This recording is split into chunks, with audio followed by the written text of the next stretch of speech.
Welcome to Classic Library. Today we'll dive together into the charming world of Mansfield Park, an immortal classic by Jane Austen. In this story, you'll follow the journey of Fanny Price, a shy and sensitive young woman who leaves her humble family to live at Mansfield Park, the sophisticated estate of her wealthy relatives. There, Fanny must find her place amidst social challenges, unexpected romances, and moral dilemmas that will test her inner strength. Get ready for a narrative filled with emotion, subtlety, and insightful observations about human nature as only Jane Austen can deliver. If you enjoy this content, please remember to like this video, leave a comment sharing your thoughts, share it with your friends who love classic literature, and subscribe to Classic Library for more wonderful audiobooks like this one. Now, sit back comfortably and enjoy listening to Mansfield Park. Mansfield Park, 1814, by Jane Austen. Channel Classic Library. Chapter 1. About 30 years ago, Miss Maria Ward of Huntingdon, with only £7,000, had the good luck to captivate Sir Thomas Bertram of Mansfield Park, in the county of Northampton, and to be thereby raised to the rank of a baronet's lady, with all the comforts and consequences of a handsome house and large income. All Huntingdon exclaimed on the greatness of the match, and her uncle, the lawyer, himself, allowed her to be at least £3,000 short of any equitable claim to it. She had 2 sisters to be benefited by her elevation, and such of their acquaintance as thought Miss Ward and Miss Frances quite as handsome as Miss Maria did not scruple to predict their marrying with almost equal advantage. But there certainly are not so many men of large fortune in the world as there are pretty women to deserve them. Miss Ward, at the end of half a dozen years, found herself obliged to be attached to the Reverend Mr. Norris, a friend of her brother-in-law, with scarcely any private fortune, and Miss Frances fared yet worse. Miss Ward's match, indeed, when it came to the point, was not contemptible, Sir Thomas being happily able to give his friend an income in the living of Mansfield, and Mr. and Mrs. Norris began their career of conjugal felicity with very little less than £1,000 a year. But Miss Frances married, in the common phrase, to disoblige her family, and by fixing on a lieutenant of marines, without education, fortune, or connections, did it very thoroughly. She could hardly have made a more untoward choice. Sir Thomas Bertram had interest, which, from principle as well as pride, from a general wish of doing right, and a desire of seeing all that were connected with him in situations of respectability, he would have been glad to exert for the advantage of Lady Bertram's sister, but her husband's profession was such as no interest could reach, and before he had time to devise any other method of assisting them, an absolute breach between the sisters had taken place. It was the natural result of the conduct of each party, and such as a very imprudent marriage almost always produces. To save herself from useless remonstrance, Mrs. Price never wrote to her family on the subject till actually married. Lady Bertram, who was a woman of very tranquil feelings, and a temper remarkably easy and indolent, would have contented herself with merely giving up her sister, and thinking no more of the matter. But Mrs. Norris had a spirit of activity which could not be satisfied till she had written a long and angry letter to Fanny, to point out the folly of her conduct, and threaten her with all its possible ill consequences. Mrs. Price, in her turn, was injured and angry, and an answer, which comprehended each sister in its bitterness, and bestowed such very disrespectful reflections on the pride of Sir Thomas as Mrs. Norris could not possibly keep to herself, put an end to all intercourse between them for a considerable period. Their homes were so distant, and the circles in which they moved so distinct, as almost to preclude the means of ever hearing of each other's existence during the 11 following years, or, at least, to make it very wonderful to Sir Thomas that Mrs. Norris should ever have it in her power to tell them, as she now and then did, in an angry voice, that Fanny had got another child.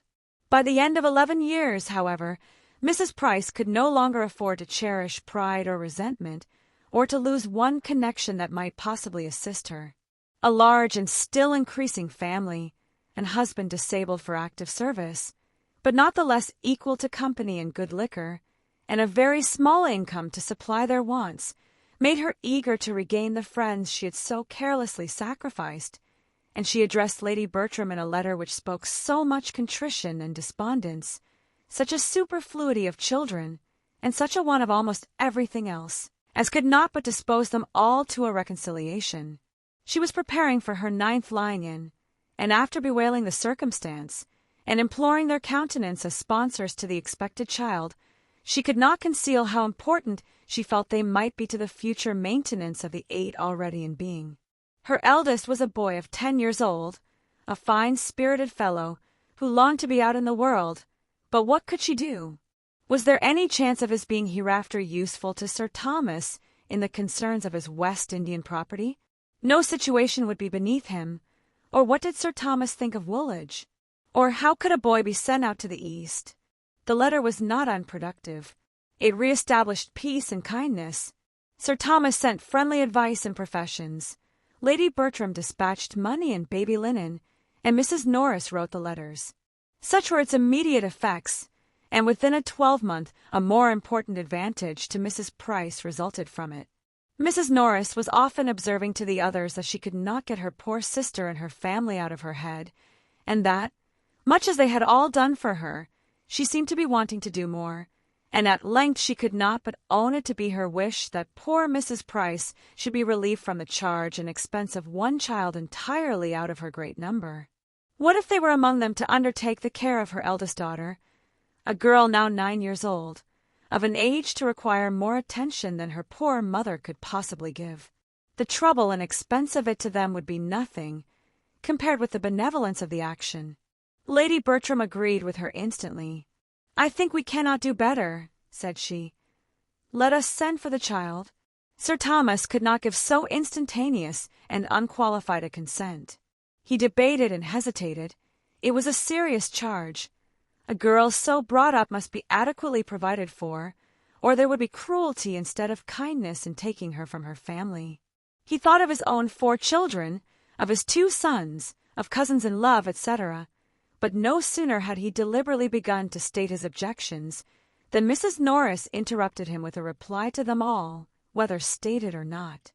"My dear Sir Thomas, I perfectly comprehend you, and do justice to the generosity and delicacy of your notions, which indeed are quite of a piece with your general conduct, and I entirely agree with you in the main as to the propriety of doing everything one could by way of providing for a child one had in a manner taken into one's own hands. And I am sure I should be the last person in the world to withhold my mite upon such an occasion.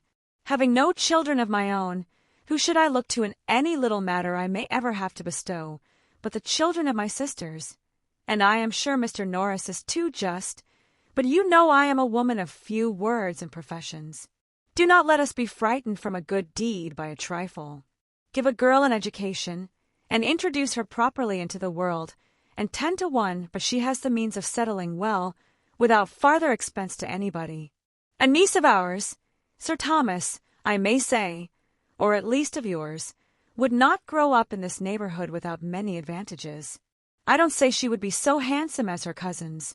I dare say she would not, but she would be introduced into the society of this country under such very favorable circumstances as, in all human probability, would get her a creditable establishment. You are thinking of your sons, but do not you know that, of all things upon earth, that is the least likely to happen, brought up as they would be, always together like brothers and sisters? It is morally impossible. I never knew an instance of it. It is, in fact, the only sure way of providing against the connection. Suppose her a pretty girl, and seen by Tom or Edmund for the first time 7 years hence, and I dare say there would be mischief. The very idea of her having been suffered to grow up at a distance from us all in poverty and neglect would be enough to make either of the dear, sweet-tempered boys in love with her. But breed her up with them from this time, and suppose her even to have the beauty of an angel, and she will never be more to either than a sister." "There is a great deal of truth in what you say," replied Sir Thomas, "and far be it from me to throw any fanciful impediment in the way of a plan which would be so consistent with the relative situations of each.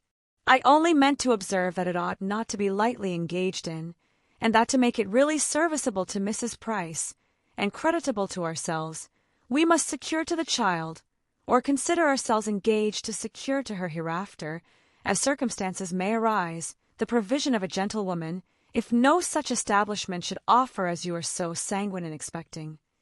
"I thoroughly understand you," cried Mrs. Norris. "You are everything that is generous and considerate, and I am sure we shall never disagree on this point. Whatever I can do, as you well know, I am always ready enough to do for the good of those I love, and though I could never feel for this little girl the 100th part of the regard I bear your own dear children, nor consider her, in any respect, so much my own, I should hate myself if I were capable of neglecting her. Is not she a sister's child? And could I bear to see her want while I had a bit of bread to give her? My dear Sir Thomas, with all my faults I have a warm heart, and poor as I am, would rather deny myself the necessaries of life than do an ungenerous thing. So, if you are not against it, I will write to my poor sister tomorrow and make the proposal, and as soon as matters are settled, I will engage to get the child to Mansfield. You shall have no trouble about it. My own trouble, you know, I never regard. I will send Nanny to London on purpose, and she may have a bed at her cousin the Sadler's, and the child be appointed to meet her there. They may easily get her from Portsmouth to town by the coach, under the care of any creditable person that may chance to be going. I dare say there is always some reputable tradesman's wife or other going up. Except to the attack on Nanny's cousin, Sir Thomas no longer made any objection, and a more respectable, though less economical rendezvous being accordingly substituted, everything was considered as settled, and the pleasures of so benevolent a scheme were already enjoyed. The division of gratifying sensations ought not, in strict justice, to have been equal, for Sir Thomas was fully resolved to be the real and consistent patron of the selected child, and Mrs. Norris had not the least intention of being at any expense whatever in her maintenance. As far as walking, talking, and contriving reached, she was thoroughly benevolent, and nobody knew better how to dictate liberality to others, but her love of money was equal to her love of directing, and she knew quite as well how to save her own as to spend that of her friends. Having married on a narrower income than she had been used to look forward to, she had, from the first, fancied a very strict line of economy necessary, and what was begun as a matter of prudence soon grew into a matter of choice, as an object of that needful solicitude which there were no children to supply. Had there been a family to provide for, Mrs. Norris might never have saved her money, but having no care of that kind, there was nothing to impede her frugality, or lessen the comfort of making a yearly addition to an income which they had never lived up to. Under this infatuating principle, counteracted by no real affection for her sister, it was impossible for her to aim at more than the credit of projecting and arranging so expensive a charity, though perhaps she might so little know herself as to walk home to the parsonage, after this conversation, in the happy belief of being the most liberal-minded sister and aunt in the world. When the subject was brought forward again, her views were more fully explained, and in reply to Lady Bertram's calm inquiry of, "Where shall the child come to first, sister, to you or to us?" Sir Thomas heard with some surprise that it would be totally out of Mrs. Norris's power to take any share in the personal charge of her. He had been considering her as a particularly welcome addition at the parsonage, as a desirable companion to an aunt who had no children of her own, but he found himself wholly mistaken. Mrs. Norris was sorry to say that the little girl staying with them, at least as things then were, was quite out of the question. Poor Mr. Norris's indifferent state of health made it an impossibility. He could no more bear the noise of a child than he could fly. If, indeed, he should ever get well of his gouty complaints, it would be a different matter. She should then be glad to take her turn, and think nothing of the inconvenience. But just now, poor Mr. Norris took up every moment of her time, and the very mention of such a thing she was sure would distract him. "Then she had better come to us," said Lady Bertram, with the utmost composure. After a short pause, Sir Thomas added with dignity, "Yes, let her home be in this house. We will endeavour to do our duty by her, and she will, at least, have the advantage of companions of her own age, and of a regular instructress." "Very true," cried Mrs. Norris, "which are both very important considerations, and it will be just the same to Miss Lee whether she has 3 girls to teach, or only 2, there can be no difference. I only wish I could be more useful, but you see I do all in my power. I am not one of those that spare their own trouble, and Nanny shall fetch her. However, it may put me to inconvenience to have my chief counselor away for 3 days. I suppose, sister, you will put the child in the little white attic near the old nurseries. It will be much the best place for her, so near Miss Lee, and not far from the girls, and close by the housemaids, who could either of them help to dress her, you know, and take care of her clothes, for I suppose you would not think it fair to expect Ellis to wait on her as well as the others. Indeed, I do not see that you could possibly place her anywhere else. Lady Bertram made no opposition. I hope she will prove a well-disposed girl, continued Mrs. Norris, and be sensible of her uncommon good fortune in having such friends. Should her disposition be really bad, said Sir Thomas, we must not, for our own children's sake, continue her in the family, but there is no reason to expect so great an evil. We shall probably see much to wish altered in her, and must prepare ourselves for gross ignorance, some meanness of opinions, and very distressing vulgarity of manner. But these are not incurable faults, nor, I trust, can they be dangerous for her associates. Had my daughters been younger than herself, I should have considered the introduction of such a companion as a matter of very serious moment, but as it is, I hope there can be nothing to fear for them, and everything to hope for her from the association. That is exactly what I think, cried Mrs. Norris, and what I was saying to my husband this morning. It will be an education for the child, said I, only being with her cousins. If Miss Lee taught her nothing, she would learn to be good and clever from them. I hope she will not tease my poor pug, said Lady Bertram. I have but just got Juliet to leave it alone. There will be some difficulty in our way, Mrs. Norris, observed Sir Thomas, as to the distinction proper to be made between the girls as they grow up, how to preserve in the minds of my daughters the consciousness of what they are, without making them think too lowly of their cousin, and how, without depressing her spirits too far, to make her remember that she is not a Miss Bertram. I should wish to see them very good friends, and would on no account authorize in my girls the smallest degree of arrogance towards their relation, but still they cannot be equals. Their rank, fortune, rights, and expectations will always be different. It is a point of great delicacy, and you must assist us in our endeavors to choose exactly the right line of conduct. Mrs. Norris was quite at his service, and though she perfectly agreed with him as to its being a most difficult thing, encouraged him to hope that between them it would be easily managed. It will be readily believed that Mrs. Norris did not write to her sister in vain. Mrs. Price seemed rather surprised that a girl should be fixed on when she had so many fine boys, but accepted the offer most thankfully, assuring them of her daughter's being a very well-disposed, good-humoured girl, and trusting they would never have cause to throw her off. She spoke of her father as somewhat delicate and puny, but was sanguine in the hope of her being materially better for change of air. Poor woman! She probably thought change of air might agree with many of her children. Chapter 2. The little girl performed her long journey in safety, and at Northampton was met by Mrs. Norris, who thus regaled in the credit of being foremost to welcome her, and in the importance of leading her into the others, and recommending her to their kindness. Fanny Price was at this time just 10 years old, and though there might not be much in her first appearance to captivate, there was, at least, nothing to disgust her relations.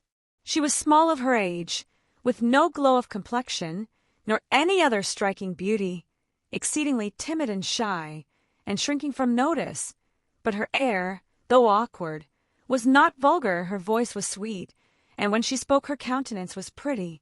Sir Thomas and Lady Bertram received her very kindly, and Sir Thomas, seeing how much she needed encouragement, tried to be all that was conciliating, but he had to work against a most untoward gravity of deportment, and Lady Bertram, without taking half so much trouble, or speaking one word where he spoke 10, by the mere aid of a good-humoured smile, became immediately the less awful character of the two. The young people were all at home, and sustained their share in the introduction very well, with much good humour, and no embarrassment, at least on the part of the sons, who, at 17 and 16, and tall of their age, had all the grandeur of men in the eyes of their little cousin. The two girls were more at a loss from being younger and in greater awe of their father, who addressed them on the occasion with rather an injudicious particularity. But they were too much used to company and praise to have anything like natural shyness, and their confidence increasing from their cousin's total want of it, they were soon able to take a full survey of her face and her frock in easy indifference. They were a remarkably fine family, the sons very well-looking, the daughters decidedly handsome, and all of them well-grown and forward of their age, which produced as striking a difference between the cousins in person as education had given to their address, and no one would have supposed the girls so nearly of an age as they really were. There were in fact but 2 years between the youngest and Fanny.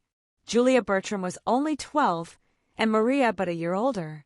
The little visitor, meanwhile, was as unhappy as possible, afraid of everybody, ashamed of herself, and longing for the home she had left. She knew not how to look up, and could scarcely speak to be heard, or without crying.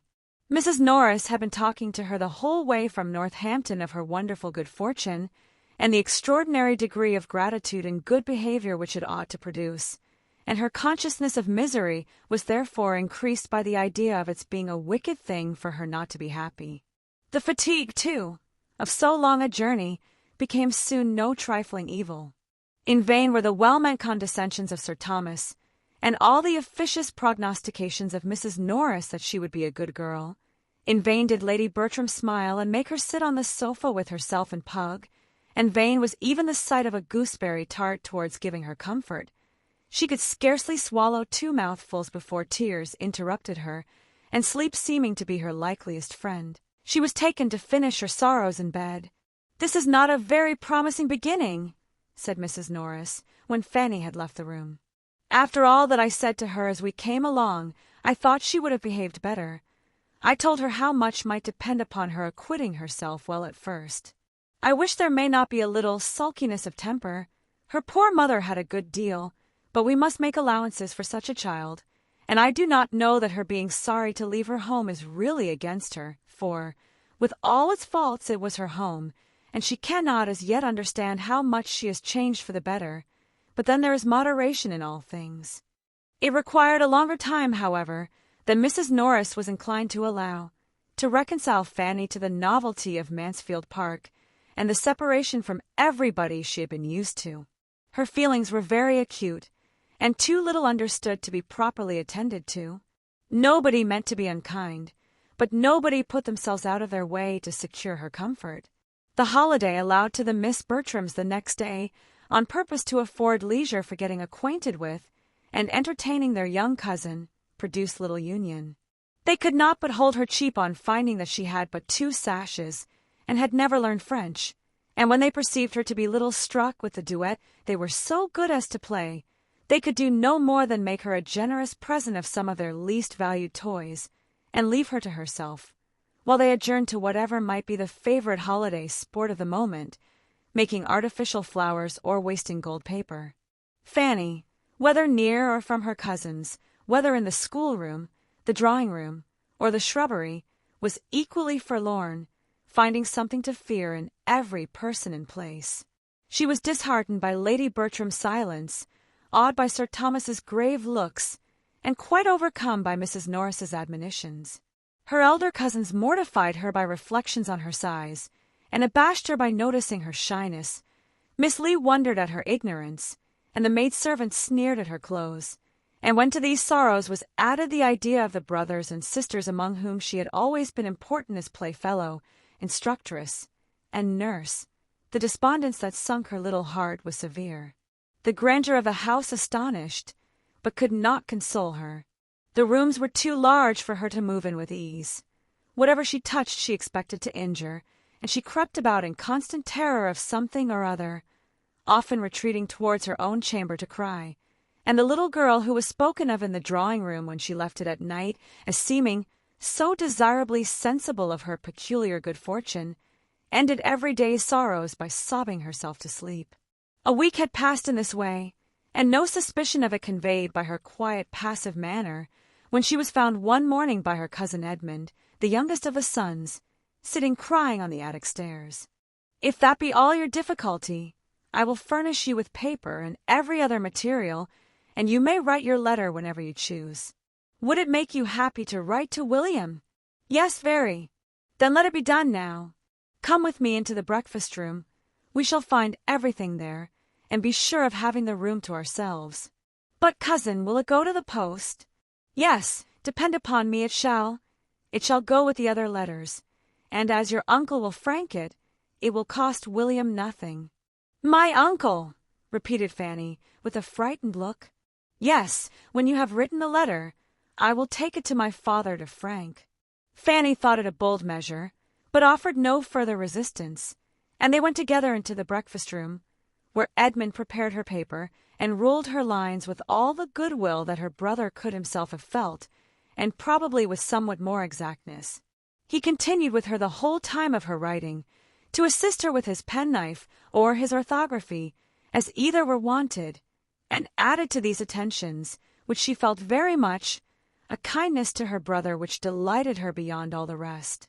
He wrote with his own hand his love to his cousin William, and sent him half a guinea under the seal. Fanny's feelings on the occasion were such as she believed herself incapable of expressing, but her countenance and a few artless words fully conveyed all their gratitude and delight, and her cousin began to find her an interesting object.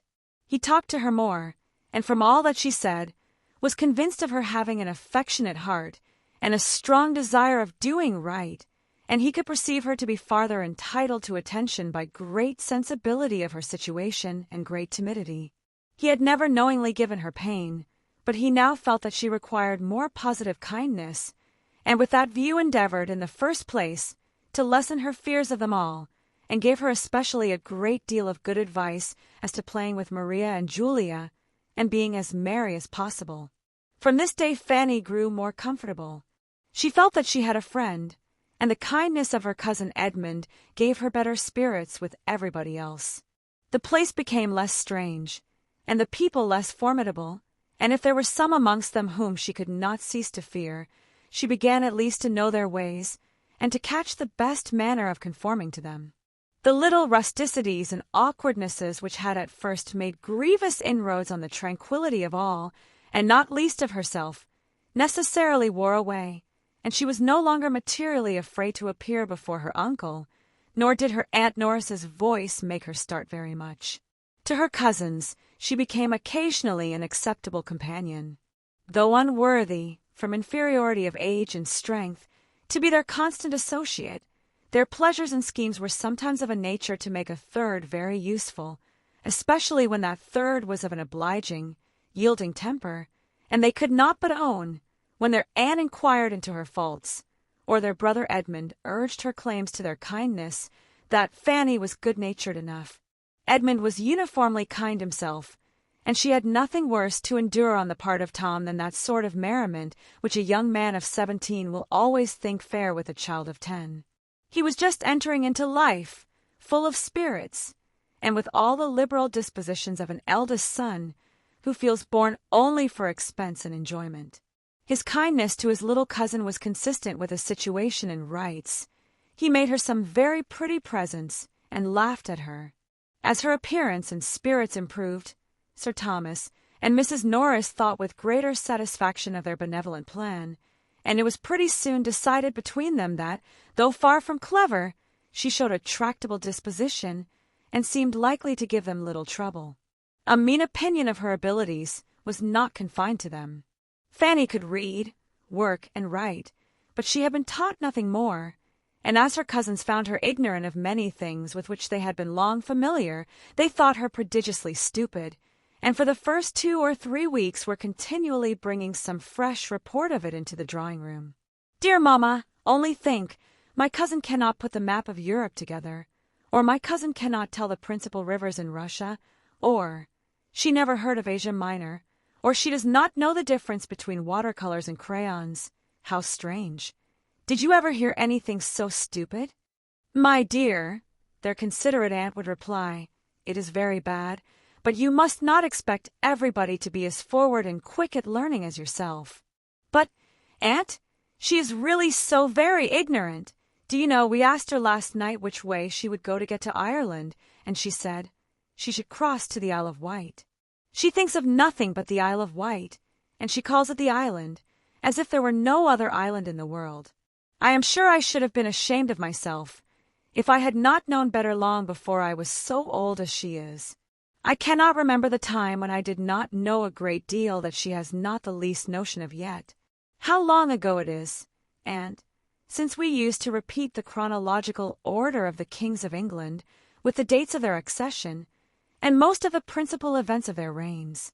Yes, added the other, and of the Roman emperors as low as Severus, besides a great deal of the heathen mythology, and all the metals, semi-metals, planets, and distinguished philosophers. Very true indeed, my dears, but you are blessed with wonderful memories, and your poor cousin has probably none at all. There is a vast deal of difference in memories, as well as in everything else, and therefore you must make allowance for your cousin and pity her deficiency. And remember that, if you are ever so forward and clever yourselves, you should always be modest, for, much as you know already, there is a great deal more for you to learn. Yes, I know there is, till I am 17. But I must tell you another thing of Fanny, so odd and so stupid. Do you know, she says she does not want to learn either music or drawing. To be sure, my dear, that is very stupid indeed, and shows a great want of genius and emulation.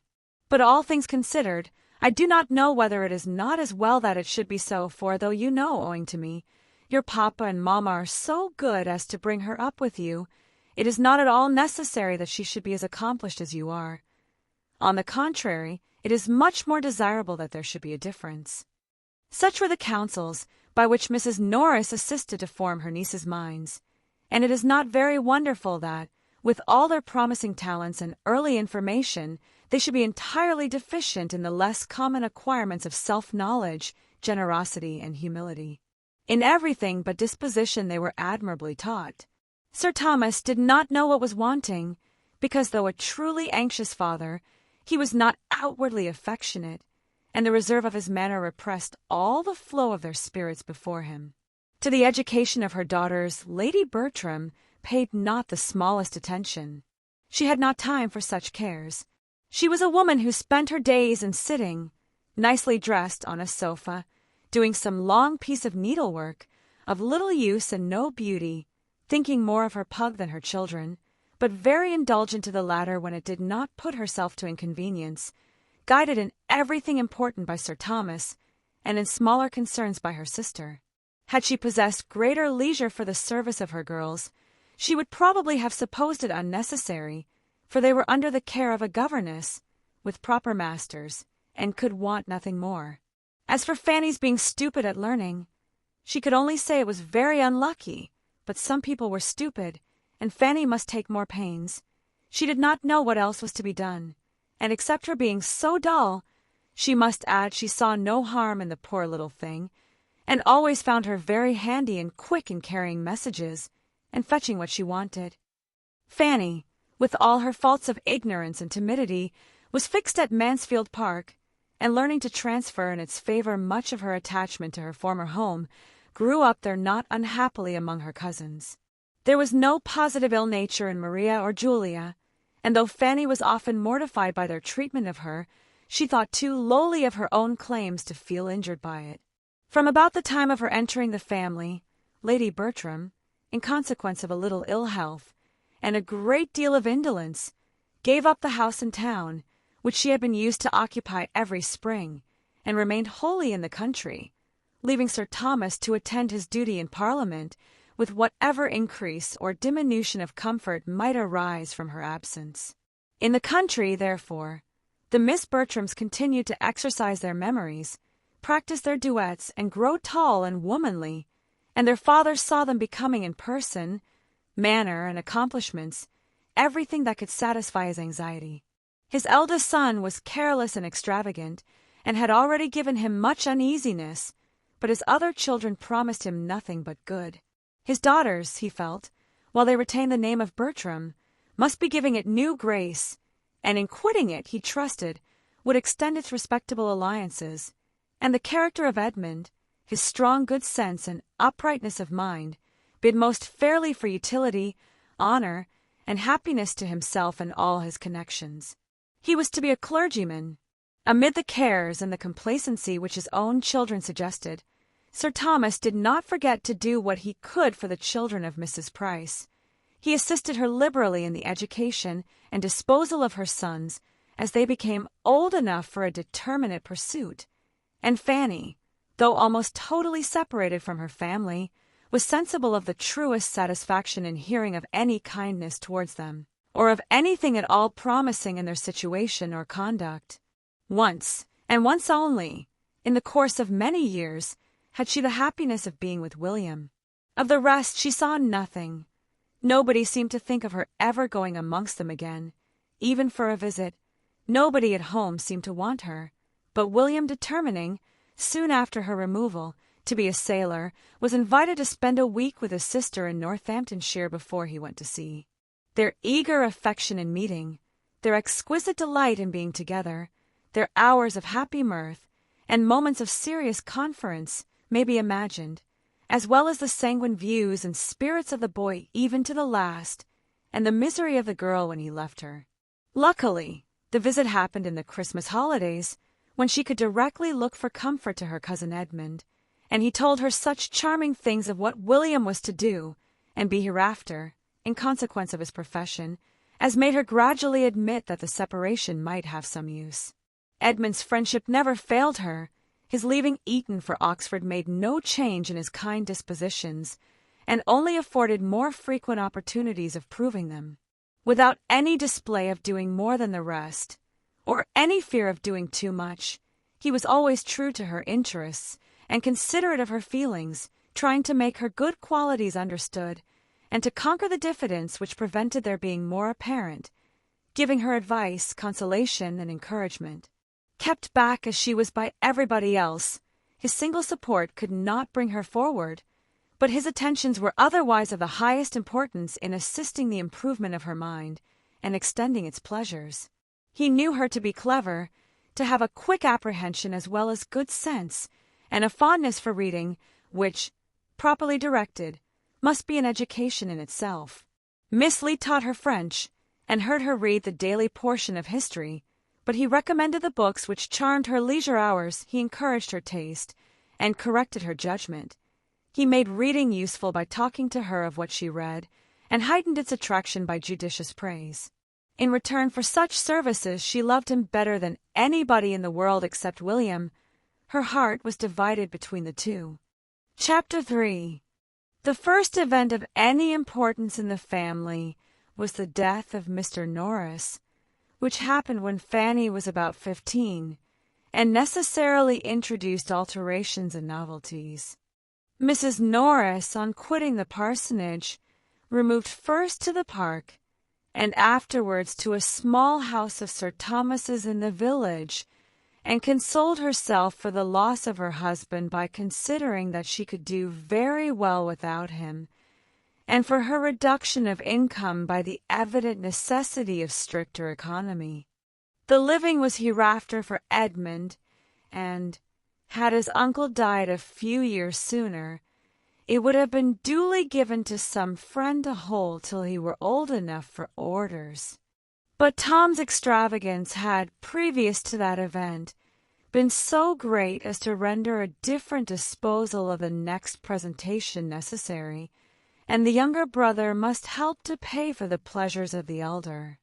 There was another family living actually held for Edmund, but though this circumstance had made the arrangement somewhat easier to Sir Thomas's conscience, he could not but feel it to be an act of injustice, and he earnestly tried to impress his eldest son with the same conviction, in the hope of its producing a better effect than anything he had yet been able to say or do. "I blush for you, Tom," said he, in his most dignified manner. "I blush for the expedient which I am driven on, and I trust one may pity your feelings as a brother on the occasion. You have robbed Edmund for 10, 20, 30 years, perhaps for life, of more than half the income which ought to be his. It may hereafter be in my power, or in yours, I hope it will, to procure him better preferment, but it must not be forgotten that no benefit of that sort would have been beyond his natural claims on us, and that nothing can, in fact, be an equivalent for the certain advantage which he is now obliged to forego through the urgency of your debts. Tom listened with some shame and some sorrow, but escaping as quickly as possible, could soon with cheerful selfishness reflect, firstly, that he had not been half so much in debt as some of his friends, secondly, that his father had made a most tiresome piece of work of it, and thirdly, that the future incumbent, whoever he might be, would, in all probability, die very soon.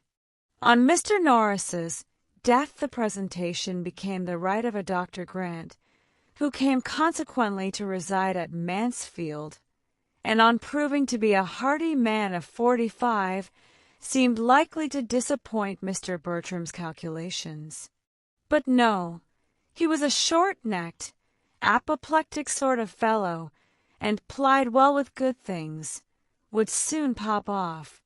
He had a wife about 15 years his junior, but no children, and they entered the neighborhood with the usual fair report of being very respectable, agreeable people. The time was now come when Sir Thomas expected his sister-in-law to claim her share in their niece.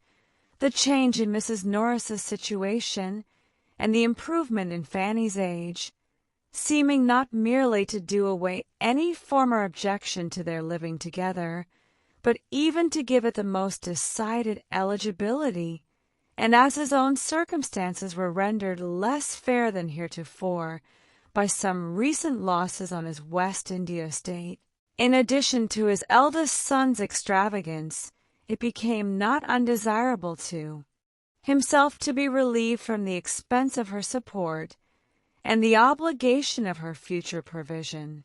In the fullness of his belief that such a thing must be, he mentioned its probability to his wife, and the first time of the subject's occurring to her again, happening to be when Fanny was present, she calmly observed to her, "So, Fanny, you are going to leave us and live with my sister.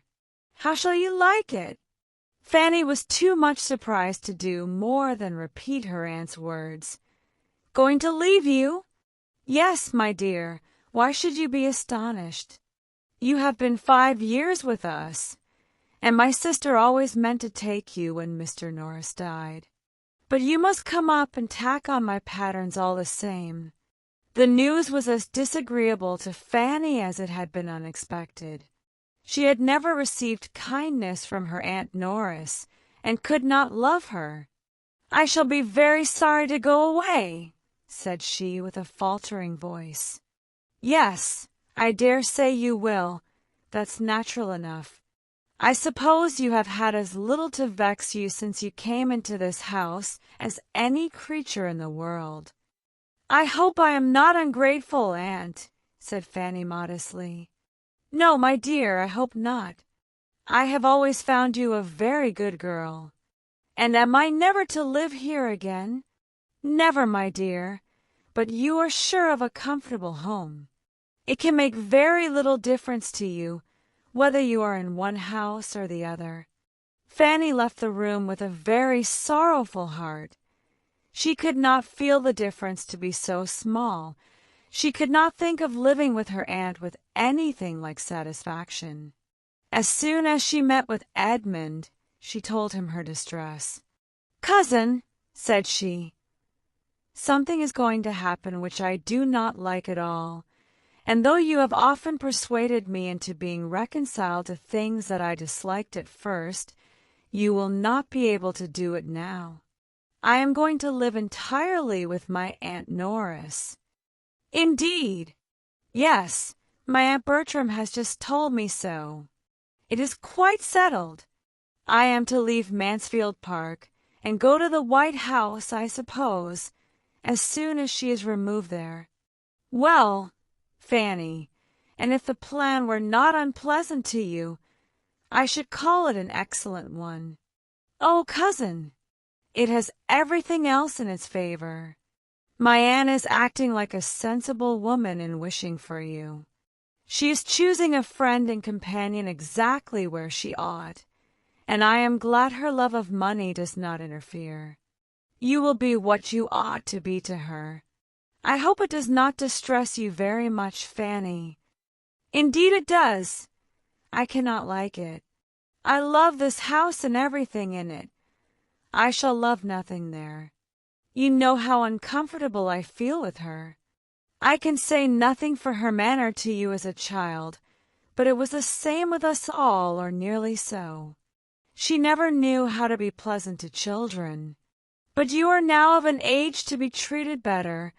I think she is behaving better already, and when you are her only companion, you must be important to her. I can never be important to any one. What is to prevent you? Everything. My situation, my foolishness and awkwardness.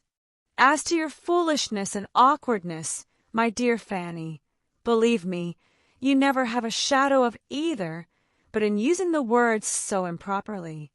There is no reason in the world why you should not be important where you are known. You have good sense and a sweet temper, and I am sure you have a grateful heart that could never receive kindness without wishing to return it. I do not know any better qualifications for a friend and companion. You are too kind, said Fanny, coloring at such praise.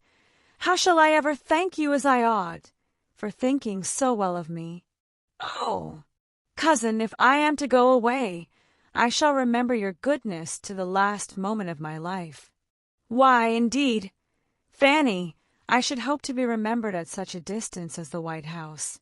You speak as if you were going 200 miles off instead of only across the park, but you will belong to us almost as much as ever. The two families will be meeting every day in the year. The only difference will be that, living with your aunt, you will necessarily be brought forward as you ought to be. Here there are too many whom you can hide behind, but with her you will be forced to speak for yourself. Oh, do not say so! I must say it, and say it with pleasure. Mrs. Norris is much better fitted than my mother for having the charge of you now. She is of a temper to do a great deal for anybody she really interests herself about, and she will force you to do justice to your natural powers. Fanny sighed and said, I cannot see things as you do, but I ought to believe you to be right rather than myself, and I am very much obliged to you for trying to reconcile me to what must be. If I could suppose my aunt really to care for me, it would be delightful to feel myself of consequence to anybody. Here I know I am of none, and yet I love the place so well. The place, Fanny, is what you will not quit, though you quit the house. You will have as free a command of the park and gardens as ever. Even your constant little heart need not take fright at such a nominal change. You will have the same walks to frequent, the same library to choose from, the same people to look at, the same horse to ride. Very true. Yes, dear old gray pony. Ah, cousin, when I remember how much I used to dread riding, what terrors it gave me to hear it talked of as likely to do me good, oh, how I have trembled at my uncle's opening his lips if horses were talked of, and then think of the kind pains you took to reason and persuade me out of my fears, and convince me that I should like it after a little while, and feel how right you proved to be, I am inclined to hope you may always prophesy as well. And I am quite convinced that your being with Mrs. Norris will be as good for your mind as riding has been for your health, and as much for your ultimate happiness too. So ended their discourse, which, for any very appropriate service it could render Fanny, might as well have been spared, for Mrs. Norris had not the smallest intention of taking her. It had never occurred to her on the present occasion, but as a thing to be carefully avoided. To prevent its being expected, she had fixed on the smallest habitation which could rank as genteel among the buildings of Mansfield parish, the White House being only just large enough to receive herself and her servants, and allow a spare room for a friend, of which she made a very particular point. The spare rooms at the parsonage had never been wanted, but the absolute necessity of a spare room for a friend was now never forgotten.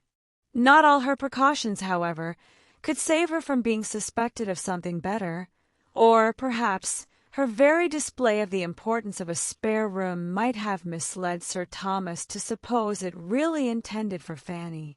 Lady Bertram soon brought the matter to a certainty by carelessly observing to Mrs. Norris, "I think, sister, we need not keep Miss Lee any longer when Fanny goes to live with you." Mrs. Norris almost started. "Live with me, dear Lady Bertram? What do you mean? Is she not to live with you? I thought you had settled it with Sir Thomas." "Me? Never. I never spoke a syllable about it to Sir Thomas, nor he to me. Fanny live with me. The last thing in the world for me to think of, or for anybody to wish that really knows us both. Good heaven! What could I do with Fanny? Me, a poor, helpless, forlorn widow, unfit for anything, my spirits quite broke down. What could I do with a girl at her time of life? A girl of 15, the very age of all others to need most attention and care, and put the cheerfulest spirits to the test. Sure, Sir Thomas could not seriously expect such a thing. Sir Thomas is too much my friend. Nobody that wishes me well, I am sure, would propose it. How came Sir Thomas to speak to you about it? Indeed, I do not know. I suppose he thought it best. But what did he say? He could not say he wished me to take Fanny. I am sure in his heart he could not wish me to do it. No, he only said he thought it very likely, and I thought so too. We both thought it would be a comfort to you. But if you do not like it, there is no more to be said. She is no encumbrance here. Dear sister, if you consider my unhappy state, how can she be any comfort to me? Here am I, a poor, desolate widow, deprived of the best of husbands, my health gone in attending and nursing him, my spirits still worse, all my peace in this world destroyed, with hardly enough to support me in the rank of a gentlewoman, and enable me to live so as not to disgrace the memory of the dear departed. What possible comfort could I have in taking such a charge upon me as Fanny? If I could wish it for my own sake, I would not do so unjust a thing by the poor girl. She is in good hands, and sure of doing well. I must struggle through my sorrows and difficulties as I can. Then you will not mind living by yourself quite alone. Lady Bertram, I do not complain. I know I cannot live as I have done, but I must retrench where I can, and learn to be a better manager. I have been a liberal housekeeper enough, but I shall not be ashamed to practice economy now. My situation is as much altered as my income. A great many things were due from poor Mr. Norris. As clergyman of the parish, that cannot be expected from me. It is unknown how much was consumed in our kitchen by odd comers and goers. At the White House, matters must be better looked after. I must live within my income, or I shall be miserable, and I own it would give me great satisfaction to be able to do rather more, to lay by a little at the end of the year. I dare say you will. You always do, don't you? My object, Lady Bertram, is to be of use to those that come after me. It is for your children's good that I wish to be richer. I have nobody else to care for, but I should be very glad to think I could leave a little trifle among them worth their having. You are very good, but do not trouble yourself about them. They are sure of being well provided for. Sir Thomas will take care of that. Why, you know, Sir Thomas's means will be rather straitened if the Antigua estate is to make such poor returns. Oh, that will soon be settled. Sir Thomas has been writing about it, I know. Well, Lady Bertram, said Mrs. Norris, moving to go, I can only say that my sole desire is to be of use to your family. And so, if Sir Thomas should ever speak again about my taking Fanny, you will be able to say that my health and spirits put it quite out of the question. Besides that, I really should not have a bed to give her, for I must keep a spare room for a friend.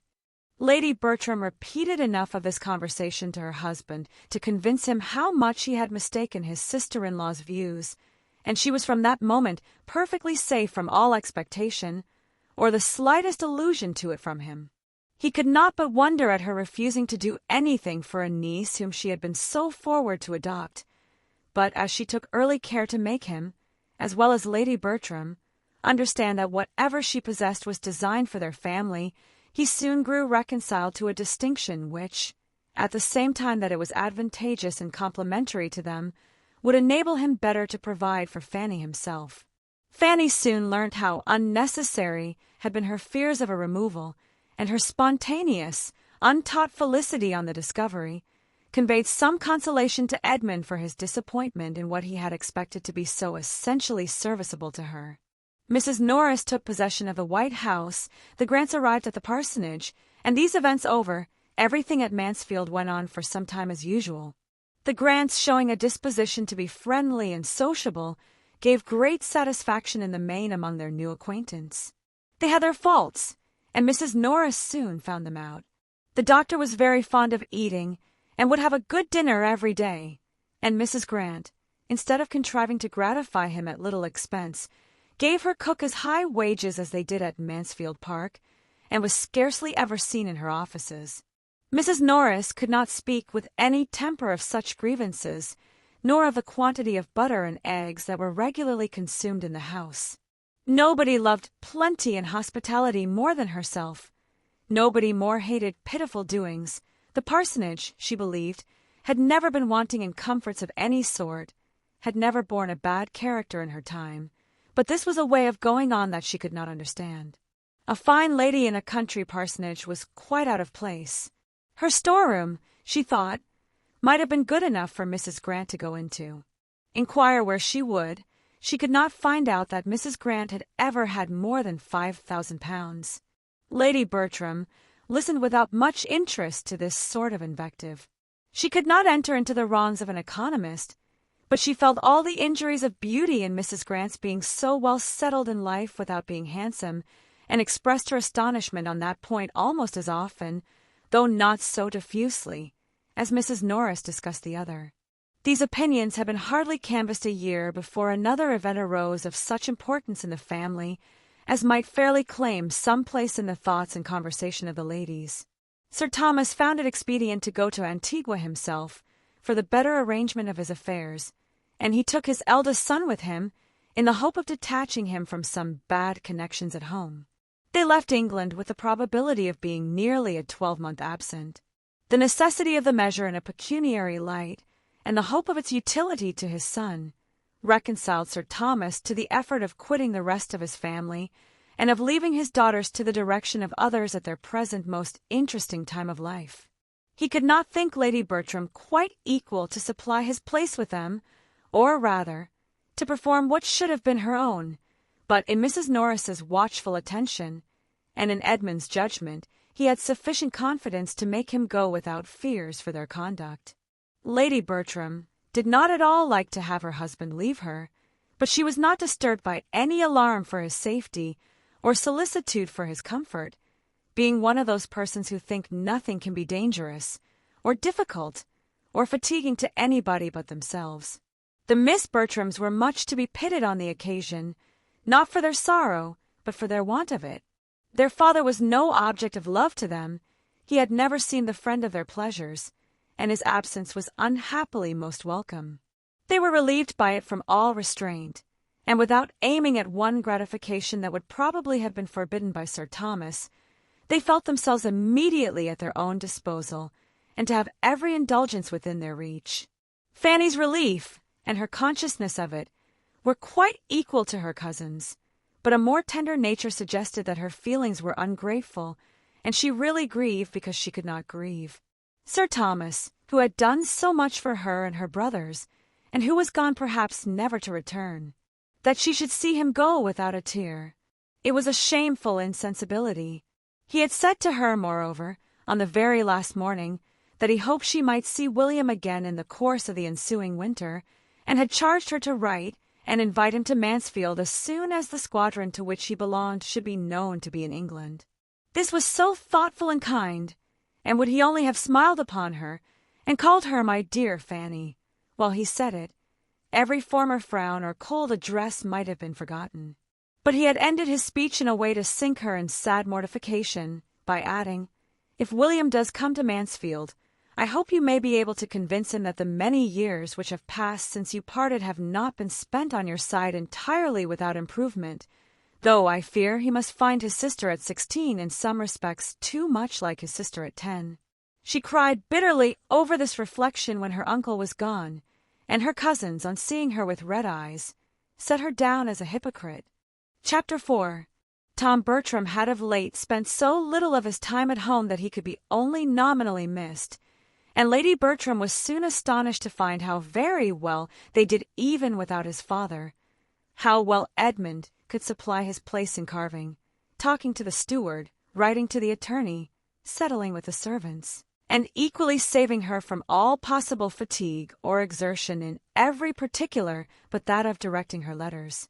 The earliest intelligence of the traveller's safe arrival at Antigua, after a favourable voyage, was received, though not before Mrs. Norris had been indulging in very dreadful fears, and trying to make Edmund participate them whenever she could get him alone, and as she depended on being the first person made acquainted with any fatal catastrophe, she had already arranged the manner of breaking it to all the others, when Sir Thomas's assurances of their both being alive and well made it necessary to lay by her agitation and affectionate preparatory speeches for a while. The winter came, and passed without their being called for. The accounts continued perfectly good, and Mrs. Norris, in promoting gaieties for her nieces, assisting their toilets, displaying their accomplishments, and looking about for their future husbands, had so much to do as, in addition to all her own household cares, some interference in those of her sister, and Mrs. Grant's wasteful doings to overlook, left her very little occasion to be occupied in fears for the absent. The Miss Bertrams were now fully established among the belles of the neighbourhood, and as they joined to beauty and brilliant acquirements a manner naturally easy, and carefully formed to general civility and obligingness, they possessed its favour as well as its admiration. Their vanity was in such good order that they seemed to be quite free from it, and gave themselves no airs, while the praises attending such behaviour, secured and brought round by their aunt, served to strengthen them in believing they had no faults. Lady Bertram did not go into public with her daughters. She was too indolent even to accept a mother's gratification in witnessing their success and enjoyment at the expense of any personal trouble, and the charge was made over to her sister, who desired nothing better than a post of such honourable representation, and very thoroughly relished the means it afforded her of mixing in society without having horses to hire. Fanny had no share in the festivities of the season, but she enjoyed being avowedly useful as her aunt's companion when they called away the rest of the family, and as Miss Lee had left Mansfield, she naturally became everything to Lady Bertram during the night of a ball or a party. She talked to her, listened to her, read to her, and the tranquillity of such evenings, her perfect security in such a tete-a-tete from any sound of unkindness, was unspeakably welcome to a mind which had seldom known a pause in its alarms or embarrassments. As to her cousin's gaieties, she loved to hear an account of them, especially of the balls, and whom Edmund had danced with, but thought too lowly of her own situation to imagine she should ever be admitted to the same, and listened, therefore, without an idea of any nearer concern in them. Upon the whole, it was a comfortable winter to her, for though it brought no William to England, the never-failing hope of his arrival was worth much.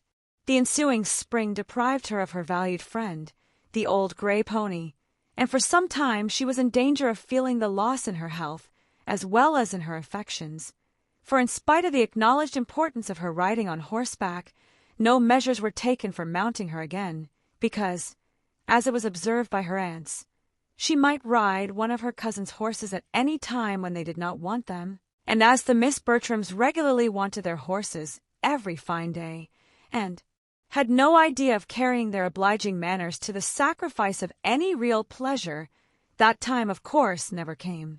They took their cheerful rides in the fine mornings of April and May, and Fanny either sat at home the whole day with one aunt, or walked beyond her strength at the instigation of the other. Lady Bertram holding exercise to be as unnecessary for everybody as it was unpleasant to herself, and Mrs. Norris, who was walking all day, thinking everybody ought to walk as much. Edmund was absent at this time, or the evil would have been earlier remedied. When he returned, to understand how Fanny was situated and perceive its ill effects, there seemed with him but one thing to be done, and that Fanny must have a horse, was the resolute declaration with which he opposed whatever could be urged by the supineness of his mother or the economy of his aunt to make it appear unimportant. Mrs. Norris could not help thinking that some steady old thing might be found among the numbers belonging to the park that would do vastly well, or that one might be borrowed of the steward, or that perhaps Dr. Grant might now and then lend them the pony he sent to the post. She could not but consider it as absolutely unnecessary, and even improper, that Fanny should have a regular lady's horse of her own, in the style of her cousins. She was sure Sir Thomas had never intended it, and she must say that, to be making such a purchase in his absence, and adding to the great expenses of his stable, at a time when a large part of his income was unsettled, seemed to her very unjustifiable. "Fanny must have a horse," was Edmund's only reply. Mrs. Norris could not see it in the same light. Lady Bertram did. She entirely agreed with her son as to the necessity of it, and as to its being considered necessary by his father, she only pleaded against there being any hurry. She only wanted him to wait till Sir Thomas's return, and then Sir Thomas might settle it all himself. He would be at home in September, and where would be the harm of only waiting till September? Though Edmund was much more displeased with his aunt than with his mother, as evincing least regard for her niece, he could not help paying more attention to what she said, and at length determined on a method of proceeding which would obviate the risk of his father's thinking he had done too much, and at the same time procure for Fanny the immediate means of exercise, which he could not bear she should be without. He had 3 horses of his own, but not one that would carry a woman. 2 of them were hunters, the third a useful road horse. This third he resolved to exchange for one that his cousin might ride. He knew where such a one was to be met with, and having once made up his mind, the whole business was soon completed. The new mare proved a treasure. With a very little trouble, she became exactly calculated for the purpose, and Fanny was then put in almost full possession of her. She had not supposed before that anything could ever suit her like the old gray pony, but her delight in Edmund's mare was far beyond any former pleasure of the sort, and the addition it was ever receiving in the consideration of that kindness from which her pleasure sprung was beyond all her words to express. She regarded her cousin as an example of everything good and great, as possessing worth which no one but herself could ever appreciate, and as entitled to such gratitude from her as no feelings could be strong enough to pay. Her sentiments towards him were compounded of all that was respectful, grateful, confiding, and tender. As the horse continued in name, as well as fact, the property of Edmund, Mrs. Norris could tolerate its being for Fanny's use, and had Lady Bertram ever thought about her own objection again, he might have been excused in her eyes for not waiting till Sir Thomas's return in September, for when September came Sir Thomas was still abroad, and without any near prospect of finishing his business. Unfavorable circumstances had suddenly arisen at a moment when he was beginning to turn all his thoughts towards England, and the very great uncertainty in which everything was then involved determined him on sending home his son, and waiting the final arrangement by himself. Tom arrived safely, bringing an excellent account of his father's health, but to very little purpose, as far as Mrs. Norris was concerned. Sir Thomas's sending away his son seemed to her so like a parent's care, under the influence of a foreboding of evil to himself, that she could not help feeling dreadful presentiments, and as the long evenings of autumn came on, was so terribly haunted by these ideas, in the sad solitariness of her cottage, as to be obliged to take daily refuge in the dining-room of the park. The return of winter engagements, however, was not without its effect, and in the course of their progress, her mind became so pleasantly occupied in superintending the fortunes of her eldest niece as tolerably to quiet her nerves. If poor Sir Thomas were fated never to return, it would be peculiarly consoling to see their dear Maria well married, she very often thought, always when they were in the company of men of fortune, and particularly on the introduction of a young man who had recently succeeded to one of the largest estates and finest places in the country. Mr. Rushworth was from the first struck with the beauty of Miss Bertram, and being inclined to marry, soon fancied himself in love. He was a heavy young man, with not more than common sense, but as there was nothing disagreeable in his figure or address, the young lady was well pleased with her conquest. Being now in her 21st year, Maria Bertram was beginning to think matrimony a duty, and as a marriage with Mr. Rushworth would give her the enjoyment of a larger income than her father's, as well as ensure her the house in town, which was now a prime object, it became, by the same rule of moral obligation, her evident duty to marry Mr. Rushworth if she could. Mrs. Norris was most zealous in promoting the match, by every suggestion and contrivance likely to enhance its desirableness to either party, and, among other means, by seeking an intimacy with the gentleman's mother, who at present lived with him, and to whom she even forced Lady Bertram to go through 10 miles of indifferent road to pay a morning visit. It was not long before a good understanding took place between this lady and herself.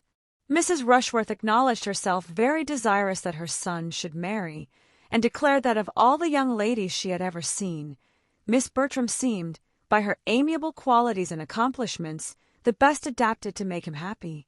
Mrs. Norris accepted the compliment, and admired the nice discernment of character which could so well distinguish merit. Maria was indeed the pride and delight of them all, perfectly faultless, an angel, and of course, so surrounded by admirers, must be difficult in her choice. But yet, as far as Mrs. Norris could allow herself to decide on so short an acquaintance, Mr. Rushworth appeared precisely the young man to deserve and attach her.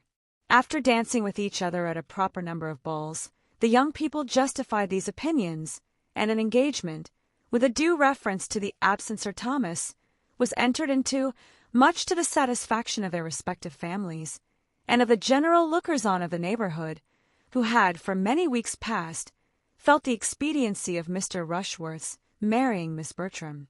It was some months before Sir Thomas's consent could be received, but in the meanwhile, as no one felt a doubt of his most cordial pleasure in the connection, the intercourse of the two families was carried on without restraint, and no other attempt made at secrecy than Mrs. Norris's talking of it everywhere as a matter not to be talked of at present. Edmund was the only one of the family who could see a fault in the business, but no representation of his aunt's could induce him to find Mr. Rushworth a desirable companion. He could allow his sister to be the best judge of her own happiness, but he was not pleased that her happiness should centre in a large income, nor could he refrain from often saying to himself, in Mr. Rushworth's company, if this man had not 12,000 a year, he would be a very stupid fellow. Sir Thomas, however, was truly happy in the prospect of an alliance so unquestionably advantageous, and of which he heard nothing but the perfectly good and agreeable.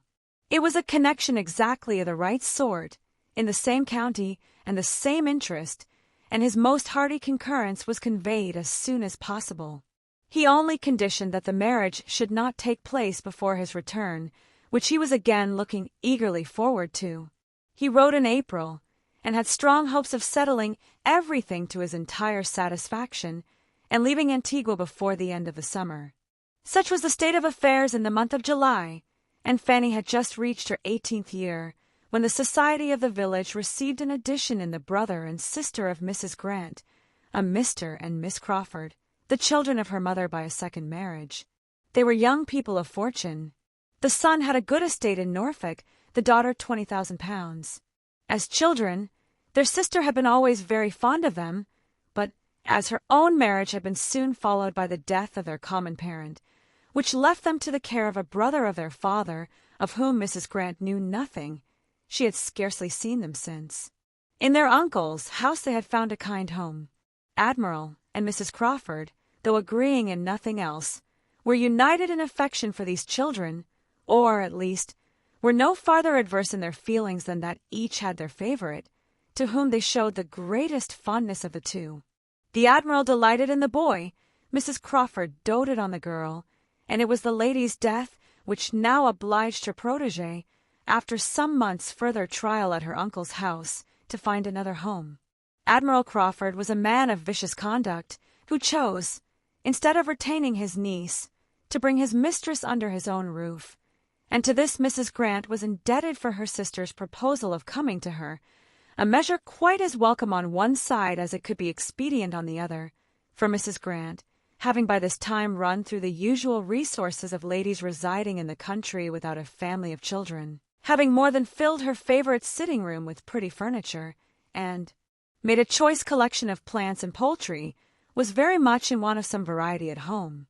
The arrival, therefore, of a sister whom she had always loved, and now hoped to retain with her as long as she remained single, was highly agreeable, and her chief anxiety was lest Mansfield should not satisfy the habits of a young woman who had been mostly used to London.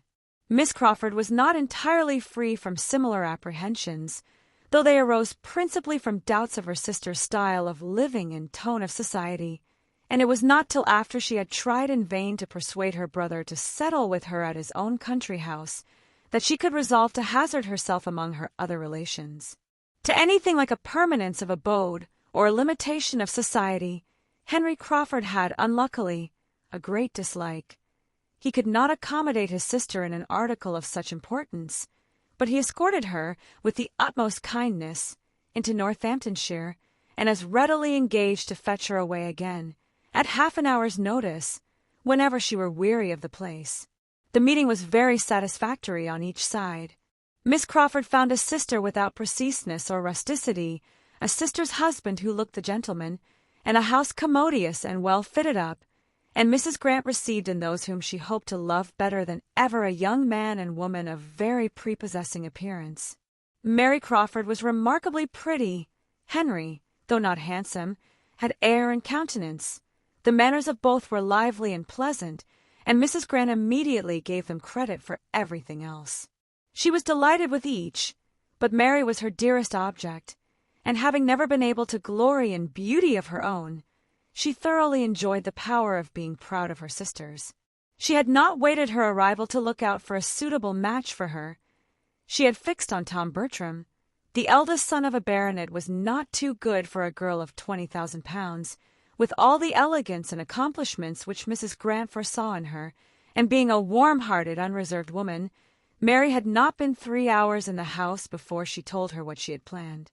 Miss Crawford was glad to find a family of such consequence so very near them, and not at all displeased either at her sister's early care or the choice it had fallen on.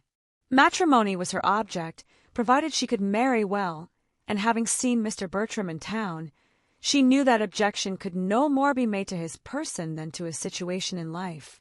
While she treated it as a joke, therefore, she did not forget to think of it seriously. The scheme was soon repeated to Henry. "And now," added Mrs. Grant, "I have thought of something to make it complete.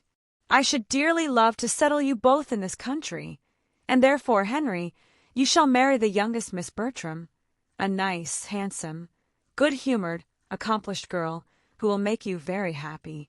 Henry bowed and thanked her.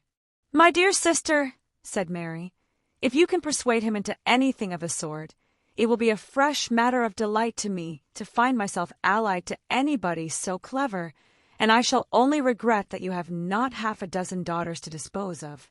If you can persuade Henry to marry, you must have the address of a Frenchwoman. All that English abilities can do has been tried already. I have 3 very particular friends who have been all dying for him in their turn, and the pains which they, their mothers, very clever women, as well as my dear aunt and myself, have taken to reason, coax, or trick him into marrying, is inconceivable. He is the most horrible flirt that can be imagined. If your Miss Bertrams do not like to have their hearts broke, let them avoid Henry. My dear brother, I will not believe this of you. No, I am sure you are too good. You will be kinder than Mary. You will allow for the doubts of youth and inexperience. I am of a cautious temper, and unwilling to risk my happiness in a hurry. Nobody can think more highly of the matrimonial state than myself. I consider the blessing of a wife as most justly described in those discreet lines of the poet, "Heaven's last best gift." There, Mrs. Grant, you see how he dwells on one word, and only look at his smile. I assure you he is very detestable. The Admiral's lessons have quite spoiled him. I pay very little regard, said Mrs. Grant, to what any young person says on the subject of marriage. If they profess a disinclination for it, I only set it down that they have not yet seen the right person. Dr. Grant laughingly congratulated Miss Crawford on feeling no disinclination to the state herself. "Oh, yes, I am not at all ashamed of it. I would have everybody marry if they can do it properly. I do not like to have people throw themselves away, but everybody should marry as soon as they can do it to advantage." Chapter 5. The young people were pleased with each other from the first. On each side there was much to attract, and their acquaintance soon promised as early an intimacy as good manners would warrant. Miss Crawford's beauty did her no disservice with the Miss Bertrams. They were too handsome themselves to dislike any woman for being so too, and were almost as much charmed as their brothers with her lively dark eye, clear brown complexion, and general prettiness. Had she been tall, full-formed, and fair, it might have been more of a trial, but as it was, there could be no comparison, and she was most allowably a sweet, pretty girl, while they were the finest young women in the country. Her brother was not handsome. No, when they first saw him he was absolutely plain, black and plain, but still he was the gentleman, with a pleasing address. The second meeting proved him not so very plain. He was plain, to be sure, but then he had so much countenance, and his teeth were so good, and he was so well made, that one soon forgot he was plain. And after a third interview, after dining in company with him at the parsonage, he was no longer allowed to be called so by anybody. He was, in fact, the most agreeable young man the sisters had ever known, and they were equally delighted with him. Miss Bertram's engagement made him in equity the property of Julia, of which Julia was fully aware, and before he had been at Mansfield a week, she was quite ready to be fallen in love with. Maria's notions on the subject were more confused and indistinct. She did not want to see or understand. There could be no harm in her liking an agreeable man. Everybody knew her situation. Mr. Crawford must take care of himself. Mr. Crawford did not mean to be in any danger. The Miss Bertrams were worth pleasing, and were ready to be pleased, and he began with no object but of making them like him. He did not want them to die of love, but with sense and temper which ought to have made him judge and feel better, he allowed himself great latitude on such points. "I like your Miss Bertrams exceedingly, sister," said he, as he returned from attending them to their carriage after the said dinner visit. "They are very elegant, agreeable girls." "So they are indeed, and I am delighted to hear you say it. But you like Julia best." "Oh, yes, I like Julia best. But do you really? For Miss Bertram is in general thought the handsomest. So I should suppose. She has the advantage in every feature, and I prefer her countenance. But I like Julia best. Miss Bertram is certainly the handsomest, and I have found her the most agreeable, but I shall always like Julia best because you order me. I shall not talk to you, Henry, but I know you will like her best at last. Do not I tell you that I like her best at first? And besides, Miss Bertram is engaged. Remember that, my dear brother. Her choice is made. Yes, and I like her the better for it. An engaged woman is always more agreeable than a disengaged. She is satisfied with herself. Her cares are over, and she feels that she may exert all her powers of pleasing without suspicion. All is safe with a lady engaged. No harm can be done. Why, as to that, Mr. Rushworth is a very good sort of young man, and it is a great match for her. But Miss Bertram does not care 3 straws for him. That is your opinion of your intimate friend. I do not subscribe to it. I am sure Miss Bertram is very much attached to Mr. Rushworth. I could see it in her eyes when he was mentioned. I think too well of Miss Bertram to suppose she would ever give her hand without her heart. Mary, how shall we manage him? We must leave him to himself, I believe. Talking does no good. He will be taken in at last. But I would not have him taken in. I would not have him duped. I would have it all fair and honorable. Oh dear, let him stand his chance and be taken in. It will do just as well. Everybody is taken in at some period or other. Not always in marriage, dear Mary. In marriage especially. With all due respect to such of the present company as chance to be married, my dear Mrs. Grant, there is not one in 100 of either sex who is not taken in when they marry. Look where I will, I see that it is so, and I feel that it must be so, when I consider that it is, of all transactions, the one in which people expect most from others, and are least honest themselves. Ah, you have been in a bad school for matrimony in Hill Street. My poor aunt had certainly little cause to love the state, but, however, speaking from my own observation, it is a maneuvering business. I know so many who have married in the full expectation and confidence of some one particular advantage in the connection, or accomplishment, or good quality in the person, who have found themselves entirely deceived, and been obliged to put up with exactly the reverse. What is this but a take-in? My dear child, there must be a little imagination here. I beg your pardon, but I cannot quite believe you. Depend upon it, you see but half. You see the evil, but you do not see the consolation. There will be little rubs and disappointments everywhere, and we are all apt to expect too much.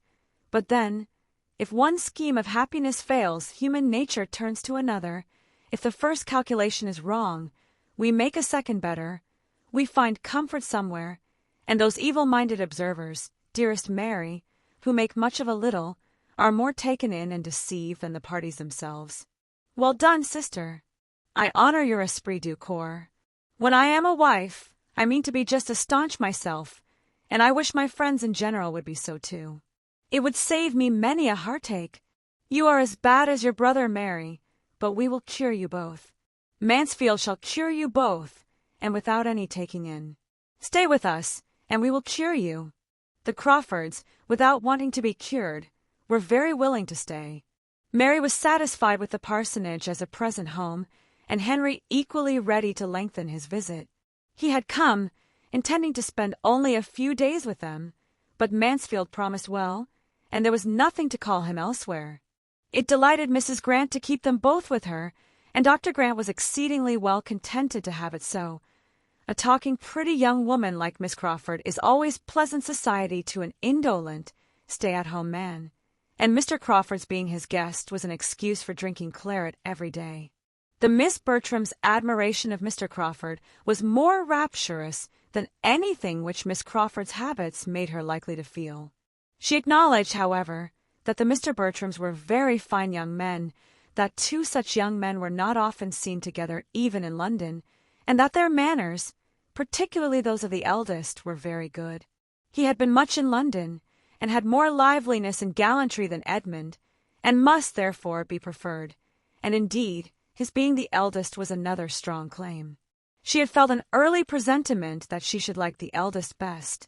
She knew it was her way. Tom Bertram must have been thought pleasant, indeed, at any rate. He was the sort of young man to be generally liked. His agreeableness was of the kind to be oftener found agreeable than some endowments of a higher stamp, for he had easy manners, excellent spirits, a large acquaintance, and a great deal to say, and the reversion of Mansfield Park and a baronetcy did no harm to all this. Miss Crawford soon felt that he and his situation might do. She looked about her with due consideration, and found almost everything in his favor. A park, a real park, 5 miles round, a spacious modern-built house, so well placed and well screened as to deserve to be in any collection of engravings of gentlemen's seats in the kingdom, and wanting only to be completely new furnished, pleasant sisters, a quiet mother, and an agreeable man himself, with the advantage of being tied up for much gaming at present by a promise to his father, and of being Sir Thomas hereafter. It might do very well. She believed she should accept him, and she began accordingly to interest herself a little about the horse which he had to run at the bee races. These races were to call him away not long after their acquaintance began, and as it appeared that the family did not, from his usual goings-on, expect him back again for many weeks, it would bring his passion to an early proof. Much was said on his side to induce her to attend the races, and schemes were made for a large party to them, with all the eagerness of inclination, but it would only do to be talked of. And Fanny, what was she doing and thinking all this while? And what was her opinion of the newcomers? Few young ladies of 18 could be less called on to speak their opinion than Fanny. In a quiet way, very little attended to, she paid her tribute of admiration to Miss Crawford's beauty, But as she still continued to think Mr. Crawford very plain, in spite of her two cousins having repeatedly proved the contrary, she never mentioned him. The notice, which she excited herself, was to this effect. "I begin now to understand you all, except Miss Price," said Miss Crawford, as she was walking with the Mr. Bertrams. "Pray, is she out, or is she not? I am puzzled. She dined at the parsonage with the rest of you, which seemed like being out, and yet she says so little that I can hardly suppose she is." Edmund, to whom this was chiefly addressed, replied, "I believe I know what you mean, but I will not undertake to answer the question. My cousin is grown up. She has the age and sense of a woman, but the outs and not outs are beyond me. And yet, in general, nothing can be more easily ascertained. The distinction is so broad. Manners as well as appearance are, generally speaking, so totally different. Till now, I could not have supposed it possible to be mistaken as to a girl's being out or not. A girl not out has always the same sort of dress. A close bonnet, for instance, looks very demure and never says a word. You may smile, but it is so, I assure you, and except that it is sometimes carried a little too far, it is all very proper. Girls should be quiet and modest. The most objectionable part is that the alteration of manners on being introduced into company is frequently too sudden. They sometimes pass in such very little time from reserve to quite the opposite, to confidence. That is a faulty part of the present system. One does not like to see a girl of 18 or 19 so immediately up to everything, and perhaps when one has seen her hardly able to speak the year before. Mr. Bertram, I dare say you have sometimes met with such changes. I believe I have, but this is hardly fair. I see what you are at. You are quizzing me and Miss Anderson. No, indeed. Miss Anderson. I do not know who or what you mean. I am quite in the dark, but I will quiz you with a great deal of pleasure if you will tell me what about. Ah, you carry it off very well, but I cannot be quite so far imposed on. You must have had Miss Anderson in your eye in describing an altered young lady. You paint too accurately for mistake. It was exactly so. The Andersons of Baker Street. We were speaking of them the other day, you know. Edmund, you have heard me mention Charles Anderson. The circumstance was precisely as this lady has represented it. When Anderson first introduced me to his family about 2 years ago, his sister was not out, and I could not get her to speak to me. I sat there an hour one morning waiting for Anderson, with only her and a little girl or two in the room, the governess being sick or run away, and the mother in and out every moment with letters of business, and I could hardly get a word or a look from the young lady, nothing like a civil answer. She screwed up her mouth, and turned from me with such an air. I did not see her again for a 12-month. She was then out. I met her at Mrs. Halford's, and did not recollect her. She came up to me, claimed me as an acquaintance, stared me out of countenance, and talked and laughed till I did not know which way to look. I felt that I must be the jest of the room at the time, and Miss Crawford, it is plain, has heard the story.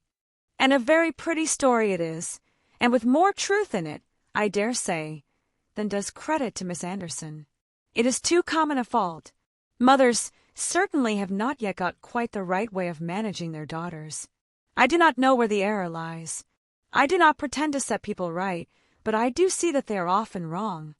Those who are showing the world what female manners should be, said Mr. Bertram gallantly, are doing a great deal to set them right. The error is plain enough, said the less courteous Edmund. Such girls are all brought up. They are given wrong notions from the beginning. They are always acting upon motives of vanity, and there is no more real modesty in their behavior before they appear in public than afterwards. I do not know, replied Miss Crawford hesitatingly. Yes, I cannot agree with you there. It is certainly the modestest part of the business. It is much worse to have girls not outgive themselves the same airs and take the same liberties as if they were, which I have seen done. That is worse than anything, quite disgusting. Yes, that is very inconvenient indeed, said Mr. Bertram. It leads one astray. One does not know what to do. The close bonnet and demure air you describe so well, and nothing was ever juster, tell one what is expected, but I got into a dreadful scrape last year from the want of them. I went down to Ramsgate for a week with a friend last September, just after my return from the West Indies. My friend Sneyd, you have heard me speak of Sneyd, Edmund, his father, and mother and sisters, were there, all new to me. When we reached Albion Place they were out. We went after them, and found them on the pier, Mrs. and the 2 Miss Sneyds, with others of their acquaintance. I made my bow in form, and as Mrs. Sneyd was surrounded by men, attached myself to one of her daughters, walked by her side all the way home, and made myself as agreeable as I could, the young lady perfectly easy in her manners, and as ready to talk as to listen. I had not a suspicion that I could be doing anything wrong. They looked just the same, both well-dressed, with veils and parasols like other girls, but I afterwards found that I had been giving all my attention to the youngest, who was not out, and had most excessively offended the eldest. Miss Augusta ought not to have been noticed for the next 6 months, and Miss Sneyd, I believe, has never forgiven me.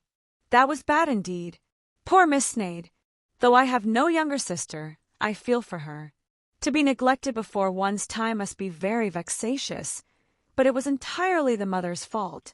Miss Augusta should have been with her governess. Such half-and-half doings never prosper.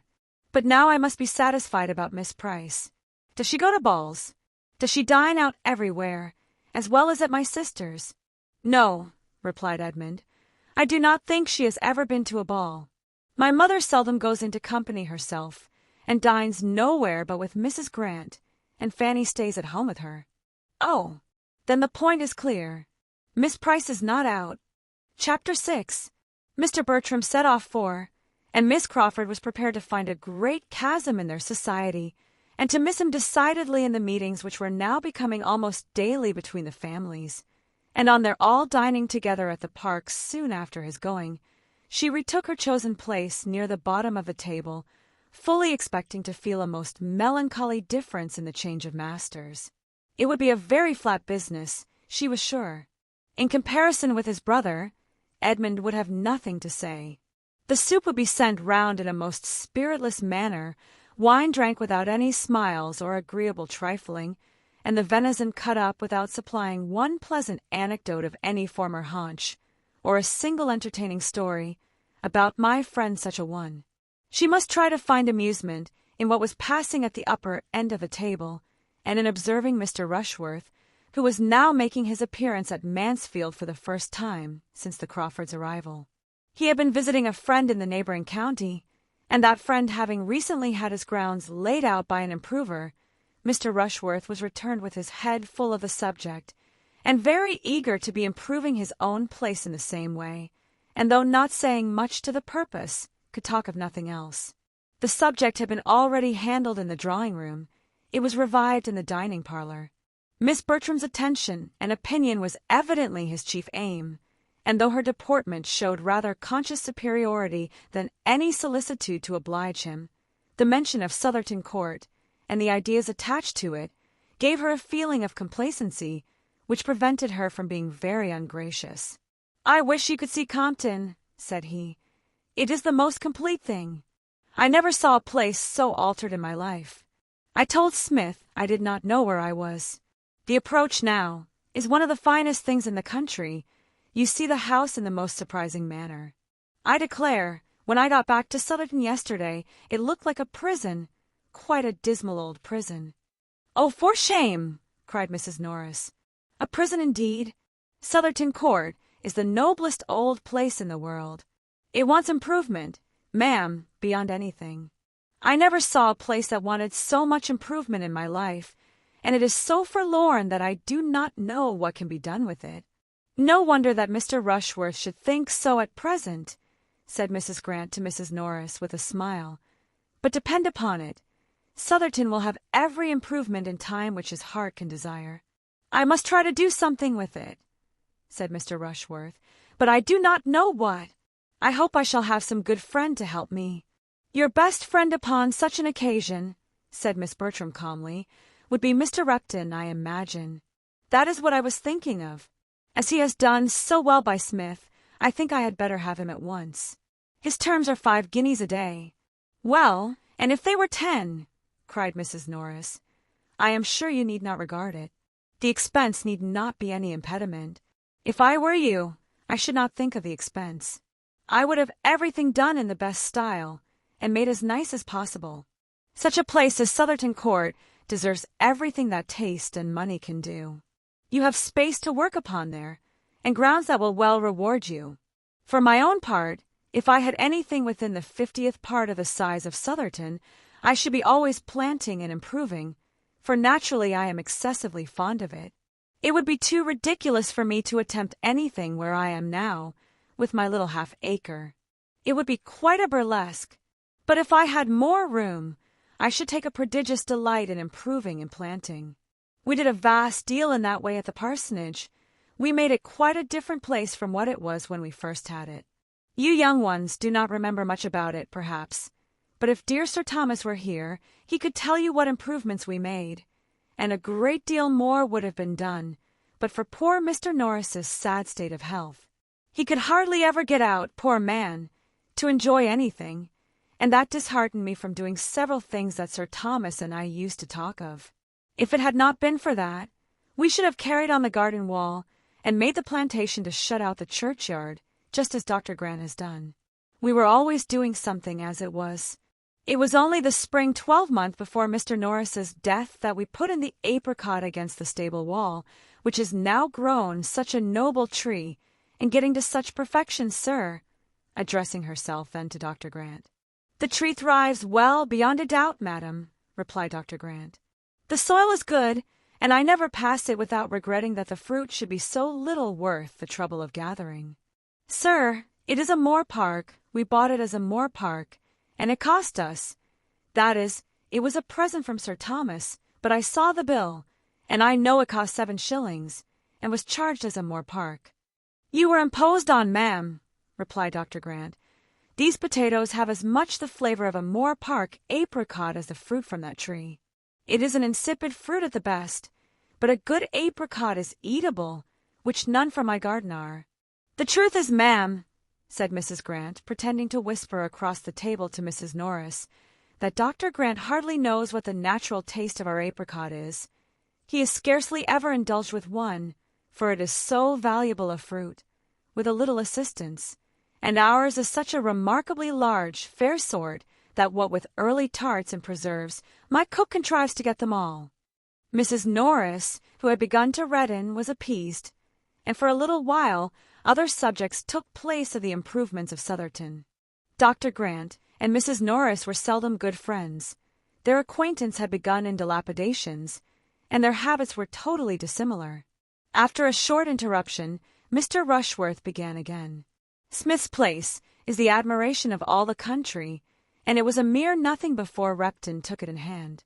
I think I shall have Repton. Mr. Rushworth, said Lady Bertram, if I were you, I would have a very pretty shrubbery.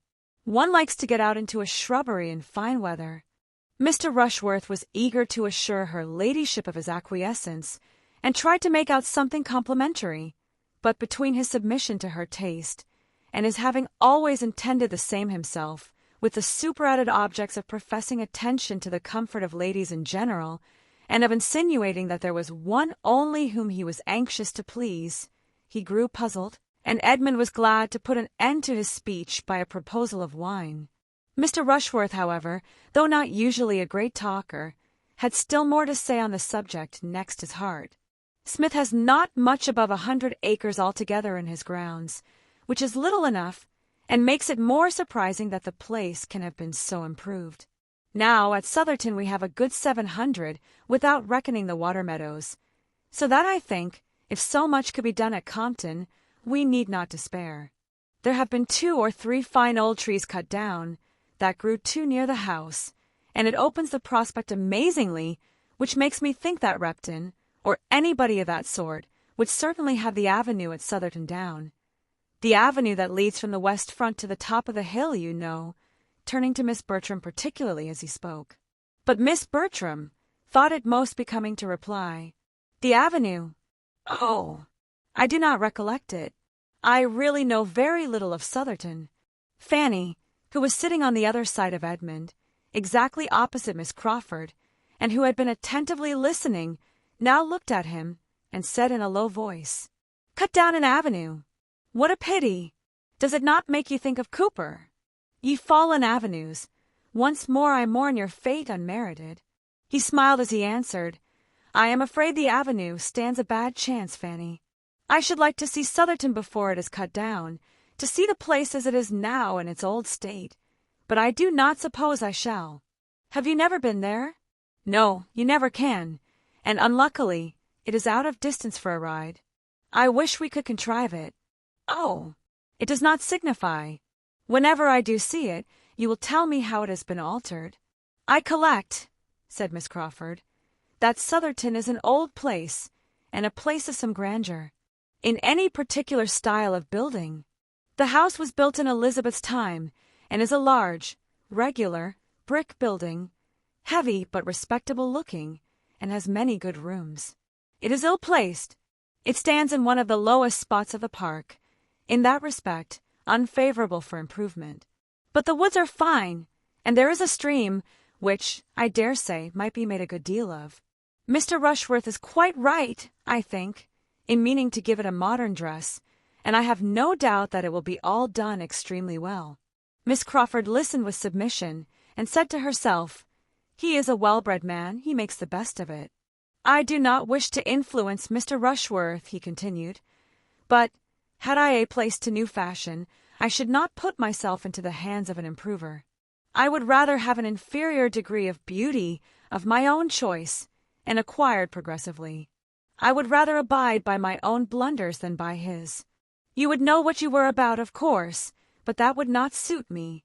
I have no eye or ingenuity for such matters, but as they are before me, and had I a place of my own in the country, I should be most thankful to any Mr. Repton who would undertake it, and give me as much beauty as he could for my money, and I should never look at it till it was complete." "It would be delightful to me to see the progress of it all," said Fanny. "You have been brought up to it. It was no part of my education, and the only dose I ever had, being administered by not the first favorite in the world, has made me consider improvements in hand as the greatest of nuisances. 3 years ago the Admiral, my honored uncle, bought a cottage at Twickenham for us all to spend our summers in, and my aunt and I went down to it quite in raptures, but it being excessively pretty, it was soon found necessary to be improved, and for 3 months we were all dirt and confusion, without a gravel walk to step on, or a bench fit for use. I would have everything as complete as possible in the country, shrubberies and flower gardens, and rustic seats innumerable, but it must all be done without my care. Henry is different. He loves to be doing. Edmund was sorry to hear Miss Crawford, whom he was much disposed to admire, speak so freely of her uncle. It did not suit his sense of propriety, and he was silenced, till induced by further smiles and liveliness to put the matter by for the present. "Mr. Bertram," said she, "I have tidings of my harp at last. I am assured that it is safe at Northampton, and there it has probably been these 10 days, in spite of the solemn assurances we have so often received to the contrary." Edmund expressed his pleasure and surprise. "The truth is, that our inquiries were too direct. We sent a servant, we went ourselves. This will not do 70 miles from London, but this morning we heard of it in the right way. It was seen by some farmer, and he told the miller, and the miller told the butcher, and the butcher's son-in-law left word at the shop. I am very glad that you have heard of it, by whatever means, and hope there will be no further delay.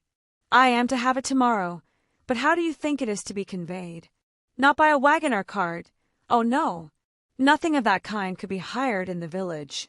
I might as well have asked for porters and a hand-barrow. You would find it difficult, I dare say, just now, in the middle of a very late hay harvest, to hire a horse and cart. I was astonished to find what a piece of work was made of it. To want a horse and cart in the country seemed impossible, so I told my maid to speak for one directly, and as I cannot look out of my dressing-closet without seeing one farmyard, nor walk in the shrubbery without passing another, I thought it would be only ask and have, and was rather grieved that I could not give the advantage to all. Guess my surprise, when I found that I had been asking the most unreasonable, most impossible thing in the world, had offended all the farmers, all the labourers, all the hay in the parish. As for Dr. Grant's bailiff, I believe I had better keep out of his way, and my brother-in-law himself, who is all kindness in general, looked rather black upon me when he found what I had been at. You could not be expected to have thought on the subject before, but when you do think of it, you must see the importance of getting in the grass. The hire of a cart at any time might not be so easy as you suppose. Our farmers are not in the habit of letting them out, but in harvest it must be quite out of their power to spare a horse. I shall understand all your ways in time, but coming down with the true London maxim that everything is to be got with money, I was a little embarrassed at first by the sturdy independence of your country customs. However, I am to have my harp fetched tomorrow. Henry, who is good nature itself, has offered to fetch it in his barouche. Will it not be honorably conveyed? Edmund spoke of the harp as his favorite instrument, and hoped to be soon allowed to hear her. Fanny had never heard the harp at all, and wished for it very much. "I shall be most happy to play to you both," said Miss Crawford, "at least as long as you can like to listen, probably much longer, for I dearly love music myself, and where the natural taste is equal the player must always be best off, for she is gratified in more ways than one. Now, Mr. Bertram, if you write to your brother, I entreat you to tell him that my harp is come. He heard so much of my misery about it. And you may say, if you please, that I shall prepare my most plaintive airs against his return, in compassion to his feelings, as I know his horse will lose. If I write, I will say whatever you wish me, but I do not, at present, foresee any occasion for writing. No, I dare say, nor if he were to be gone a 12-month, would you ever write to him, nor he to you if it could be helped. The occasion would never be foreseen. What strange creatures brothers are! You would not write to each other but upon the most urgent necessity in the world, and when obliged to take up the pen to say that such a horse is ill, or such a relation dead, it is done in the fewest possible words. You have but one style among you. I know it perfectly. Henry, who is in every other respect exactly what a brother should be, who loves me, consults me, confides in me, and will talk to me by the hour together, has never yet turned the page in a letter, and very often it is nothing more than, "Dear Mary, I am just arrived. Bath seems full, and everything as usual. Yours sincerely." That is the true manly style. That is a complete brother's letter. When they are at a distance from all their family, said Fanny, coloring for William's sake, they can write long letters. Miss Price has a brother at sea, said Edmund, whose excellence as a correspondent makes her think you too severe upon us. At sea, has she? In the king's service, of course. Fanny would rather have had Edmund tell the story, but his determined silence obliged her to relate her brother's situation. Her voice was animated in speaking of his profession and the foreign stations he had been on, but she could not mention the number of years that he had been absent without tears in her eyes. Miss Crawford civilly wished him an early promotion. "Do you know anything of my cousin's captain?" said Edmund. "Captain Marshall? You have a large acquaintance in the navy, I conclude." "Among admirals, large enough, but," with an air of grandeur, "we know very little of the inferior ranks. Post-captains may be very good sort of men, but they do not belong to us. Of various admirals I could tell you a great deal, of them and their flags, and the gradation of their pay, and their bickerings and jealousies. But, in general, I can assure you that they are all passed over and all very ill used. Certainly, my home at my uncle's brought me acquainted with a circle of admirals. Of rears and vices I saw enough. Now do not be suspecting me of a pun, I entreat."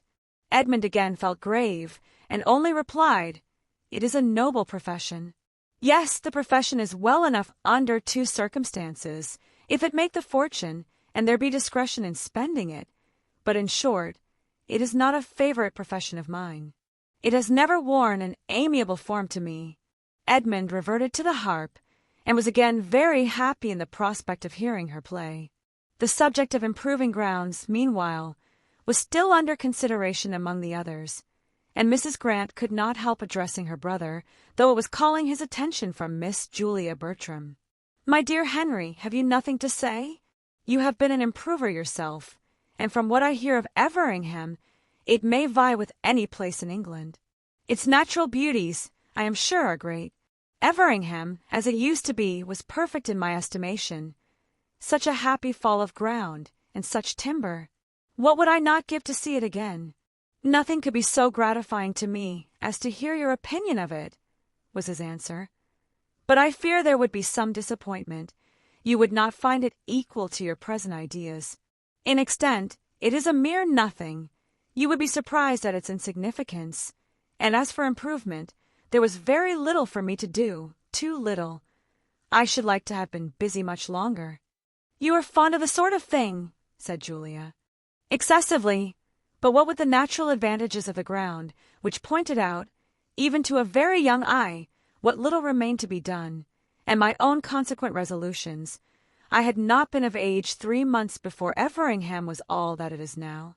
My plan was laid at Westminster, a little altered, perhaps at Cambridge, and at 21 executed. I am inclined to envy Mr. Rushworth for having so much happiness yet before him. I have been a devourer of my own. Those who see quickly will resolve quickly and act quickly, said Julia. You can never want employment. Instead of envying Mr. Rushworth, you should assist him with your opinion. Mrs. Grant, hearing the latter part of the speech, enforced it warmly, persuaded that no judgment could be equal to her brother's, and as Miss Bertram caught at the idea likewise, and gave it her full support, declaring that, in her opinion, it was infinitely better to consult with friends and disinterested advisers than immediately to throw the business into the hands of a professional man. Mr. Rushworth was very ready to request the favor of Mr. Crawford's assistance, and Mr. Crawford, after properly depreciating his own abilities, was quite at his service in any way that could be useful. Mr. Rushworth then began to propose Mr. Crawford's doing him the honor of coming over to Sotherton and taking a bed there, when Mrs. Norris, as if reading in her 2 nieces' minds their little approbation of a plan which was to take Mr. Crawford away, interposed with an amendment. There can be no doubt of Mr. Crawford's willingness, but why should not more of us go? Why should not we make a little party?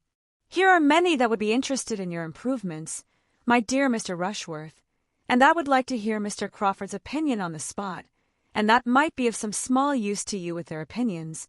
And for my own part, I have been long wishing to wait upon your good mother again. Nothing but having no horses of my own could have made me so remiss.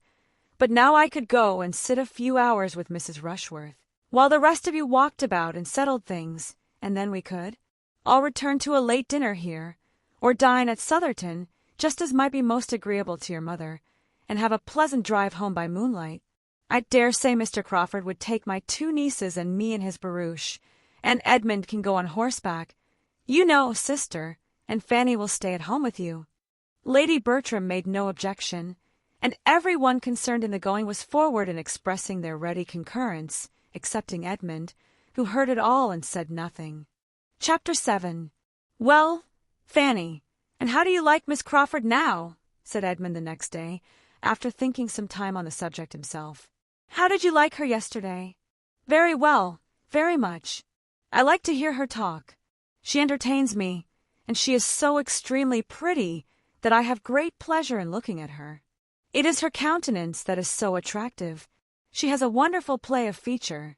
But was there nothing in her conversation that struck you? Fanny is not quite right. Oh, yes.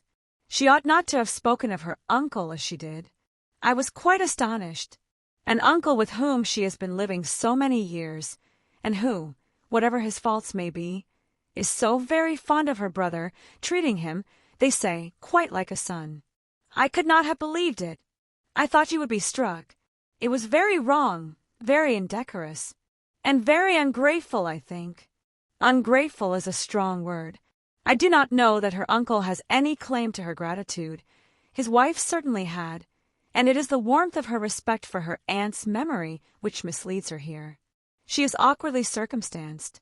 With such warm feelings and lively spirits it must be difficult to do justice to her affection for Mrs. Crawford, without throwing a shade on the Admiral. I do not pretend to know which was most to blame in their disagreements, though the Admiral's present conduct might incline one to the side of his wife, but it is natural and amiable that Miss Crawford should acquit her aunt entirely. I do not censure her opinions, but there certainly is impropriety in making them public." "Do not you think," said Fanny, after a little consideration, "that this impropriety is a reflection itself upon Mrs. Crawford, as her niece has been entirely brought up by her?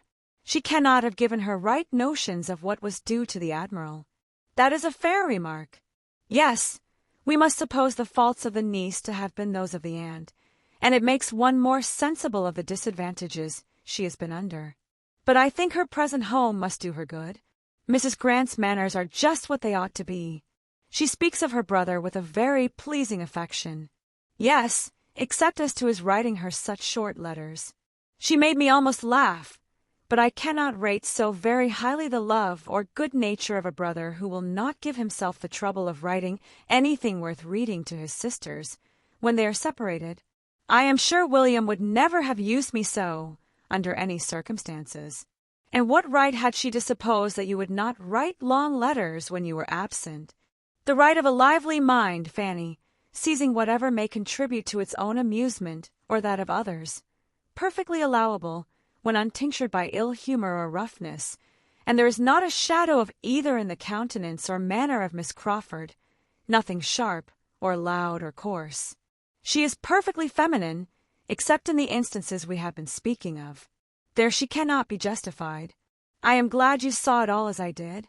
Having formed her mind and gained her affections, he had a good chance of her thinking like him, though at this period, and on this subject, there began now to be some danger of dissimilarity, for he was in a line of admiration of Miss Crawford, which might lead him where Fanny could not follow. Miss Crawford's attractions did not lessen. The harp arrived, and rather added to her beauty, wit, and good humor, for she played with the greatest obligingness, with an expression and taste which were peculiarly becoming, and there was something clever to be said at the close of every air. Edmund was at the parsonage every day, to be indulged with his favorite instrument. One morning secured an invitation for the next, for the lady could not be unwilling to have a listener, and everything was soon in a fair train. A young woman, pretty, lively, with a harp as elegant as herself, and both placed near a window cut down to the ground, and opening on a little lawn, surrounded by shrubs in the rich foliage of summer, was enough to catch any man's heart. The season, the scene, the air, were all favorable to tenderness and sentiment. Mrs. Grant and her timbre frame were not without their use. It was all in harmony, and as everything will turn to account when love is once set going, even the sandwich tray, and Dr. Grant doing the honors of it, were worth looking at. Without studying the business, however, or knowing what he was about, Edmund was beginning, at the end of a week of such intercourse, to be a good deal in love, and to the credit of the lady it may be added that, without his being a man of the world or an elder brother, without any of the arts of flattery or the gaieties of small talk, he began to be agreeable to her. She felt it to be so, though she had not foreseen, and could hardly understand it, for he was not pleasant by any common rule. He talked no nonsense, he paid no compliments, his opinions were unbending, his attentions tranquil and simple. There was a charm, perhaps, in his sincerity, his steadiness, his integrity, which Miss Crawford might be equal to feel, though not equal to discuss with herself. She did not think very much about it, however. He pleased her for the present. She liked to have him near her, it was enough. Fanny could not wonder that Edmund was at the parsonage every morning. She would gladly have been there too. Might she have gone in uninvited and unnoticed to hear the harp, neither could she wonder that, when the evening stroll was over and the two families parted again, he should think it right to attend Mrs. Grant and her sister to their home, while Mr. Crawford was devoted to the ladies of the park. But she thought it a very bad exchange, and if Edmund were not there to mix the wine and water for her, would rather go without it than not. She was a little surprised that he could spend so many hours with Miss Crawford, and not see more of the sort of fault which she had already observed, and of which she was almost always reminded by something of the same nature whenever she was in her company. But so it was. Edmund was fond of speaking to her of Miss Crawford, but he seemed to think it enough that the admiral had since been spared, and she scrupled to point out her own remarks to him, lest it should appear like ill nature. The first actual pain which Miss Crawford occasioned her was the consequence of an inclination to learn to ride, which the former caught soon after her being settled at Mansfield from the example of the young ladies at the park, and which, when Edmund's acquaintance with her increased, led to his encouraging the wish, and the offer of his own quiet mare for the purpose of her first attempts, as the best fitted for a beginner that either stable could furnish. No pain, no injury, however, was designed by him to his cousin in this offer. She was not to lose a day's exercise by it. The mare was only to be taken down to the parsonage half an hour before her ride were to begin, and Fanny, on its being first proposed, so far from feeling slighted, was almost overpowered with gratitude that he should be asking her leave for it. Miss Crawford made her first essay with great credit to herself, and no inconvenience to Fanny.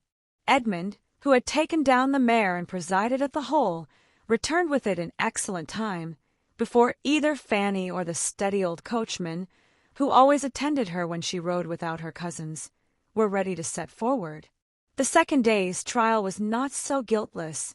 Miss Crawford's enjoyment of riding was such that she did not know how to leave off.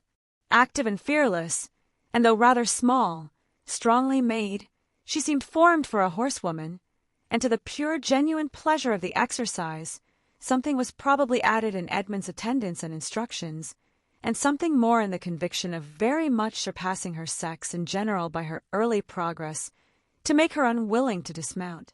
Fanny was ready and waiting, and Mrs. Norris was beginning to scold her for not being gone, and still no horse was announced, no Edmund appeared. To avoid her aunt, and look for him, she went out.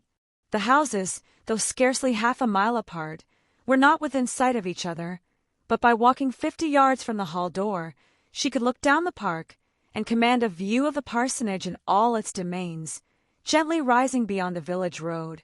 And in Dr. Grant's meadow she immediately saw the group, Edmund and Miss Crawford both on horseback, riding side by side, Dr. and Mrs. Grant and Mr. Crawford, with 2 or 3 grooms, standing about and looking on. A happy party it appeared to her, all interested in one object, cheerful beyond a doubt, for the sound of merriment ascended even to her. It was a sound which did not make her cheerful. She wondered that Edmund should forget her, and felt a pang. She could not turn her eyes from the meadow. She could not help watching all that passed. At first Miss Crawford and her companion made the circuit of the field, which was not small, at a foot's pace.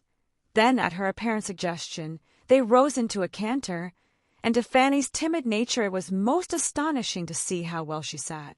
After a few minutes they stopped entirely. Edmund was close to her. He was speaking to her. He was evidently directing her management of the bridle. He had hold of her hand. She saw it, or the imagination supplied what the eye could not reach. She must not wonder at all this. What could be more natural than that Edmund should be making himself useful, and proving his good nature by any one? She could not but think, indeed, that Mr. Crawford might as well have saved him the trouble, that it would have been particularly proper and becoming in a brother to have done it himself. But Mr. Crawford, with all his boasted good nature and all his coachmanship, probably knew nothing of the matter, and had no active kindness in comparison of Edmund. She began to think it rather hard upon the mare to have such double duty. If she were forgotten, the poor mare should be remembered. Her feelings for one and the other were soon a little tranquilized by seeing the party in the meadow disperse, and Miss Crawford still on horseback, but attended by Edmund on foot, pass through a gate into the lane, and so into the park, and make towards the spot where she stood. She began then to be afraid of appearing rude and impatient, and walked to meet them with a great anxiety to avoid the suspicion. "My dear Miss Price," said Miss Crawford, as soon as she was at all within hearing, "I am come to make my own apologies for keeping you waiting, but I have nothing in the world to say for myself. I knew it was very late, and that I was behaving extremely ill, and therefore, if you please, you must forgive me. Selfishness must always be forgiven, you know, because there is no hope of a cure." Fanny's answer was extremely civil, and Edmund added his conviction that she could be in no hurry. "For there is more than time enough for my cousin to ride twice as far as she ever goes," said he, "and you have been promoting her comfort by preventing her from setting off half an hour sooner. clouds are now coming up, and she will not suffer from the heat as she would have done then. I wish you may not be fatigued by so much exercise. I wish you had saved yourself this walk home. No part of it fatigues me, but getting off this horse, I assure you," said she, as she sprang down with his help. "I am very strong. Nothing ever fatigues me but doing what I do not like. Miss Price, I give way to you with a very bad grace, but I sincerely hope you will have a pleasant ride, and that I may have nothing but good to hear of this dear, delightful, beautiful animal." The old coachman, who had been waiting about with his own horse, now joining them, Fanny was lifted on hers, and they set off across another part of the park, her feelings of discomfort not lightened by seeing, as she looked back, that the others were walking down the hill together to the village. Nor did her attendant do her much good by his comments on Miss Crawford's great cleverness as a horsewoman, which he had been watching with an interest almost equal to her own. "It is a pleasure to see a lady with such a good heart for riding," said he. "I never see one sit a horse better. She did not seem to have a thought of fear. Very different from you, miss, when you first began, 6 years ago come next Easter. Lord bless you, how you did tremble when Sir Thomas first had you put on." In the drawing-room Miss Crawford was also celebrated. Her merit in being gifted by nature with strength and courage was fully appreciated by the Miss Bertrams. Her delight in riding was like their own. Her early excellence in it was like their own, and they had great pleasure in praising it. "I was sure she would ride well," said Julia. "She has the make for it. Her figure is as neat as her brother's." "Yes," added Maria, "and her spirits are as good, and she has the same energy of character. I cannot but think that good horsemanship has a great deal to do with the mind." When they parted at night, Edmund asked Fanny whether she meant to ride the next day. "No, I do not know, not if you want the mare," was her answer. "I do not want her at all for myself," said he.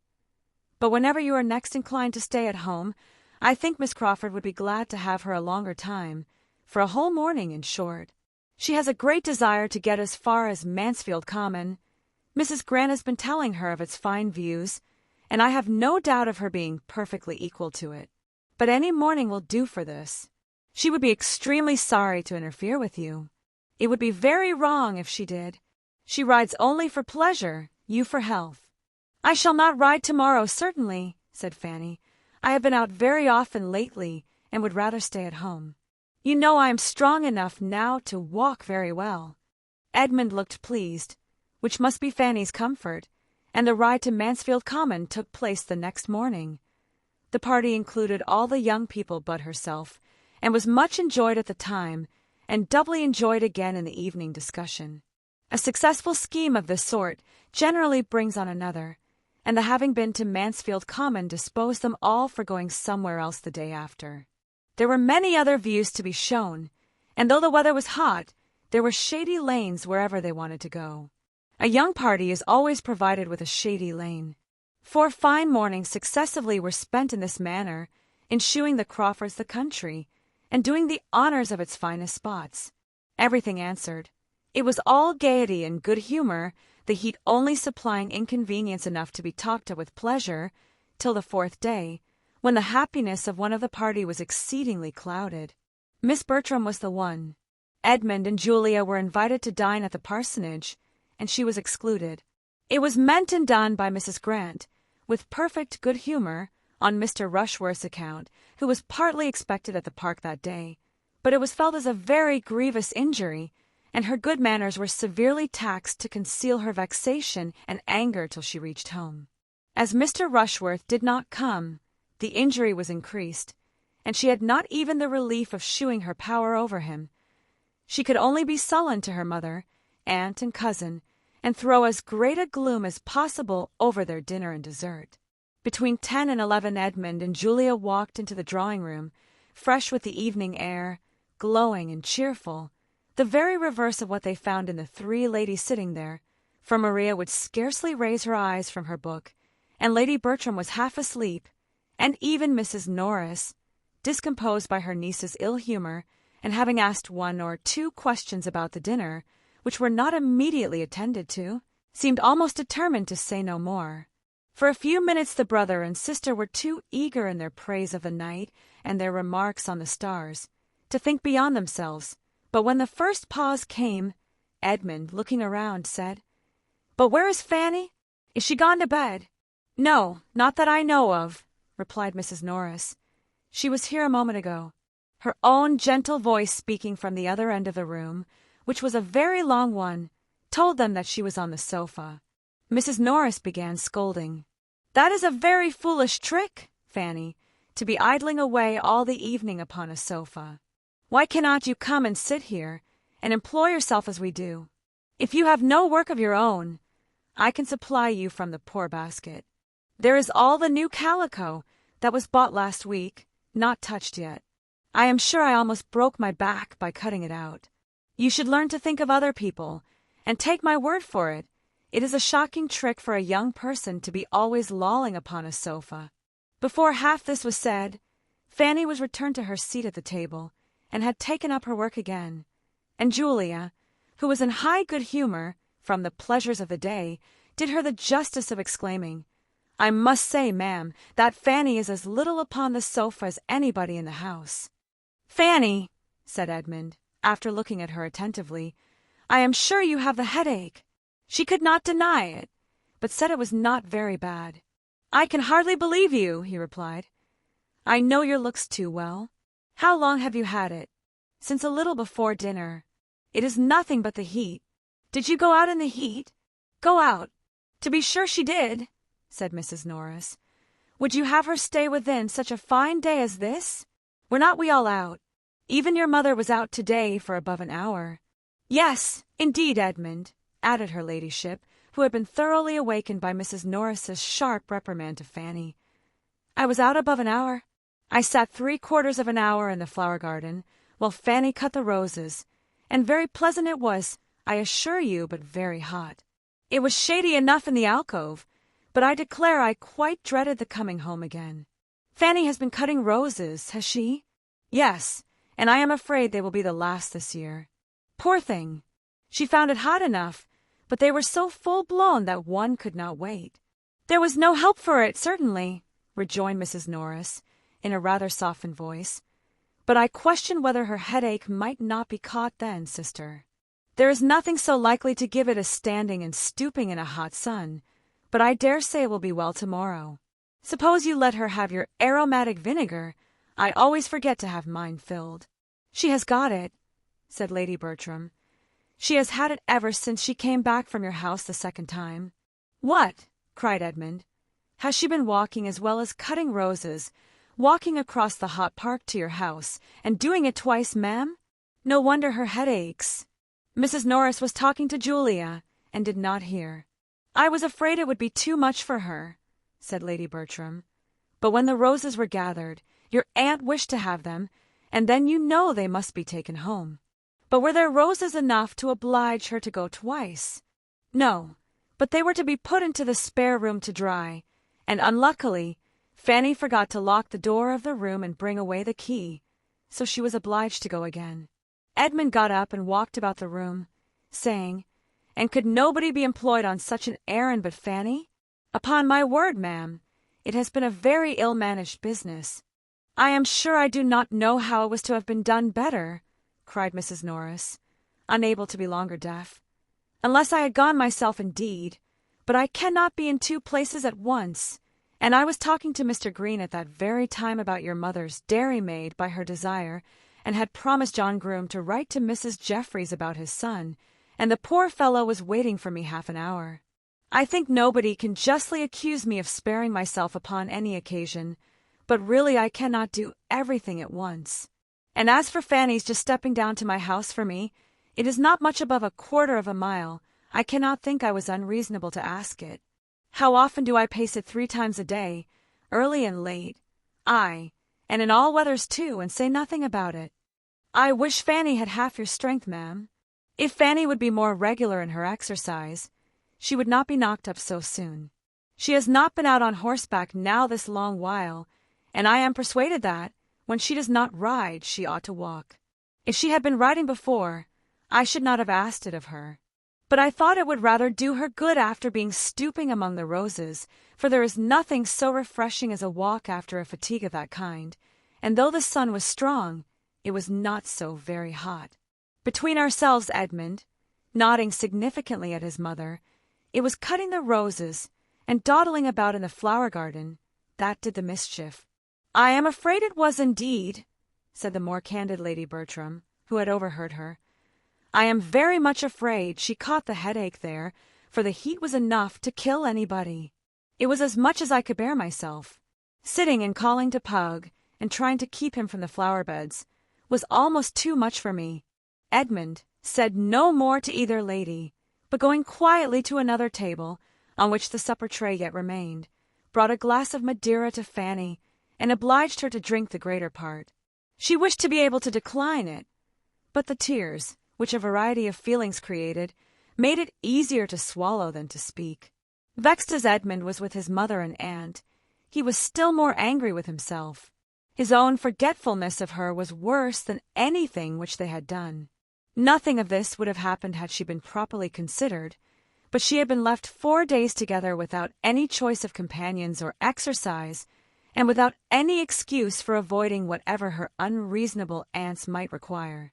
He was ashamed to think that for 4 days together she had not had the power of riding, and very seriously resolved, however unwilling he must be to check a pleasure of Miss Crawford's, that it should never happen again. Fanny went to bed with her heart as full as on the first evening of her arrival at the park. The state of her spirits had probably had its share in her indisposition, for she had been feeling neglected, and been struggling against discontent and envy for some days past. As she leant on the sofa, to which she had retreated that she might not be seen, the pain of her mind had been much beyond that in her head, and the sudden change which Edmund's kindness had then occasioned made her hardly know how to support herself. Chapter 8. Fanny's rides recommenced the very next day, and as it was a pleasant fresh-feeling morning, less hot than the weather had lately been, Edmund trusted that her losses, both of health and pleasure, would be soon made good. While she was gone, Mr. Rushworth arrived, escorting his mother, who came to be civil, and to shew her civility especially, in urging the execution of the plan for visiting Sotherton, which had been started a fortnight before, and which, in consequence of her subsequent absence from home, had since lain dormant. Mrs. Norris and her nieces were all well pleased with its revival, and an early day was named and agreed to, provided Mr. Crawford should be disengaged. The young ladies did not forget that stipulation, and though Mrs. Norris would willingly have answered for his being so, they would neither authorize the liberty nor run the risk. And at last, on a hint from Miss Bertram, Mr. Rushworth discovered that the properest thing to be done was for him to walk down to the parsonage directly and call on Mr. Crawford and inquire whether Wednesday would suit him or not. Before his return, Mrs. Grant and Miss Crawford came in. Having been out some time, and taken a different route to the house, they had not met him. Comfortable hopes, however, were given that he would find Mr. Crawford at home. The Sotherton scheme was mentioned, of course. It was hardly possible, indeed, that anything else should be talked of, for Mrs. Norris was in high spirits about it, and Mrs. Rushworth, a well-meaning, civil, prosing, pompous woman, who thought nothing of consequence, but as it related to her own and her son's concerns, had not yet given over pressing Lady Bertram to be of the party. Lady Bertram constantly declined it, but her placid manner of refusal made Mrs. Rushworth still think she wished to come, till Mrs. Norris's more numerous words and louder tone convinced her of the truth. The fatigue would be too much for my sister, a great deal too much, I assure you, my dear Mrs. Rushworth. 10 miles there, and 10 back, you know. You must excuse my sister on this occasion, and accept of our 2 dear girls and myself without her. Sotherton is the only place that could give her a wish to go so far, but it cannot be indeed. She will have a companion in Fanny Price, you know, so it will all do very well. And as for Edmund, as he is not here to speak for himself, I will answer for his being most happy to join the party. He can go on horseback, you know. Mrs. Rushworth, being obliged to yield to Lady Bertram staying at home, could only be sorry. The loss of her ladyship's company would be a great drawback, and she should have been extremely happy to have seen the young lady too, Miss Price, who had never been at Sotherton yet, and it was a pity she should not see the place. "You are very kind. You are all kindness, my dear madam," cried Mrs. Norris. "But as to Fanny, she will have opportunities in plenty of seeing Sotherton. She has time enough before her, and her going now is quite out of the question. Lady Bertram could not possibly spare her. Oh, no, I cannot do without Fanny." Mrs. Rushworth proceeded next, under the conviction that everybody must be wanting to see Sotherton, to include Miss Crawford in the invitation, and though Mrs. Grant, who had not been at the trouble of visiting Mrs. Rushworth on her coming into the neighbourhood, civilly declined it on her own account, she was glad to secure any pleasure for her sister, and Mary, properly pressed and persuaded, was not long in accepting her share of the civility. Mr. Rushworth came back from the parsonage successful, and Edmund made his appearance just in time to learn what had been settled for Wednesday, to attend Mrs. Rushworth to her carriage, and walk halfway down the park with the two other ladies. On his return to the breakfast-room, he found Mrs. Norris trying to make up her mind as to whether Miss Crawford's being of the party were desirable or not, or whether her brother's barouche would not be full without her. The Miss Bertrams laughed at the idea, assuring her that the barouche would hold four perfectly well, independent of the box, on which one might go with him. "But why is it necessary," said Edmund, "that Crawford's carriage, or his only, should be employed? Why is no use to be made of my mother's chaise? I could not, when the scheme was first mentioned the other day, understand why a visit from the family were not to be made in the carriage of the family." "What!" cried Julia. "Go boxed up 3 in a post-chaise in this weather, when we may have seats in a barouche? No, my dear Edmund, that will not quite do." "Besides," said Maria, "I know that Mr. Crawford depends upon taking us. After what passed at first, he would claim it as a promise. And, my dear Edmund," added Mrs. Norris, "taking out 2 carriages when one will do would be trouble for nothing, and between ourselves, coachman is not very fond of the roads between this and Sotherton. He always complains bitterly of the narrow lanes scratching his carriage, and you know one should not like to have dear Sir Thomas, when he comes home, find all the varnish scratched off." "That would not be a very handsome reason for using Mr. Crawford's," said Maria. "But the truth is, that Wilcox is a stupid old fellow, and does not know how to drive. I will answer for it that we shall find no inconvenience from narrow roads on Wednesday." "There is no hardship, I suppose, nothing unpleasant," said Edmund, "in going on the barouche box." "Unpleasant!" cried Maria. "Oh dear! I believe it would be generally thought the favourite seat. There can be no comparison as to one's view of the country. Probably Miss Crawford will choose the barouche box herself. There can be no objection, then, to Fanny's going with you. There can be no doubt of your having room for her." "Fanny!" repeated Mrs. Norris. "My dear Edmund, there is no idea of her going with us. She stays with her aunt. I told Mrs. Rushworth so. She is not expected." "You can have no reason, I imagine, madam," said he, addressing his mother, "for wishing Fanny not to be of the party, but as it relates to yourself, to your own comfort. If you could do without her, you would not wish to keep her at home." "To be sure not, but I cannot do without her." "You can if I stay at home with you, as I mean to do." There was a general cry out at this. "Yes," he continued, "there is no necessity for my going, and I mean to stay at home. Fanny has a great desire to see Sotherton. I know she wishes it very much. She has not often a gratification of the kind, and I am sure, ma'am, you would be glad to give her the pleasure now." "Oh, yes, very glad, if your aunt sees no objection." Mrs. Norris was very ready with the only objection which could remain, their having positively assured Mrs. Rushworth that Fanny could not go, and the very strange appearance there would consequently be in taking her, which seemed to her a difficulty quite impossible to be got over. It must have the strangest appearance. It would be something so very unceremonious, so bordering on disrespect for Mrs. Rushworth, whose own manners were such a pattern of good breeding and attention, that she really did not feel equal to it. Mrs. Norris had no affection for Fanny, and no wish of procuring her pleasure at any time, But her opposition to Edmund now arose more from partiality for her own scheme, because it was her own, than from anything else. She felt that she had arranged everything extremely well, and that any alteration must be for the worse. When Edmund, therefore, told her in reply, as he did when she would give him the hearing, that she need not distress herself on Mrs. Rushworth's account, because he had taken the opportunity, as he walked with her through the hall, of mentioning Miss Price as one who would probably be of the party, and had directly received a very sufficient invitation for his cousin. Mrs. Norris was too much vexed to submit with a very good grace, and would only say, very well, just as you choose. Settle it your own way. I am sure I do not care about it." "It seems very odd," said Maria, "that you should be staying at home instead of Fanny." "I am sure she ought to be very much obliged to you," added Julia, hastily leaving the room as she spoke, from a consciousness that she ought to offer to stay at home herself. "Fanny will feel quite as grateful as the occasion requires," was Edmund's only reply, and the subject dropped.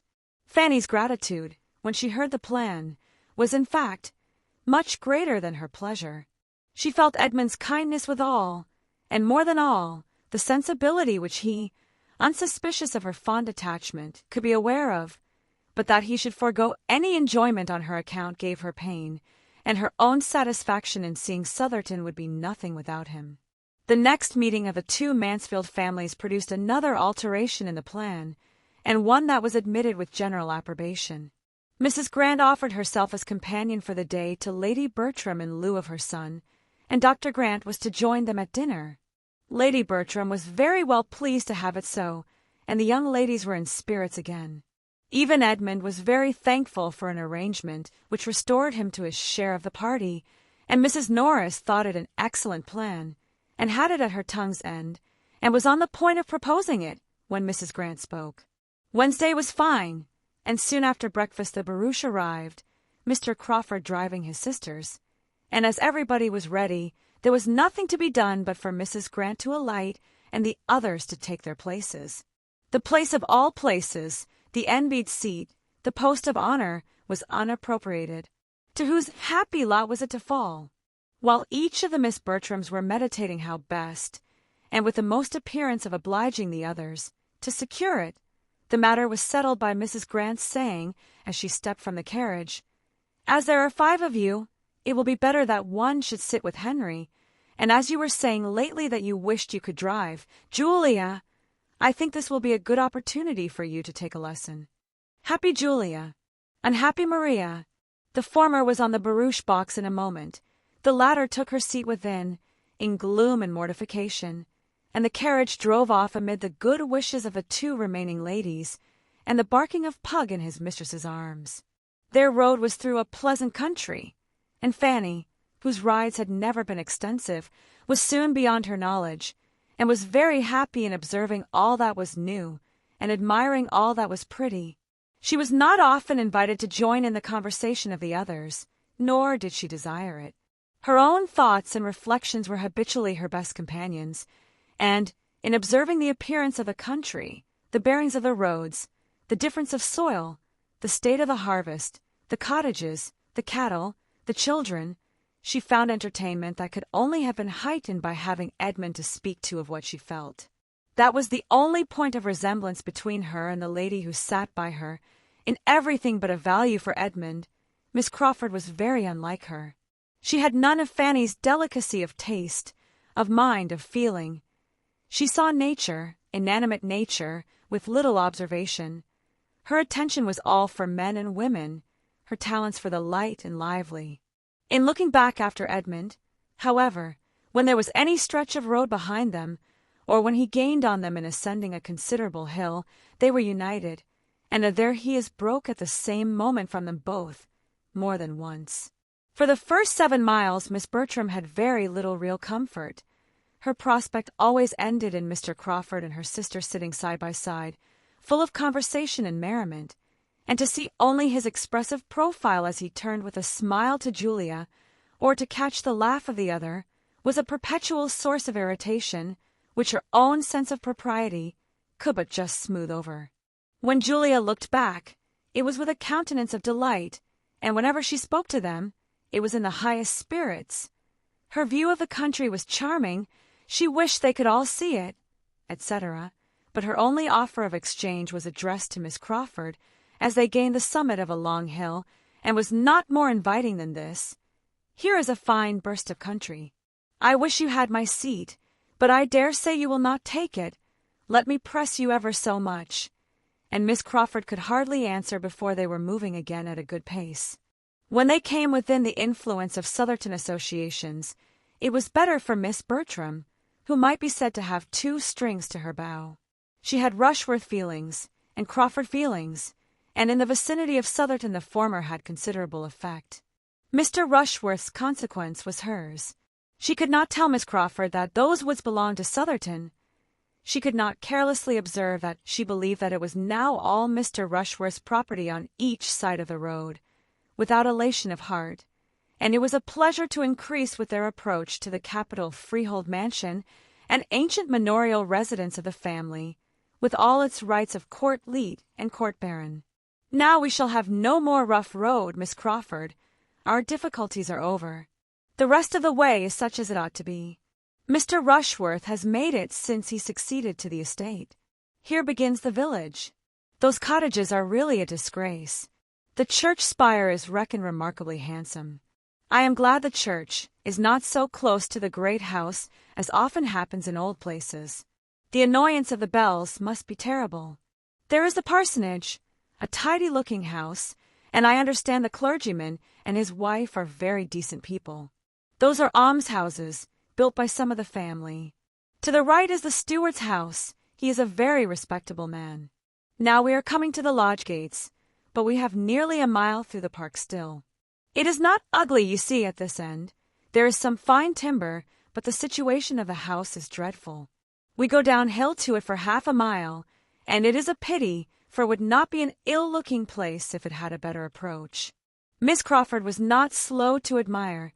She pretty well guessed Miss Bertram's feelings, and made it a point of honor to promote her enjoyment to the utmost. Mrs. Norris was all delight and volubility, and even Fanny had something to say in admiration, and might be heard with complacency. Her eye was eagerly taking in everything within her reach, and after being at some pains to get a view of the house, and observing that it was a sort of building which she could not look at but with respect, she added, "Now, where is the avenue? The house fronts the east, I perceive. The avenue, therefore, must be at the back of it. Mr. Rushworth talked of the west front. Yes, it is exactly behind the house, begins at a little distance, and ascends for half a mile to the extremity of the grounds. You may see something of it here, something of the more distant trees. It is oak entirely." Miss Bertram could now speak with decided information of what she had known nothing about when Mr. Rushworth had asked her opinion, and her spirits were in as happy a flutter as vanity and pride could furnish, when they drove up to the spacious stone steps before the principal entrance. Chapter 9. Mr. Rushworth was at the door to receive his fair lady, and the whole party were welcomed by him with due attention. In the drawing-room they were met with equal cordiality by the mother, and Miss Bertram had all the distinction with each that she could wish. After the business of arriving was over, it was first necessary to eat, and the doors were thrown open to admit them through one or two intermediate rooms into the appointed dining-parlour, where a collation was prepared with abundance and elegance. Much was said, and much was ate, and all went well. The particular object of the day was then considered. How would Mr. Crawford like, in what manner would he choose, to take a survey of the grounds? Mr. Rushworth mentioned his cockle. Mr. Crawford suggested the greater desirableness of some carriage which might convey more than two. To be depriving themselves of the advantage of other eyes and other judgments might be an evil even beyond the loss of present pleasure. Mrs. Rushworth proposed that the chaise should be taken also, but this was scarcely received as an amendment. The young ladies neither smiled nor spoke. Her next proposition, of shewing the house to such of them as had not been there before, was more acceptable, for Miss Bertram was pleased to have its size displayed, and all were glad to be doing something. The whole party rose accordingly, and under Mrs. Rushworth's guidance were shown through a number of rooms, all lofty and many large, and amply furnished in the taste of 50 years back, with shining floors, solid mahogany, rich damask, marble, gilding and carving, each handsome in its way. Of pictures there were abundance, and some few good, but the larger part were family portraits, no longer anything to anybody but Mrs. Rushworth, who had been at great pains to learn all that the housekeeper could teach, and was now almost equally well qualified to shew the house. On the present occasion, she addressed herself chiefly to Miss Crawford and Fanny, but there was no comparison in the willingness of their attention, for Miss Crawford, who had seen scores of great houses and cared for none of them, had only the appearance of civilly listening, while Fanny, to whom everything was almost as interesting as it was new, attended with unaffected earnestness to all that Mrs. Rushworth could relate of the family in former times, its rise in grandeur, regal visits, and loyal efforts, delighted to connect anything with history already known, or warm her imagination with scenes of the past.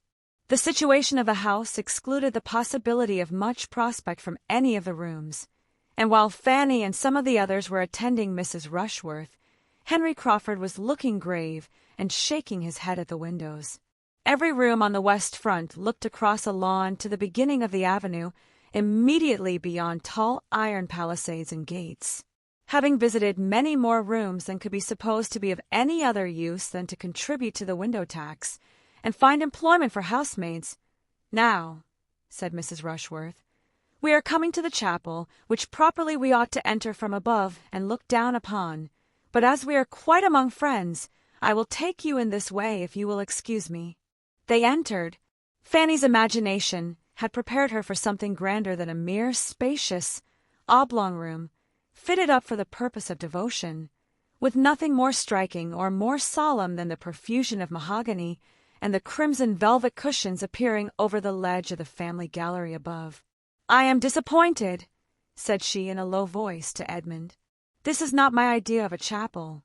There is nothing awful here, nothing melancholy, nothing grand. Here are no aisles, no arches, no inscriptions, no banners. No banners, cousin, to be blown by the night wind of heaven. No signs that a Scottish monarch sleeps below. You forget, Fanny, how lately all this has been built, and for how confined a purpose, compared with the old chapels of castles and monasteries. It was only for the private use of the family. They have been buried, I suppose, in the parish church. There you must look for the banners and the achievements. It was foolish of me not to think of all that, but I am disappointed." Mrs. Rushworth began her relation. "This chapel was fitted up as you see it, in James II's time. Before that period, as I understand, the pews were only wainscot, and there is some reason to think that the linings and cushions of the pulpit and family seat were only purple cloth, but this is not quite certain. It is a handsome chapel, and was formerly in constant use both morning and evening. Prayers were always read in it by the domestic chaplain, within the memory of many, but the late Mr. Rushworth left it off. Every generation has its improvements," said Miss Crawford, with a smile to Edmund. Mrs. Rushworth was gone to repeat her lesson to Mr. Crawford, and Edmund, Fanny, and Miss Crawford remained in a cluster together. "It is a pity," cried Fanny, "that the custom should have been discontinued. It was a valuable part of former times. There is something in a chapel and chaplain, so much in character with a great house, with one's ideas of what such a household should be. A whole family assembling regularly for the purpose of prayer is fine." "Very fine indeed," said Miss Crawford, laughing. "It must do the heads of the family a great deal of good to force all the poorer housemaids and footmen to leave business and pleasure, and say their prayers here twice a day, while they are inventing excuses themselves for staying away." "That is hardly Fanny's idea of a family assembling," said Edmund. "If the master and mistress do not attend themselves, there must be more harm than good in the custom. At any rate, it is safer to leave people to their own devices on such subjects. Everybody likes to go their own way, to choose their own time and manner of devotion. The obligation of attendance, the formality, the restraint, the length of time, altogether it is a formidable thing, and what nobody likes, and if the good people who used to kneel and gape in that gallery could have foreseen that the time would ever come when men and women might lie another 10 minutes in bed, when they woke with a headache, without danger of reprobation, because chapel was missed, they would have jumped with joy and envy. Cannot you imagine with what unwilling feelings the former belles of the house of Rushworth did many a time repair to this chapel?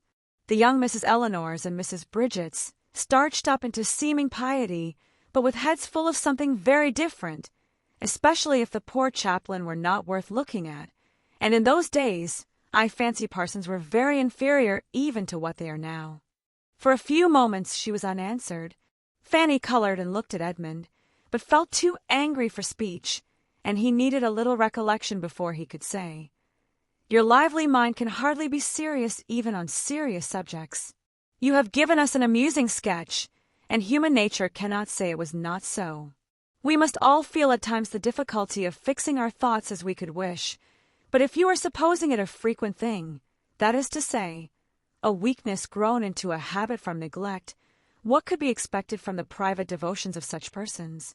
Do you think the minds which are suffered, which are indulged in wanderings in a chapel, would be more collected in a closet? Yes, very likely. They would have 2 chances at least in their favor. There would be less to distract the attention from without, and it would not be tried so long. The mind which does not struggle against itself under one circumstance would find objects to distract it in the other, I believe, and the influence of the place and of example may often rouse better feelings than are begun with. The greater length of a service, however, I admit to be sometimes too hard a stretch upon the mind.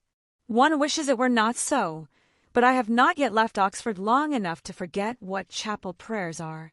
While this was passing, the rest of the party being scattered about the chapel, Julia called Mr. Crawford's attention to her sister by saying, "Do look at Mr. Rushworth and Maria, standing side by side, exactly as if the ceremony were going to be performed. Have not they completely the air of it?" Mr. Crawford smiled his acquiescence, and stepping forward to Maria, said, in a voice which she only could hear, "I do not like to see Miss Bertram so near the altar." Starting, the lady instinctively moved a step or 2, but recovering herself in a moment, affected to laugh, and asked him, in a tone not much louder, if he would give her away. "I am afraid I should do it very awkwardly," was his reply, with a look of meaning. Julia, joining them at the moment, carried on the joke.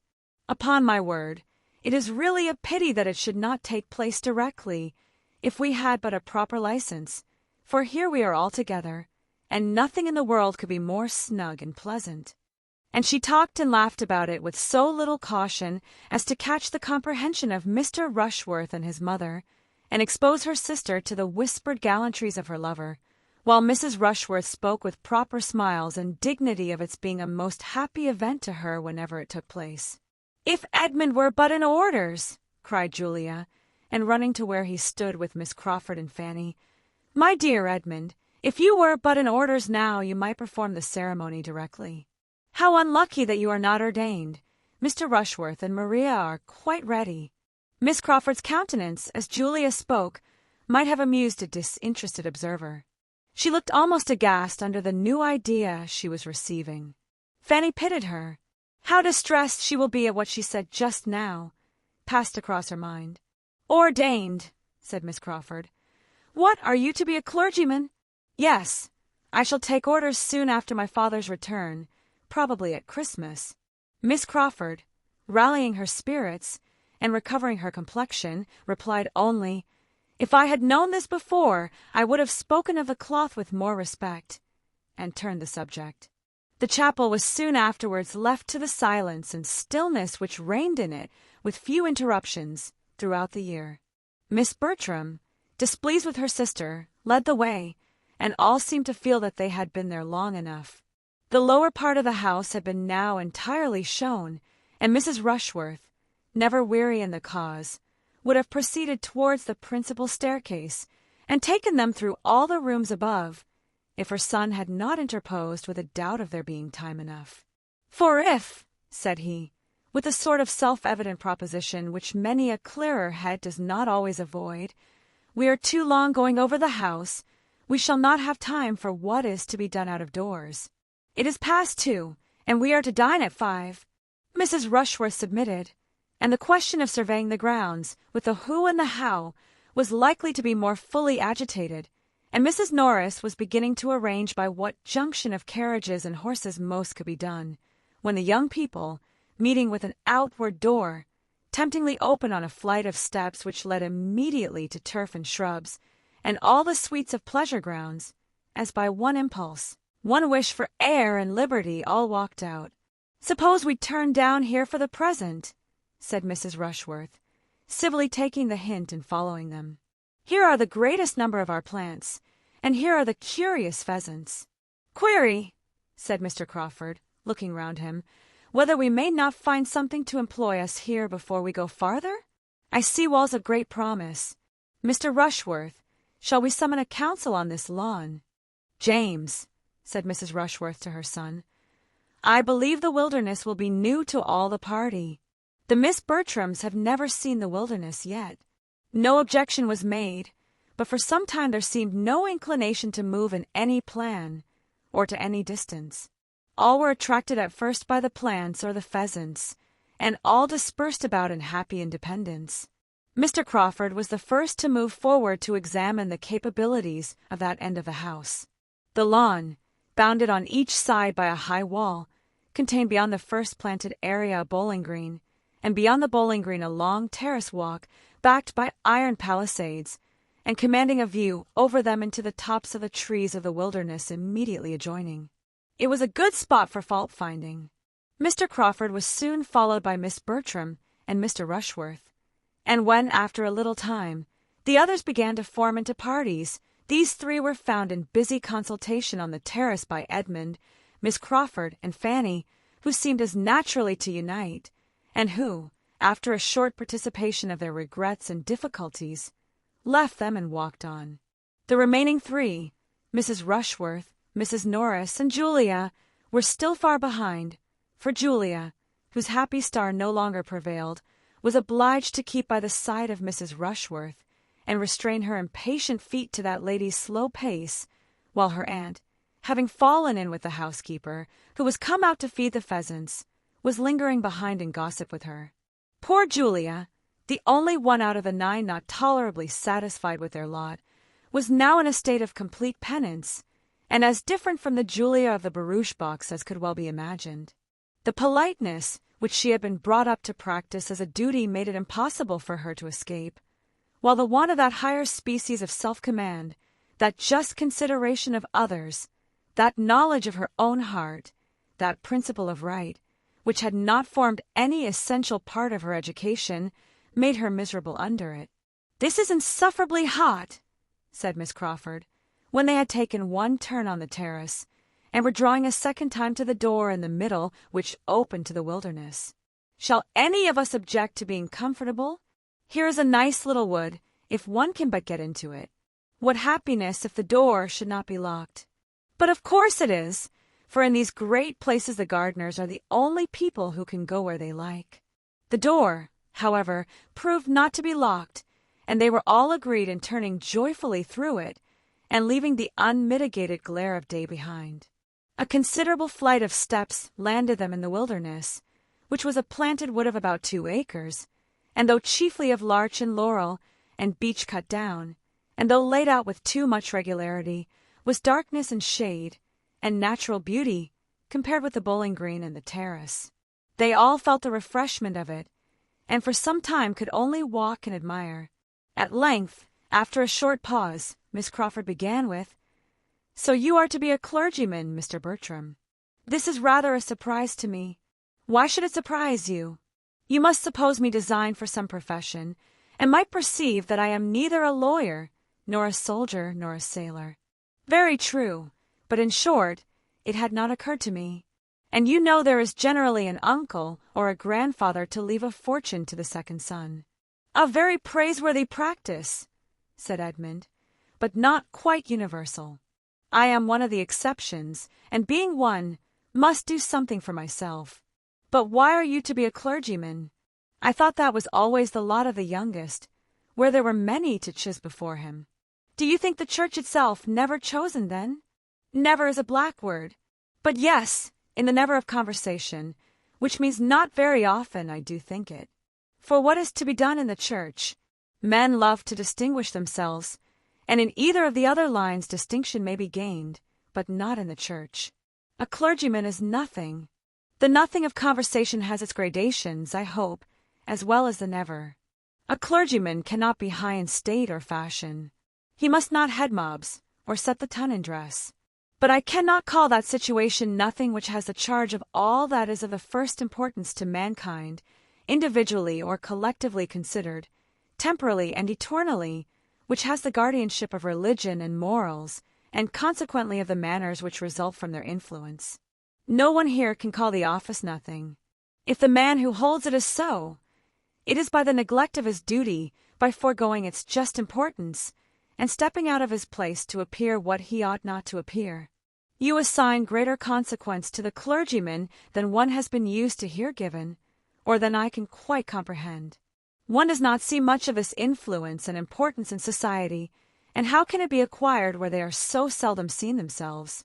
How can 2 sermons a week, even supposing them worth hearing, supposing the preacher to have the sense to prefer Blair's to his own, do all that you speak of, govern the conduct, and fashion the manners of a large congregation for the rest of the week? One scarcely sees a clergyman out of his pulpit. You are speaking of London. I am speaking of the nation at large. The metropolis, I imagine, is a pretty fair sample of the rest. Not, I should hope, of the proportion of virtue to vice throughout the kingdom. We do not look in great cities for our best morality. It is not there that respectable people of any denomination can do most good, and it certainly is not there that the influence of the clergy can be most felt. A fine preacher is followed and admired, but it is not in fine preaching only that a good clergyman will be useful in his parish and his neighborhood, where the parish and neighborhood are of a size capable of knowing his private character and observing his general conduct, which in London can rarely be the case. The clergy are lost there in the crowds of their parishioners. They are known to the largest part only as preachers, and with regard to their influencing public manners, Miss Crawford must not misunderstand me, or suppose I mean to call them the arbiters of good breeding, the regulators of refinement and courtesy, the masters of the ceremonies of life. The manners I speak of might rather be called conduct, perhaps, the result of good principles, the effect, in short, of those doctrines which it is their duty to teach and recommend, and it will, I believe, be everywhere found, that as the clergy are, or are not what they ought to be, so are the rest of the nation. Certainly, said Fanny, with gentle earnestness. There, cried Miss Crawford, you have quite convinced Miss Price already. I wish I could convince Miss Crawford too. I do not think you ever will, said she, with an arch smile. I am just as much surprised now as I was at first that you should intend to take orders. You really are fit for something better. Come, do change your mind. It is not too late. Go into the law. Go into the law, with as much ease as I was told to go into this wilderness. Now you are going to say something about law being the worst wilderness of the two, but I forestall you. Remember, I have forestalled you. You need not hurry when the object is only to prevent my saying a bon mot, for there is not the least wit in my nature. I am a very matter-of-fact, plain-spoken being, and may blunder on the borders of a repartee for half an hour together without striking it out. A general silence succeeded. Each was thoughtful. Fanny made the first interruption by saying, I wonder that I should be tired with only walking in the sweet wood, but the next time we come to a seat, if it is not disagreeable to you, I should be glad to sit down for a little while. My dear Fanny, cried Edmund, immediately drawing her arm within his, how thoughtless I have been! I hope you are not very tired. Perhaps, turning to Miss Crawford, my other companion may do me the honor of taking an arm. Thank you, but I am not at all tired. She took it, however, as she spoke, and the gratification of having her do so, of feeling such a connection for the first time, made him a little forgetful of Fanny. You scarcely touch me, said he. You do not make me of any use. What a difference in the weight of a woman's arm from that of a man! At Oxford I have been a good deal used to have a man lean on me for the length of a street, and you are only a fly in the comparison. I am really not tired, which I almost wonder at, for we must have walked at least a mile in this wood. Do not you think we have? Not half a mile, was his sturdy answer, for he was not yet so much in love as to measure distance or reckon time with feminine lawlessness. Oh, you do not consider how much we have wound about. We have taken such a very serpentine course, and the wood itself must be half a mile long in a straight line, for we have never seen the end of it yet since we left the first great path. But if you remember, before we left that first great path, we saw directly to the end of it. We looked down the whole vista, and saw it closed by iron gates, and it could not have been more than a furlong in length. Oh, I know nothing of your furlongs, but I am sure it is a very long wood, and that we have been winding in and out ever since we came into it. And therefore, when I say that we have walked a mile in it, I must speak within compass. We have been exactly a quarter of an hour here, said Edmund, taking out his watch. Do you think we are walking 4 miles an hour? Oh, do not attack me with your watch. A watch is always too fast or too slow. I cannot be dictated to by a watch. A few steps farther brought them out at the bottom of the very walk they had been talking of, and standing back, well shaded and sheltered, and looking over a ha-ha into the park, was a comfortable-sized bench, on which they all sat down. I am afraid you are very tired, Fanny, said Edmund, observing her. Why would not you speak sooner? This will be a bad day's amusement for you if you are to be knocked up. Every sort of exercise fatigues her so soon, Miss Crawford, except riding. How abominable in you, then, to let me engross her horse as I did all last week. I am ashamed of you and of myself, but it shall never happen again. Your attentiveness and consideration makes me more sensible of my own neglect. Fanny's interest seems in safer hands with you than with me. That she should be tired now, however, gives me no surprise, for there is nothing in the course of one's duties so fatiguing as what we have been doing this morning. Seeing a great house, dawdling from one room to another, straining one's eyes and one's attention, hearing what one does not understand, admiring what one does not care for. It is generally allowed to be the greatest bore in the world, and Miss Price has found it so, though she did not know it. I shall soon be rested, said Fanny. To sit in the shade on a fine day, and look upon verdure, is the most perfect refreshment. After sitting a little while Miss Crawford was up again. I must move, said she. Resting fatigues me. I have looked across the ha-ha till I am weary. I must go and look through that iron gate at the same view, without being able to see it so well. Edmund left the seat likewise. Now, Miss Crawford, if you will look up the walk, you will convince yourself that it cannot be half a mile long, or half a mile. It is an immense distance, said she. I see that with a glance. He still reasoned with her, but in vain. She would not calculate. She would not compare. She would only smile and assert. The greatest degree of rational consistency could not have been more engaging, and they talked with mutual satisfaction. At last it was agreed that they should endeavor to determine the dimensions of the wood by walking a little more about it. They would go to one end of it, in the line they were then in, for there was a straight green walk along the bottom by the side of the ha-ha, and perhaps turn a little way in some other direction, if it seemed likely to assist them, and be back in a few minutes. Fanny said she was rested, and would have moved too, but this was not suffered. Edmund urged her remaining where she was with an earnestness which she could not resist, and she was left on the bench to think with pleasure of her cousin's care, but with great regret that she was not stronger. She watched them till they had turned the corner, and listened till all sound of them had ceased.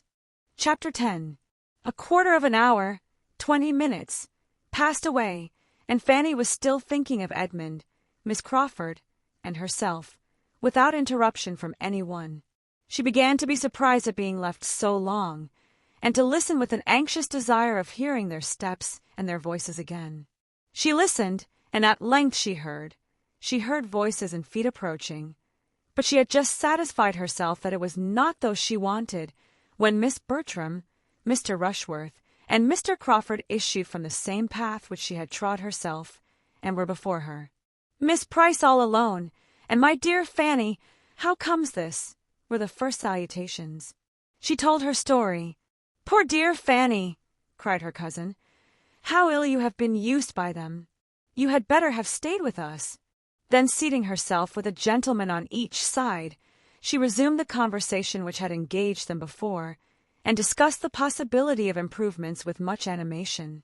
Nothing was fixed on, but Henry Crawford was full of ideas and projects, and generally speaking, whatever he proposed was immediately approved, first by her, and then by Mr. Rushworth, whose principal business seemed to be to hear the others, and who scarcely risked an original thought of his own beyond a wish that they had seen his friend Smith's place.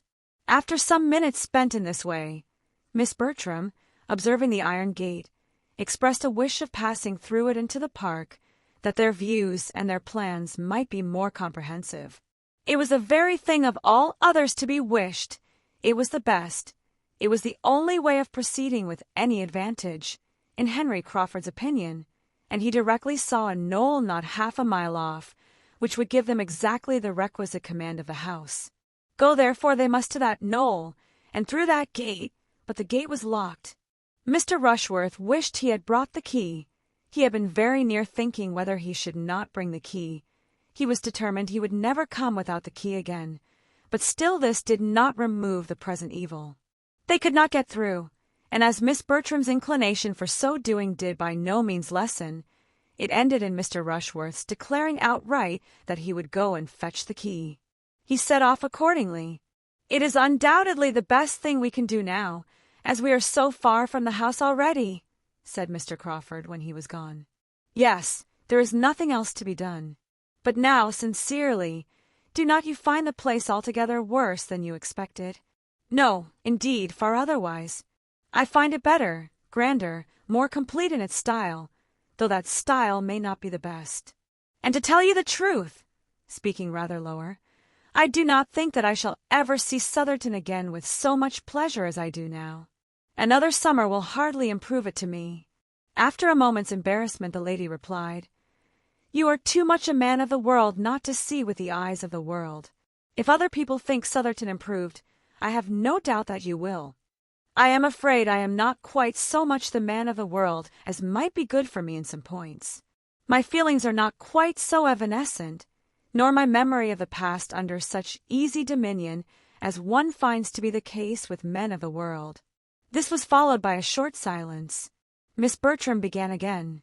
"You seem to enjoy your drive here very much this morning. I was glad to see you, so well entertained. You and Julia were laughing the whole way. Were we? Yes, I believe we were, but I have not the least recollection at what. Oh, I believe I was relating to her some ridiculous stories of an old Irish groom of my uncle's. Your sister loves to laugh. You think her more light-hearted than I am?" "More easily amused," he replied. "Consequently, you know," smiling, "better company. I could not have hoped to entertain you with Irish anecdotes during a 10 miles drive. Naturally, I believe. I am as lively as Julia, but I have more to think of now. You have, undoubtedly, and there are situations in which very high spirits would denote insensibility. Your prospects, however, are too fair to justify one of spirits. You have a very smiling scene before you. Do you mean literally or figuratively?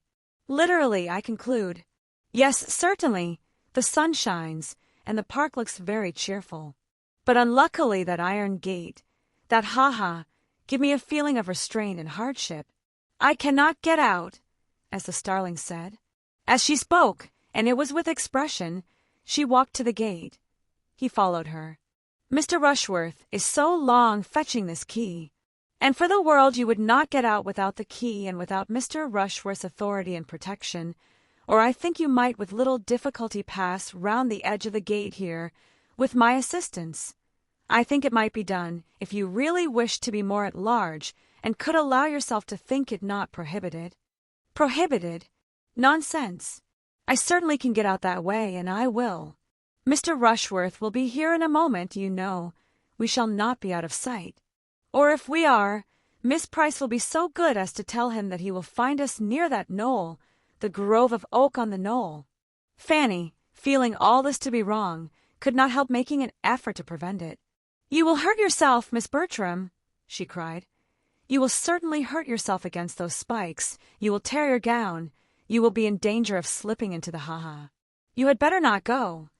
Her cousin was safe on the other side while these words were spoken, and smiling with all the good humor of success, she said, "Thank you, my dear Fanny, but I and my gown are alive and well, and so goodbye."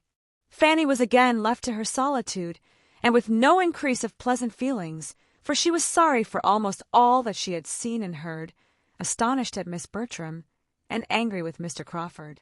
By taking a circuitous, and as it appeared to her, very unreasonable direction to the knoll, they were soon beyond her eye, and for some minutes longer she remained without sight or sound of any companion.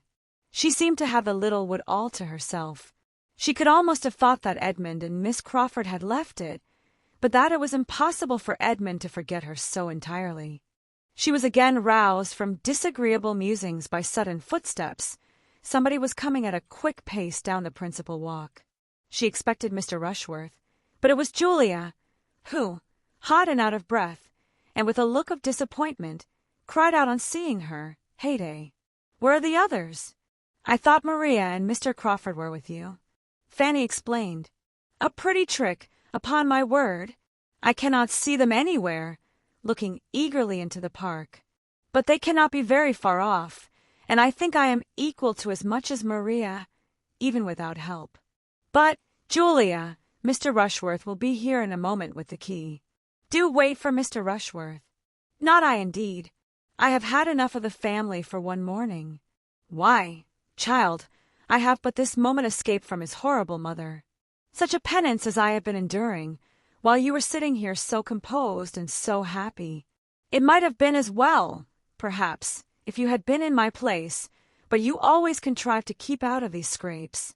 This was a most unjust reflection, but Fanny could allow for it, and let it pass. Julia was vexed, and her temper was hasty, but she felt that it would not last, and therefore, taking no notice, only asked her if she had not seen Mr. Rushworth. Yes, we saw him. He was posting away as if upon life and death, and could but just spare time to tell us his errand, and where you all were. It is a pity he should have so much trouble for nothing. That is Miss Maria's concern. I am not obliged to punish myself for her sins. The mother I could not avoid, as long as my tiresome aunt was dancing about with the housekeeper, but the son I can get away from."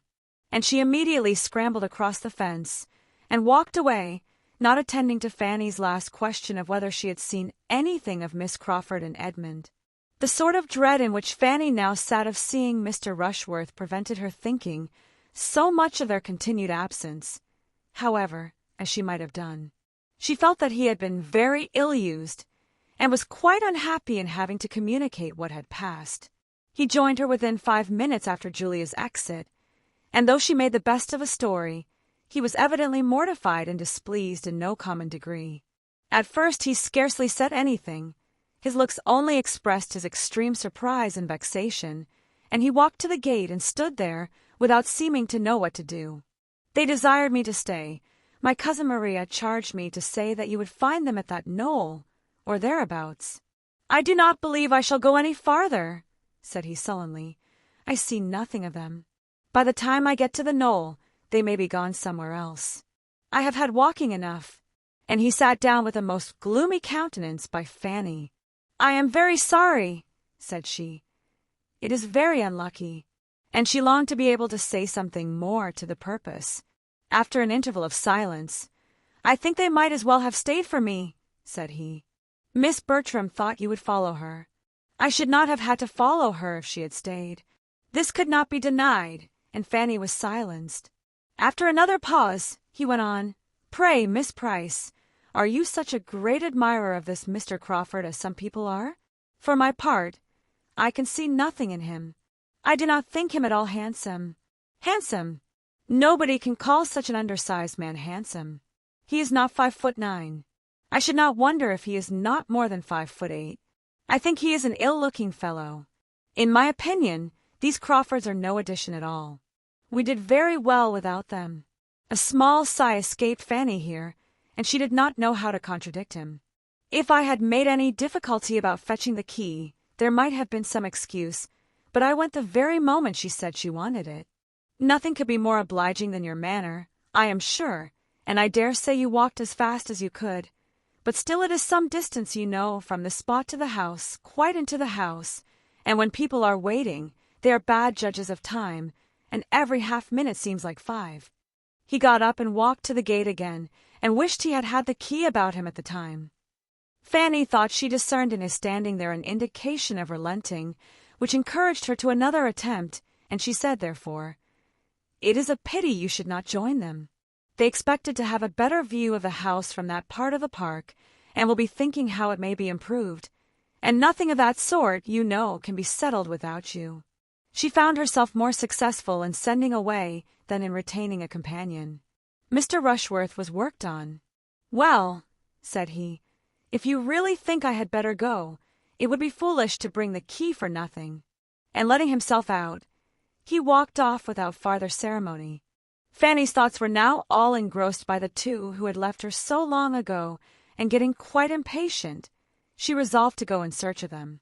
She followed their steps along the bottom walk, and had just turned up into another, when the voice and the laugh of Miss Crawford once more caught her ear.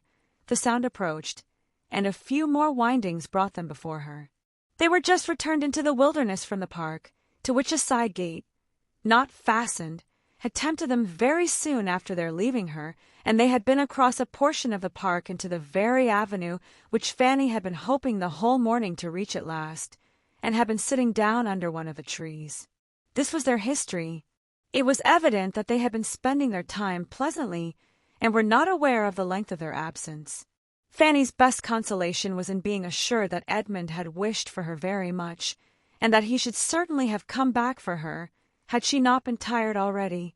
But this was not quite sufficient to do away with the pain of having been left a whole hour, when he had talked of only a few minutes, nor to banish the sort of curiosity she felt to know what they had been conversing about all that time. And the result of the whole was to her disappointment and depression as they prepared, by general agreement, to return to the house. On reaching the bottom of the steps to the terrace, Mrs. Rushworth and Mrs. Norris presented themselves at the top, just ready for the wilderness, at the end of an hour and a half from their leaving the house. Mrs. Norris had been too well employed to move faster. Whatever cross accidents had occurred to intercept the pleasures of her nieces, she had found a morning of complete enjoyment, for the housekeeper, after a great many courtesies on the subject of pheasants, had taken her to the dairy, told her all about their cows, and given her the receipt for a famous cream cheese. And since Julia's leaving them, they had been met by the gardener, with whom she had made a most satisfactory acquaintance, for she had set him right as to his grandson's illness, convinced him that it was an ague, and promised him a charm for it, and he, in return, had shown her all his choicest nursery of plants, and actually presented her with a very curious specimen of heath. On this rencontre they all returned to the house together, there to lounge away the time as they could with sofas and chit-chat, and quarterly reviews, till the return of the others, and the arrival of dinner. It was late before the Miss Bertrams and the two gentlemen came in, and their ramble did not appear to have been more than partially agreeable, or at all productive of anything useful with regard to the object of the day. By their own accounts they had been all walking after each other, and the junction which had taken place at last seemed, to Fanny's observation, to have been as much too late for re-establishing harmony as it confessedly had been for determining on any alteration. She felt, as she looked at Julia and Mr. Rushworth, that hers was not the only dissatisfied bosom amongst them. There was gloom on the face of each. Mr. Crawford and Miss Bertram were much more gay, and she thought that he was taking particular pains, during dinner, to do away any little resentment of the other two, and restore general good humour. Dinner was soon followed by tea and coffee. A 10 miles drive home allowed no waste of hours, and from the time of their sitting down to table, it was a quick succession of busy nothings till the carriage came to the door, and Mrs. Norris, having fidgeted about, and obtained a few pheasants' eggs and a cream cheese from the housekeeper, and made abundance of civil speeches to Mrs. Rushworth, was ready to lead the way. At the same moment Mr. Crawford, approaching Julia, said, "I hope I am not to lose my companion, unless she is afraid of the evening air and so exposed a seat." The request had not been foreseen, but was very graciously received, and Julia's day was likely to end almost as well as it began. Miss Bertram had made up her mind to something different, and was a little disappointed, but her conviction of being really the one preferred comforted her under it, and enabled her to receive Mr. Rushworth's parting attentions as she ought. He was certainly better pleased to hand her into the barouche than to assist her in ascending the box, and his complacency seemed confirmed by the arrangement. "Well, Fanny, this has been a fine day for you, upon my word," said Mrs. Norris, as they drove through the park. "Nothing but pleasure from beginning to end. I am sure you ought to be very much obliged to your Aunt Bertram and me for contriving to let you go. A pretty good day's amusement you have had." Maria was just discontented enough to say directly, "I think you have done pretty well yourself, ma'am. Your lap seems full of good things, and here is a basket of something between us which has been knocking my elbow unmercifully. My dear, it is only a beautiful little heath, which that nice old gardener would make me take, but if it is in your way, I will have it in my lap directly. There, Fanny, you shall carry that parcel for me. Take great care of it. Do not let it fall. It is a cream cheese, just like the excellent one we had at dinner. Nothing would satisfy that good old Mrs. Whittaker but my taking one of the cheeses." I stood out as long as I could, till the tears almost came into her eyes, and I knew it was just the sort that my sister would be delighted with. That Mrs. Whittaker is a treasure. She was quite shocked when I asked her whether wine was allowed at the second table, and she has turned away 2 housemaids for wearing white gowns. Take care of the cheese, Fanny. Now I can manage the other parcel and the basket very well. What else have you been sponging?" said Maria, half pleased that Sotherton should be so complimented. "Sponging, my dear. It is nothing but 4 of those beautiful pheasant's eggs, which Mrs. Whittaker would quite force upon me. She would not take a denial. She said it must be such an amusement to me, as she understood I lived quite alone, to have a few living creatures of that sort, and so to be sure it will. I shall get the dairymaid to set them under the first spare hen, and if they come to good I can have them moved to my own house and borrow a coop, and it will be a great delight to me in my lonely hours to attend to them. And if I have good luck, your mother shall have some. It was a beautiful evening, mild and still, and the drive was as pleasant as the serenity of nature could make it. But when Mrs. Norris ceased speaking, it was altogether a silent drive to those within. Their spirits were in general exhausted, and to determine whether the day had afforded most pleasure or pain might occupy the meditations of almost all. Chapter 11. The day at Sotherton, with all its imperfections, afforded the Miss Bertrams much more agreeable feelings than were derived from the letters from Antigua, which soon afterwards reached Mansfield.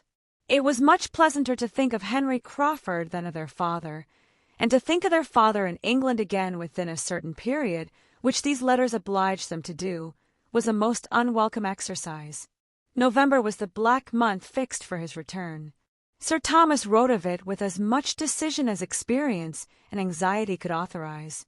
His business was so nearly concluded as to justify him in proposing to take his passage in the September packet, and he consequently looked forward with the hope of being with his beloved family again early in November.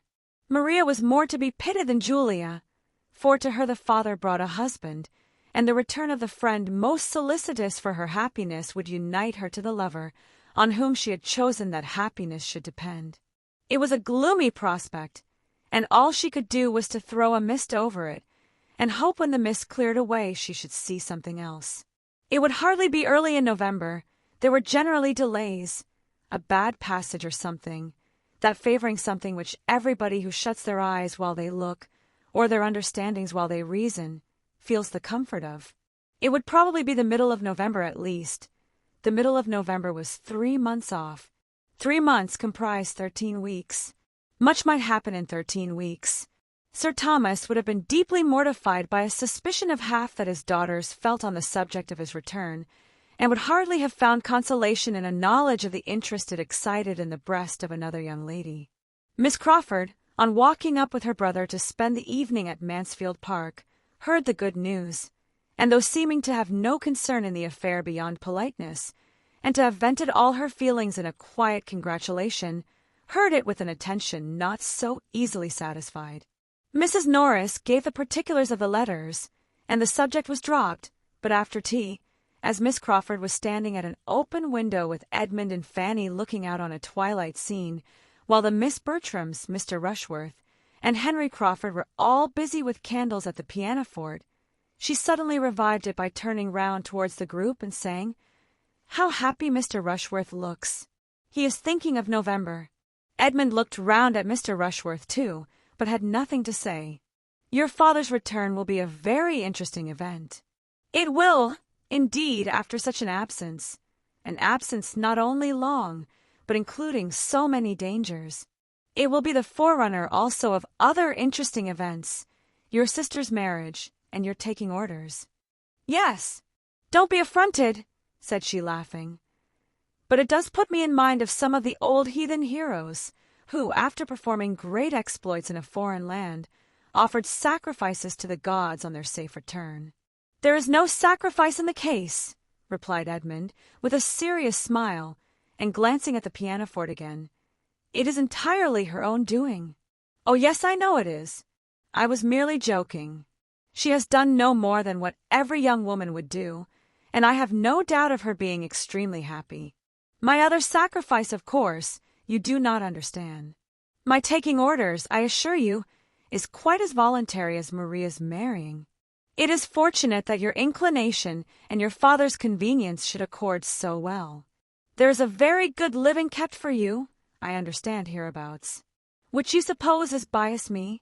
But that I am sure it has not," cried Fanny. "Thank you for your good word, Fanny, but it is more than I would affirm myself. On the contrary, the knowing that there was such a provision for me probably did bias me. Nor can I think it wrong that it should. There was no natural disinclination to be overcome, and I see no reason why a man should make a worse clergyman for knowing that he will have a competence early in life. I was in safe hands.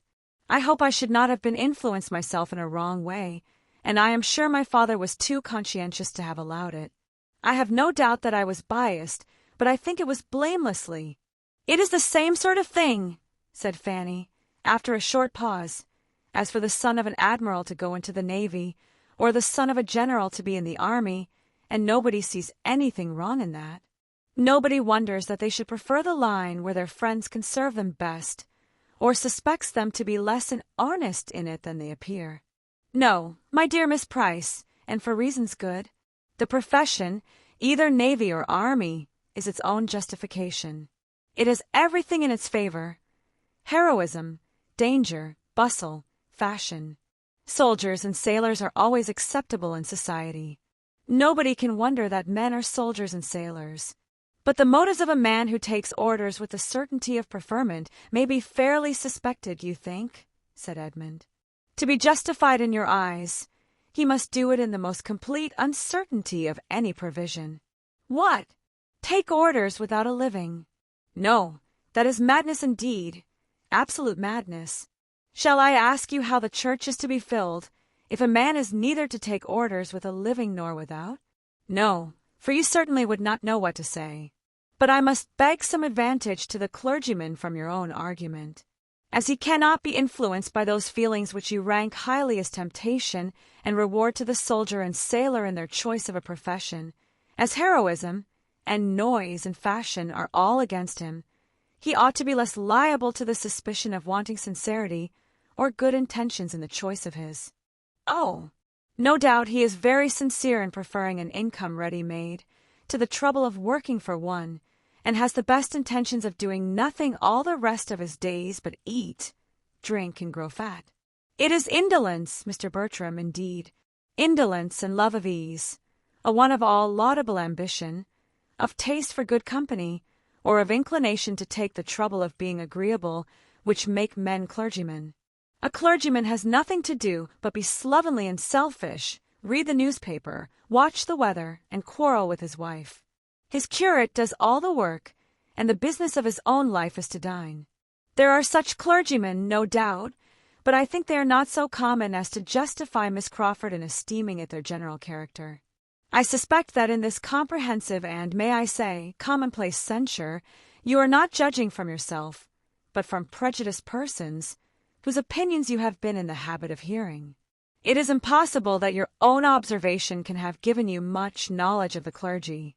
You can have been personally acquainted with very few of a set of men you condemn so conclusively.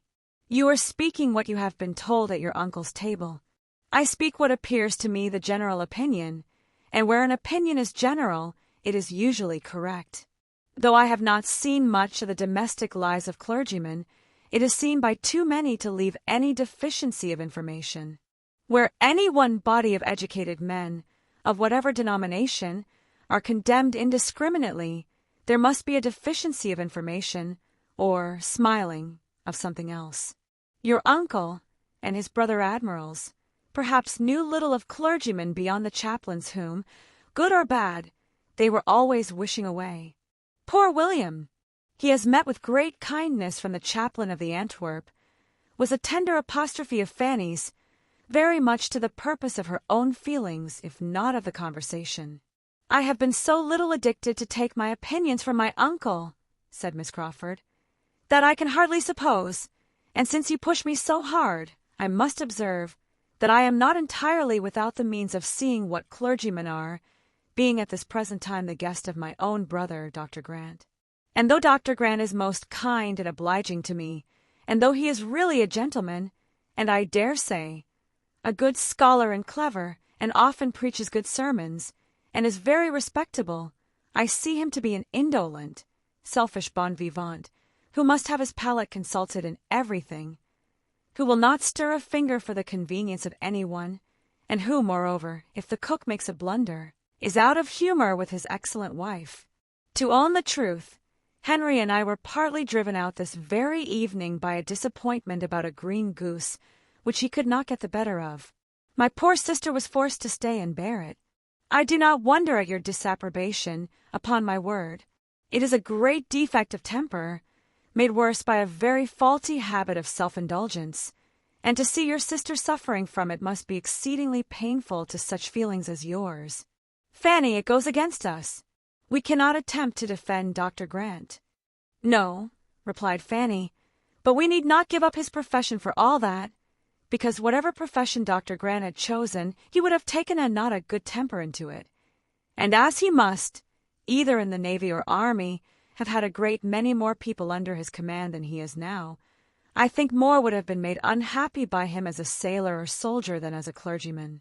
Besides, I cannot but suppose that whatever there may be to wish otherwise in Dr. Grant would have been in a greater danger of becoming worse in a more active and worldly profession, where he would have had less time and obligation, where he might have escaped that knowledge of himself, the frequency, at least, of that knowledge which it is impossible he should escape as he is now. A sensible man like Dr. Grant, cannot be in the habit of teaching others their duty every week, cannot go to church twice every Sunday, and preach such very good sermons in so good a manner as he does, without being the better for it himself. It must make him think, and I have no doubt that he oftener endeavours to restrain himself than he would if he had been anything but a clergyman. We cannot prove to the contrary, to be sure, but I wish you a better fate, Miss Price, than to be the wife of a man whose amiableness depends upon his own sermons. For though he may preach himself into a good humour every Sunday, it will be bad enough to have him quarrelling about green geese from Monday morning till Saturday night. I think the man who could often quarrel with Fanny, said Edmund affectionately, must be beyond the reach of any sermons.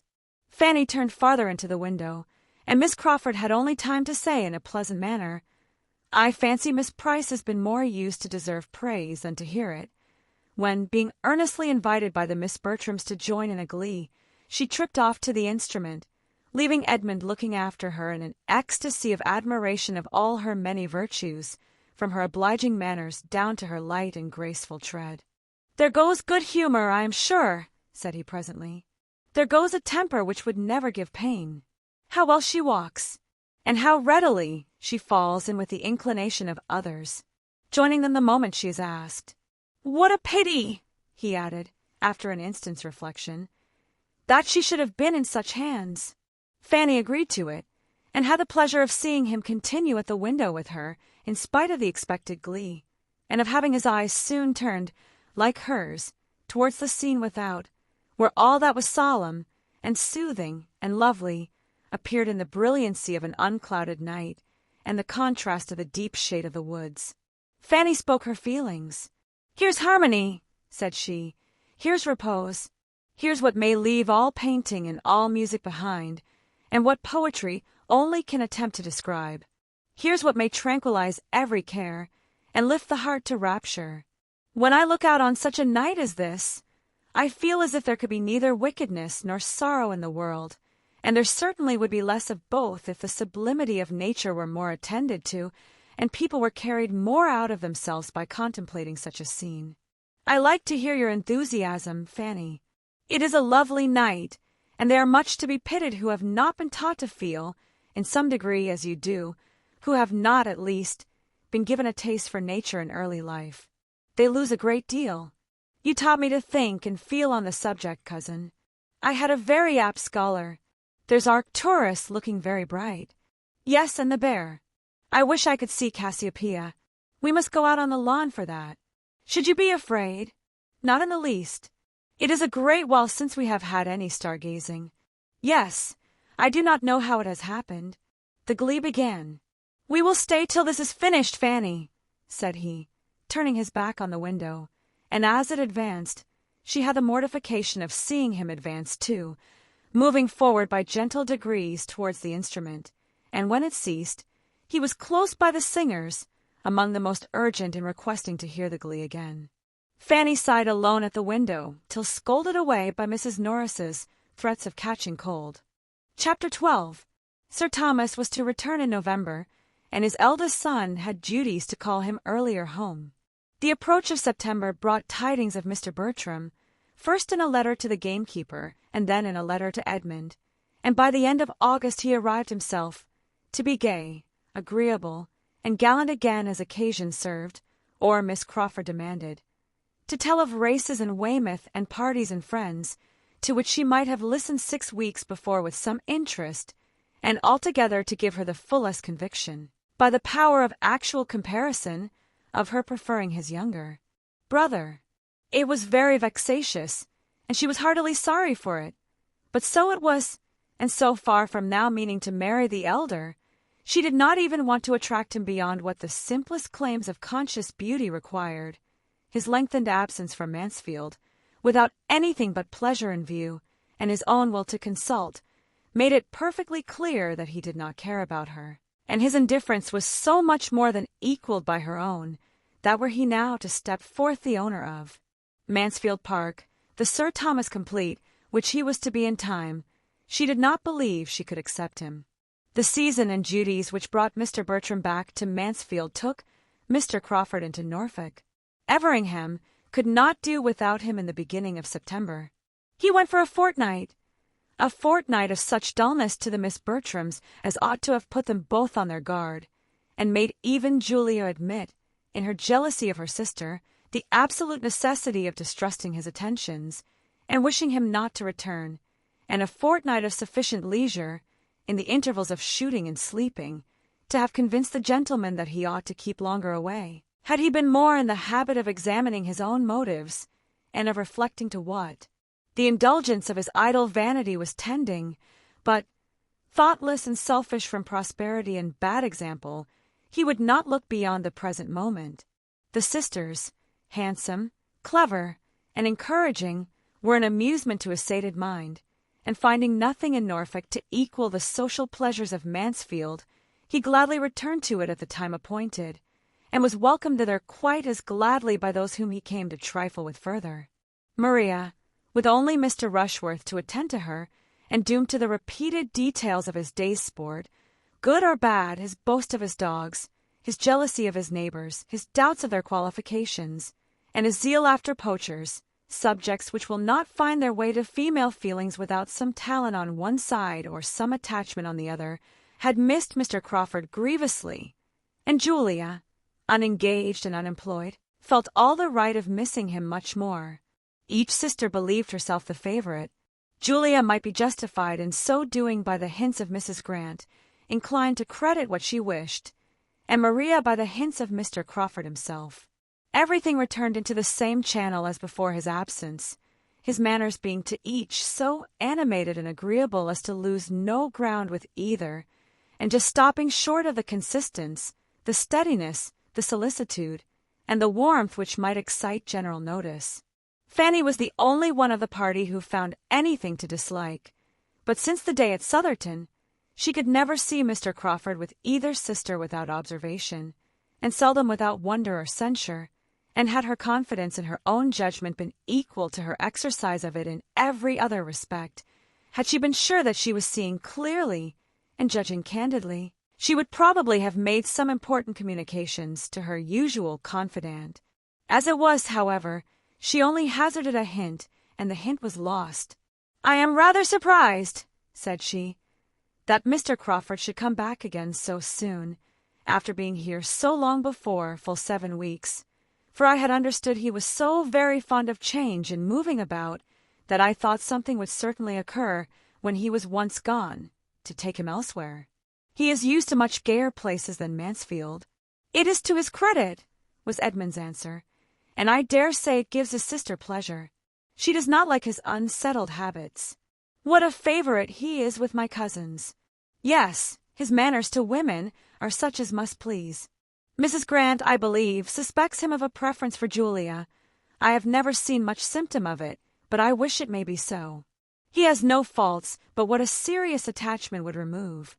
If Miss Bertram were not engaged," said Fanny cautiously, "I could sometimes almost think that he admired her more than Julia, which is, perhaps, more in favour of his liking Julia best than you, Fanny, may be aware, for I believe it often happens that a man, before he has quite made up his own mind, will distinguish the sister or intimate friend of the woman he is really thinking of more than the woman herself.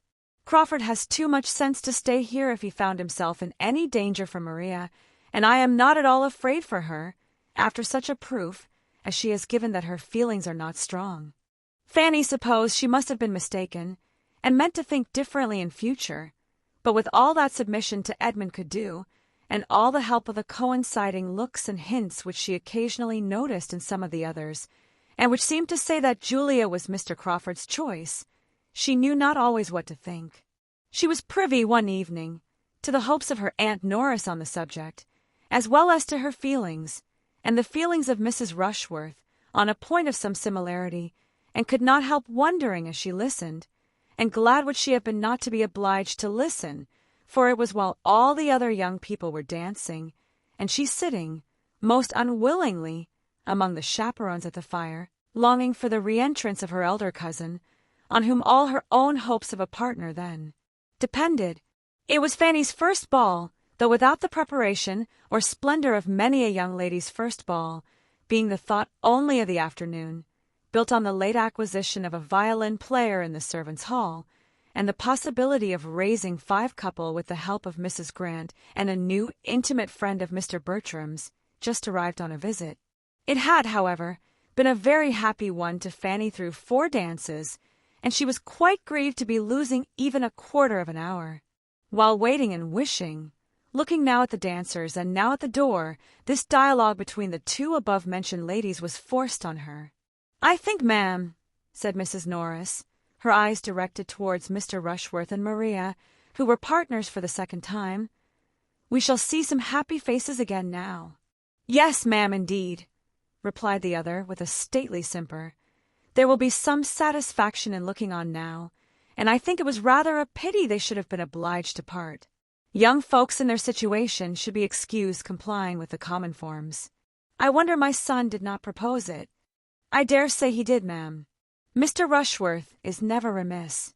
But dear Maria has such a strict sense of propriety, so much of that true delicacy which one seldom meets with nowadays, Mrs. Rushworth, that wish of avoiding particularity. Dear ma'am, only look at her face at this moment. How different from what it was the 2 last dances. Miss Bertram did indeed look happy. Her eyes were sparkling with pleasure, and she was speaking with great animation, for Julia and her partner, Mr. Crawford, were close to her. They were all in a cluster together. How she had looked before, Fanny could not recollect, for she had been dancing with Edmund herself, and had not thought about her. Mrs. Norris continued, "It is quite delightful, ma'am, to see young people so properly happy, so well suited, and so much the thing. I cannot but think of dear Sir Thomas's delight. And what do you say, ma'am, to the chance of another match? Mr. Rushworth has set a good example, and such things are very catching." Mrs. Rushworth, who saw nothing but her son, was quite at a loss. "The couple above, ma'am. Do you see no symptoms there?" "Oh dear. Miss Julia and Mr. Crawford. Yes, indeed, a very pretty match. What is his property?" "4,000 a year." "Very well. Those who have not more must be satisfied with what they have. 4,000 a year is a pretty estate, and he seems a very genteel, steady young man, so I hope Miss Julia will be very happy. It is not a settled thing, ma'am, yet. We only speak of it among friends, but I have very little doubt it will be. He is growing extremely particular in his attentions." Fanny could listen no farther. Listening and wondering were all suspended for a time, for Mr. Bertram was in the room again, and though feeling it would be a great honor to be asked by him, she thought it must happen. He came towards their little circle, but instead of asking her to dance, drew a chair near her, and gave her an account of the present state of a sick horse, and the opinion of the groom, from whom he had just parted. Fanny found that it was not to be, and in the modesty of her nature immediately felt that she had been unreasonable in expecting it. When he had told of his horse, he took a newspaper from the table, and looking over it, said in a languid way, "If you want to dance, Fanny, I will stand up with you." With more than equal civility the offer was declined. She did not wish to dance. "I am glad of it," said he, in a much brisker tone, and throwing down the newspaper again, "for I am tired to death. I only wonder how the good people can keep it up so long. They had need be all in love to find any amusement in such folly, and so they are, I fancy. If you look at them you may see they are so many couple of lovers, all but Yates and Mrs. Grant, and between ourselves she, poor woman, must want a lover as much as any one of them. A desperate dull life hers must be with the doctor," making a sly face as he spoke towards the chair of the latter, who proving, however, to be close at his elbow, made so instantaneous a change of expression and subject necessary as Fanny, in spite of everything, could hardly help laughing at. "A strange business, this in America, Dr. Grant. What is your opinion? I always come to you to know what I am to think of public matters." "My dear Tom," cried his aunt soon afterwards, "as you are not dancing, I dare say you will have no objection to join us in a rubber, shall you?" Then leaving her seat, and coming to him to enforce the proposal, added in a whisper, "We want to make a table for Mrs. Rushworth, you know. Your mother is quite anxious about it, but cannot very well spare time to sit down herself, because of her fringe. Now, you and I and Dr. Grant will just do, and though we play but half-crowns, you know, you may bet half-guineas with him." "I should be most happy," replied he aloud, and jumping up with alacrity. "It would give me the greatest pleasure, but that I am this moment going to dance. Come, Fanny," taking her hand, "do not be dawdling any longer, or the dance will be over." Fanny was led off very willingly, though it was impossible for her to feel much gratitude towards her cousin, or distinguish, as he certainly did, between the selfishness of another person and his own. "A pretty modest request, upon my word," he indignantly exclaimed as they walked away. "To want to nail me to a card table for the next 2 hours with herself and Dr. Grant, who are always quarrelling, and that poking old woman, who knows no more of whist than of algebra. I wish my good aunt would be a little less busy. And to ask me in such a way, too, without ceremony, before them all, so as to leave me no possibility of refusing. That is what I dislike most particularly. It raises my spleen more than anything to have the pretense of being asked, of being given a choice, and at the same time addressed in such a way as to oblige one to do the very thing, whatever it be. If I had not luckily thought of standing up with you, I could not have got out of it. It is a great deal too bad, but when my aunt has got a fancy in her head, nothing can stop her." Chapter 13. The Honorable John Yates, this new friend, had not much to recommend him beyond habits of fashion and expense, and being the younger son of a lord with a tolerable independence, and Sir Thomas would probably have thought his introduction at Mansfield by no means desirable. Mr. Bertram's acquaintance with him had begun at Weymouth, where they had spent 10 days together in the same society, and the friendship, if friendship it might be called, had been proved and perfected by Mr. Yates's being invited to take Mansfield in his way, whenever he could, and by his promising to come, and he did come rather earlier than had been expected, in consequence of the sudden breaking up of a large party assembled for gaiety at the house of another friend, which he had left Weymouth to join. He came on the wings of disappointment, and with his head full of acting, for it had been a theatrical party, and the play in which he had borne a part was within 2 days of representation, when the sudden death of one of the nearest connections of the family had destroyed the scheme and dispersed the performers. To be so near happiness, so near fame, so near the long paragraph in praise of the private theatricals at Acclesford, the seat of the Right Honourable Lord Ravenshaw in Cornwall, which would of course have immortalized the whole party for at least a 12-month. And being so near, to lose it all was an injury to be keenly felt, and Mr. Yates could talk of nothing else. Acclesford and its theatre, with its arrangements and dresses, rehearsals and jokes, was his never-failing subject, and to boast of the past his only consolation. Happily for him, a love of the theatre is so general, an itch for acting so strong among young people, that he could hardly out-talk the interest of his hearers. From the first casting of the parts to the epilogue it was all bewitching, and there were few who did not wish to have been a party concerned, or would have hesitated to try their skill. The play had been Lovers' Vows, and Mr. Yates was to have been Count Castle. "A trifling part," said he, "and not at all to my taste, and such a one as I certainly would not accept again, but I was determined to make no difficulties. Lord Ravenshaw and the Duke had appropriated the only 2 characters worth playing before I reached Acclesford, and though Lord Ravenshaw offered to resign his to me, it was impossible to take it, you know. I was sorry for him that he should have so mistaken his powers, for he was no more equal to the Baron, a little man with a weak voice, always hoarse after the first 10 minutes. It must have injured the piece materially, but I was resolved to make no difficulties. Sir Henry thought the Duke not equal to Frederick, but that was because Sir Henry wanted the part himself, whereas it was certainly in the best hands of the 2. I was surprised to see Sir Henry such a stick. Luckily the strength of the piece did not depend upon him. Our Agatha was inimitable, and the Duke was thought very great by many, and upon the whole it would certainly have gone off wonderfully.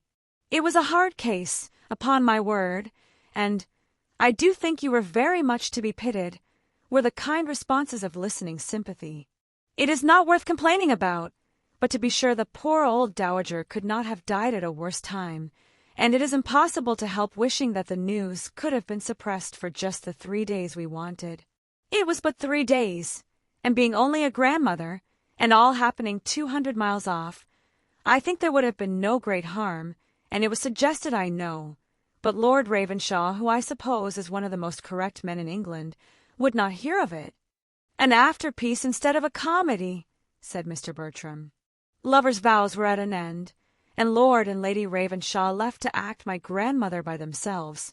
Well, the jointure may comfort him, and perhaps, between friends, he began to tremble for his credit and his lungs in the Baron, and was not sorry to withdraw, and to make you amends. Yates, I think we must raise a little theatre at Mansfield, and ask you to be our manager."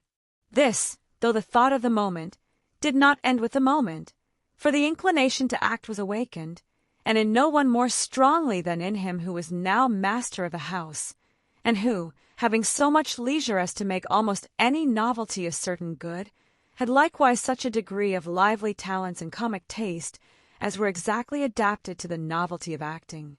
The thought returned again and again. Oh, for the Acclesford Theatre and scenery to try something with! Each sister could echo the wish, and Henry Crawford, to whom, in all the riot of his gratifications, it was yet an untasted pleasure, was quite alive at the idea. "I really believe," said he, "I could be fool enough at this moment to undertake any character that ever was written, from Shylock or Richard III down to the singing hero of a farce in his scarlet coat and cocked hat. I feel as if I could be anything or everything, as if I could rant and storm, or sigh or cut capers, in any tragedy or comedy in the English language. Let us be doing something. Be it only half a play, an act, a scene. What should prevent us? Not these countenances, I am sure, looking towards the Miss Bertrams. And for a theatre, what signifies a theatre? We shall be only amusing ourselves. Any room in this house might suffice. We must have a curtain, said Tom Bertram. A few yards of green baize for a curtain, and perhaps that may be enough. Oh, quite enough, cried Mr. Yates, with only just a side wing or two run up, doors in flat, and 3 or 4 scenes to be let down. Nothing more would be necessary on such a plan as this.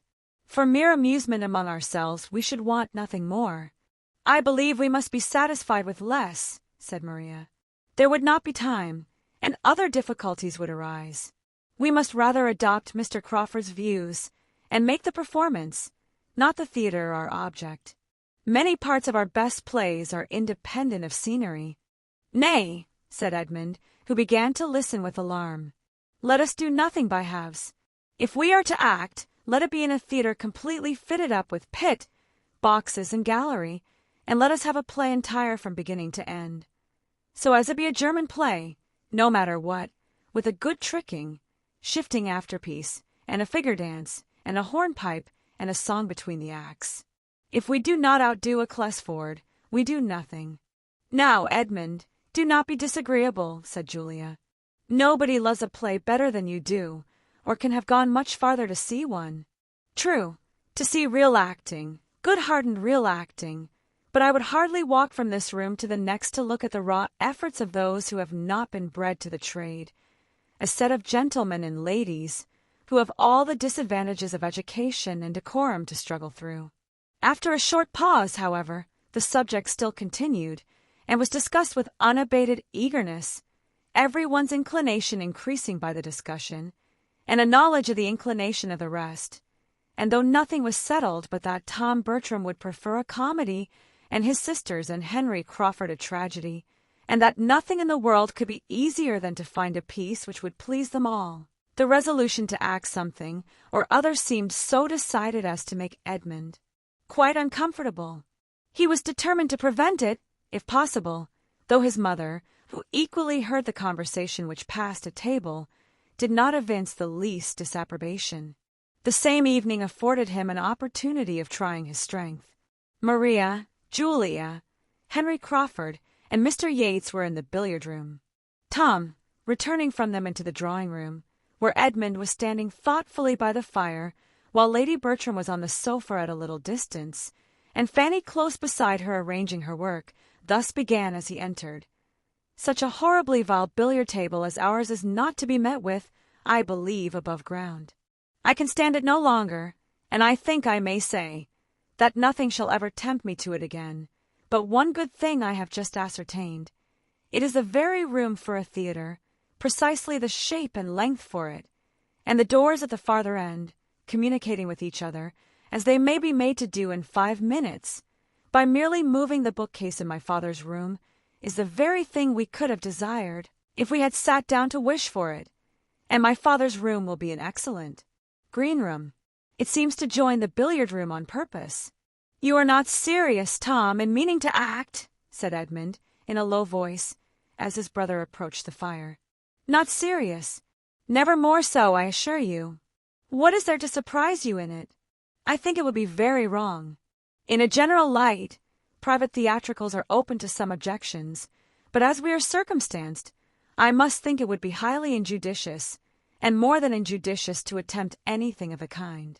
It would shew great want of feeling on my father's account, absent as he is, and in some degree of constant danger, and it would be imprudent, I think, with regard to Maria, whose situation is a very delicate one, considering everything, extremely delicate. You take up a thing so seriously, as if we were going to act 3 times a week till my father's return, and invite all the country. But it is not to be a display of that sort. We mean nothing but a little amusement among ourselves, just to vary the scene, and exercise our powers in something new. We want no audience, no publicity. We may be trusted, I think, in choosing some play most perfectly unexceptionable, and I can conceive no greater harm or danger to any of us in conversing in the elegant written language of some respectable author than in chattering in words of our own. I have no fears and no scruples, and as to my father's being absent, it is so far from an objection that I consider it rather as a motive, for the expectation of his return must be a very anxious period to my mother, and if we can be the means of amusing that anxiety and keeping up her spirits for the next few weeks, I shall think our time very well spent, and so, I am sure, will he. It is a very anxious period for her. As he said this, each looked towards their mother. Lady Bertram, sunk back in one corner of the sofa, the picture of health, wealth, ease, and tranquillity, was just falling into a gentle doze, while Fanny was getting through the few difficulties of her work for her. Edmund smiled and shook his head. "By Jove, this won't do!" cried Tom, throwing himself into a chair with a hearty laugh. "To be sure, my dear mother, your anxiety. I was unlucky there." "What is the matter?" asked her ladyship, in the heavy tone of one half-roused. "I was not asleep." "Oh, dear, no, ma'am, nobody suspected you." "Well, Edmund," he continued, returning to the former subject, posture, and voice, as soon as Lady Bertram began to nod again, "but this I will maintain, that we shall be doing no harm. I cannot agree with you. I am convinced that my father would totally disapprove it, and I am convinced to the contrary. Nobody is fonder of the exercise of talent in young people, or promotes it more, than my father, and for anything of the acting, spouting, reciting kind, I think he has always a decided taste. I am sure he encouraged it in us as boys. How many a time have we mourned over the dead body of Julius Caesar, and to bead and not to bead, in this very room, for his amusement. And I am sure my name was Norval every evening of my life through one Christmas holidays. It was a very different thing. You must see the difference yourself. My father wished us, as schoolboys, to speak well, but he would never wish his grown-up daughters to be acting plays. His sense of decorum is strict." "I know all that," said Tom, displeased. "I know my father as well as you do, and I'll take care that his daughters do nothing to distress him. Manage your own concerns, Edmund, and I'll take care of the rest of the family." "If you are resolved on acting," replied the persevering Edmund, "I must hope it will be in a very small and quiet way, and I think a theatre ought not to be attempted. It would be taking liberties with my father's house in his absence, which could not be justified."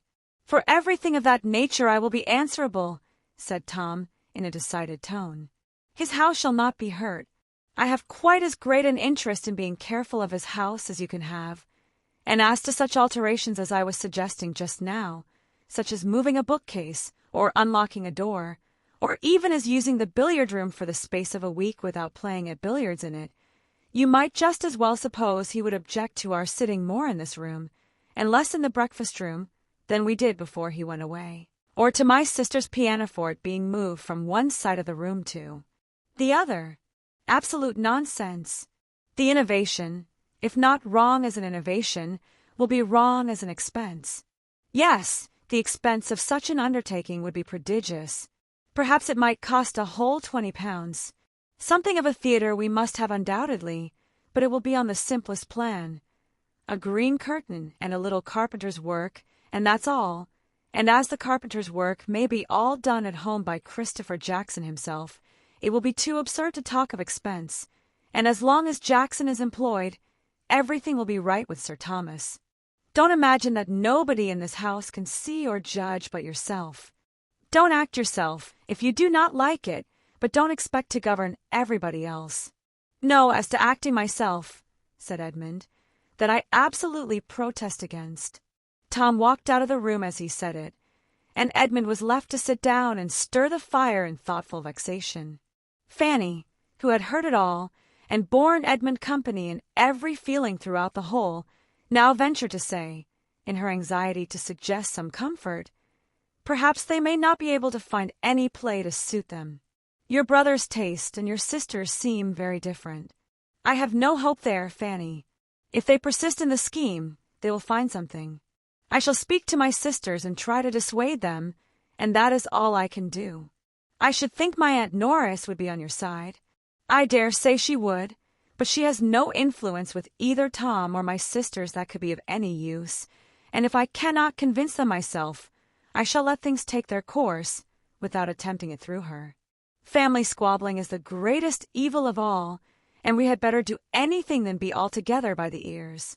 His sisters, to whom he had an opportunity of speaking the next morning, were quite as impatient of his advice, quite as unyielding to his representation, quite as determined in the cause of pleasure as Tom.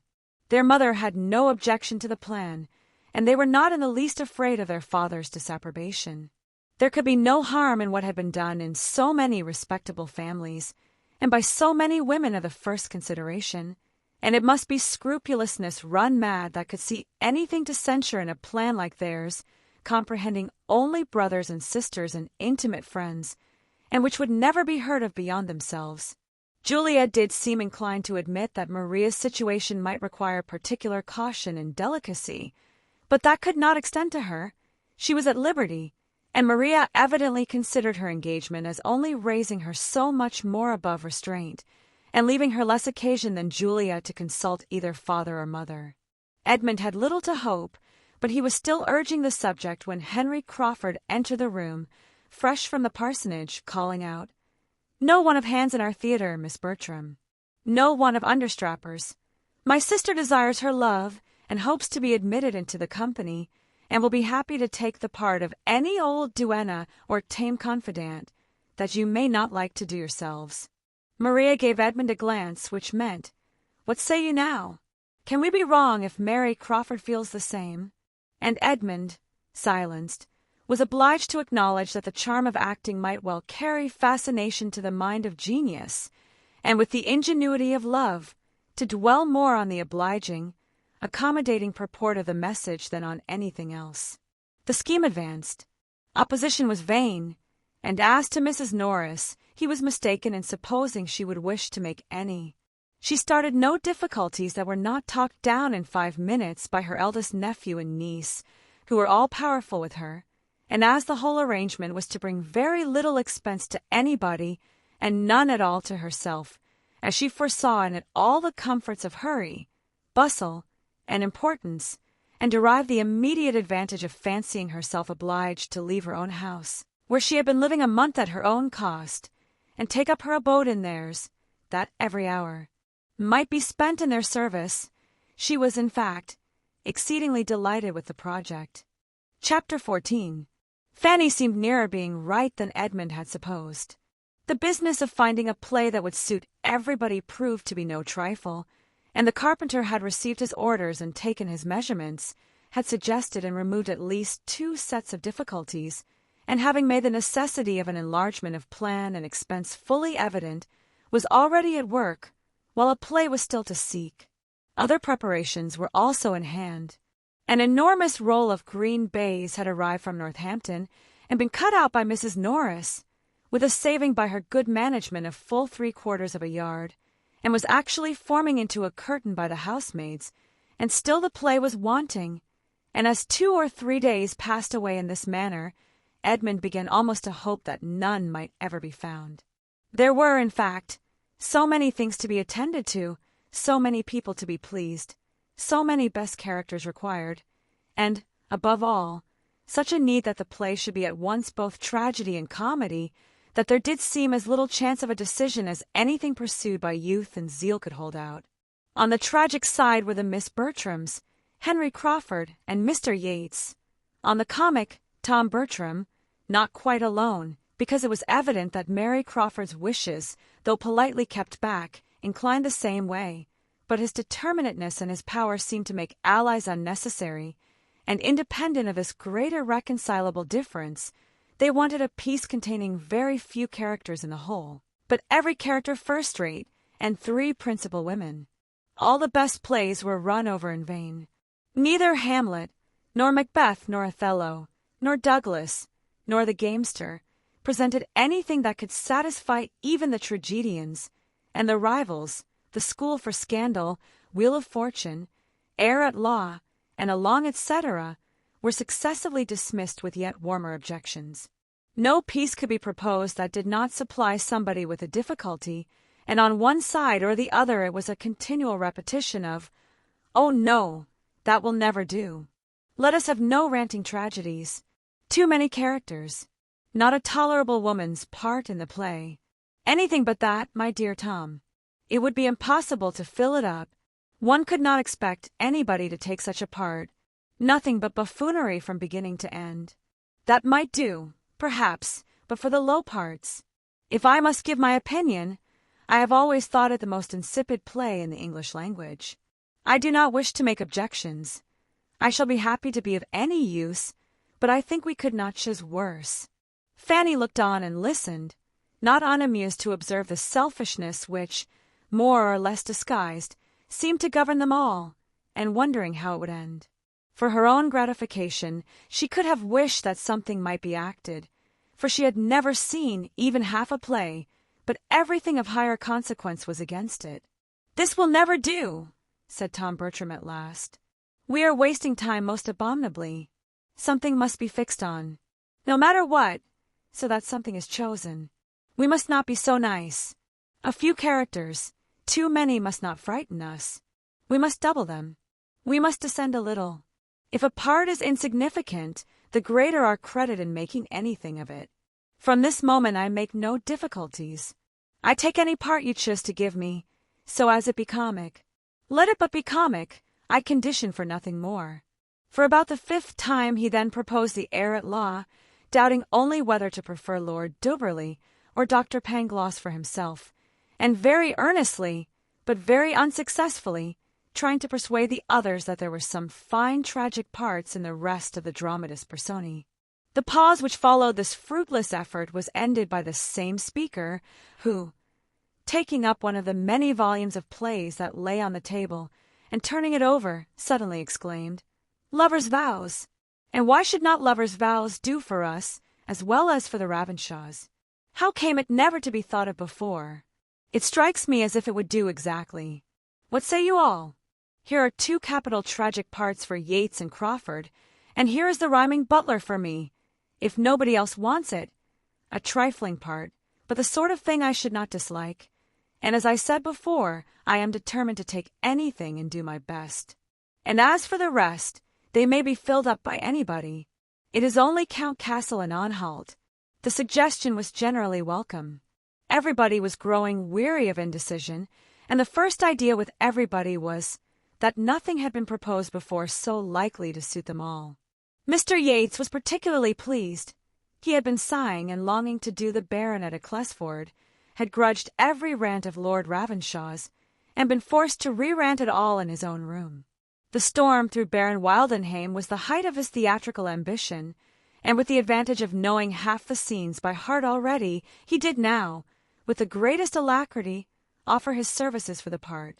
To do him justice, however, he did not resolve to appropriate it, for remembering that there was some very good ranting ground in Frederick, he professed an equal willingness for that. Henry Crawford was ready to take either. Whichever Mr. Yates did not choose would perfectly satisfy him, and a short parley of compliment ensued. Miss Bertram, feeling all the interest of an Agatha in the question, took on her to decide it, by observing to Mr. Yates that this was a point in which height and figure ought to be considered, and that his being the tallest seemed to fit him peculiarly for the Baron. She was acknowledged to be quite right, and the 2 parts being accepted accordingly, she was certain of the proper Frederick. 3 of the characters were now cast, besides Mr. Rushworth, who was always answered for by Maria as willing to do anything, when Julia, meaning, like her sister, to be Agatha, began to be scrupulous on Miss Crawford's account. "This is not behaving well by the absent," said she. "Here are not women enough. Amelia and Agatha may do for Maria and me, but here is nothing for your sister, Mr. Crawford." Mr. Crawford desired that might not be thought of. He was very sure his sister had no wish of acting, but as she might be useful, and that she would not allow herself to be considered in the present case. But this was immediately opposed by Tom Bertram, who asserted the part of Amelia to be in every respect the property of Miss Crawford, if she would accept it. "It falls as naturally, as necessarily to her," said he, "as Agatha does to one or other of my sisters. It can be no sacrifice on their side, for it is highly comic. A short silence followed. Each sister looked anxious, for each felt the best claim to Agatha, and was hoping to have it pressed on her by the rest. Henry Crawford, who meanwhile had taken up the play, and with seeming carelessness was turning over the first act, soon settled the business. "I must entreat Miss Julia Bertram," said he, "not to engage in the part of Agatha, or it will be the ruin of all my solemnity. You must not, indeed you must not," turning to her. "I could not stand your countenance dressed up in woe and paleness. The many laughs we have had together would infallibly come across me, and Frederick and his knapsack would be obliged to run away." Pleasantly, courteously it was spoken, but the manner was lost in the matter to Julia's feelings. She saw a glance at Maria, which confirmed the injury to herself. It was a scheme, a trick. She was slighted. Maria was preferred. The smile of triumph which Maria was trying to suppress shewed how well it was understood, and before Julia could command herself enough to speak, her brother gave his weight against her too, by saying, "Oh, yes, Maria must be Agatha. Maria will be the best Agatha. Though Julia fancies she prefers tragedy, I would not trust her in it. There is nothing of tragedy about her. She has not the look of it. Her features are not tragic features, and she walks too quick, and speaks too quick, and would not keep her countenance. She had better do the old countrywoman, the Categer's wife. You had indeed, Julia. Categer's wife is a very pretty part, I assure you. The old lady relieves the high-flown benevolence of her husband with a good deal of spirit. You shall be Categer's wife." "Categer's wife!" cried Mr. Yates. "What are you talking of? The most trivial, paltry, insignificant part, the merest commonplace, not a tolerable speech in the whole. Your sister do that. It is an insult to propose it. At Clesford the governess was to have done it. We all agreed that it could not be offered to anybody else. A little more justice, Mr. Manager, if you please. You do not deserve the office if you cannot appreciate the talents of your company a little better. Why, as to that, my good friend, till I and my company have really acted there must be some guesswork, but I mean no disparagement to Julia. We cannot have two Agathas, and we must have one Categer's wife. And I am sure I set her the example of moderation myself in being satisfied with the old butler. If the part is trifling, she will have more credit in making something of it. And if she is so desperately bent against everything humorous, let her take Categer's speeches instead of Categer's wife's, and so change the parts all through. He is solemn and pathetic enough, I am sure. It could make no difference in the play, and as for Categer himself, when he has got his wife's speeches, I would undertake him with all my heart." "With all your partiality for Categer's wife," said Henry Crawford, "it will be impossible to make anything of it fit for your sister, and we must not suffer her good nature to be imposed on. We must not allow her to accept the part. She must not be left to her own complaisance. Her talents will be wanted in Amelia. Amelia is a character more difficult to be well represented than even Agatha. I consider Amelia is the most difficult character in the whole piece. It requires great powers, great nicety, to give her playfulness and simplicity without extravagance. I have seen good actresses fail in the part. Simplicity, indeed, is beyond the reach of almost every actress by profession. It requires a delicacy of feeling which they have not. It requires a gentlewoman, a Julia Bertram. You will undertake it, I hope," turning to her with a look of anxious entreaty, which softened her a little, but while she hesitated what to say, her brother again interposed with Miss Crawford's better claim. "No, no, Julia must not be Amelia. It is not at all the part for her. She would not like it. She would not do well. She is too tall and robust. Amelia should be a small, light, girlish, skipping figure. It is fit for Miss Crawford, and Miss Crawford only. She looks the part, and I am persuaded will do it admirably." Without attending to this, Henry Crawford continued his supplication. "You must oblige us," said he. "Indeed you must. When you have studied the character, I am sure you will feel it suit you. Tragedy may be your choice, but it will certainly appear that comedy chooses you. You will be to visit me in prison with a basket of provisions. You will not refuse to visit me in prison? I think I see you coming in with your basket." The influence of his voice was felt. Julia wavered, but was he only trying to soothe and pacify her and make her overlook the previous affront? She distrusted him. The slight had been most determined. He was, perhaps, but at treacherous play with her. She looked suspiciously at her sister. Maria's countenance was to decide it, if she were vexed and alarmed, but Maria looked all serenity and satisfaction, and Julia well knew that on this ground Maria could not be happy but at her expense. With hasty indignation, therefore, and a tremulous voice, she said to him, "You do not seem afraid of not keeping your countenance when I come in with a basket of provisions, though one might have supposed. But it is only as Agatha that I was to be so overpowering." She stopped. Henry Crawford looked rather foolish, and as if he did not know what to say. Tom Bertram began again. "Miss Crawford must be Amelia. She will be an excellent Amelia." "Do not be afraid of my wanting the character," cried Julia with angry quickness. "I am not to be Agatha, and I am sure I will do nothing else. And as to Amelia, it is of all parts in the world the most disgusting to me. I quite detest her. An odious, little, pert, unnatural, impudent girl. I have always protested against comedy, and this is comedy in its worst form."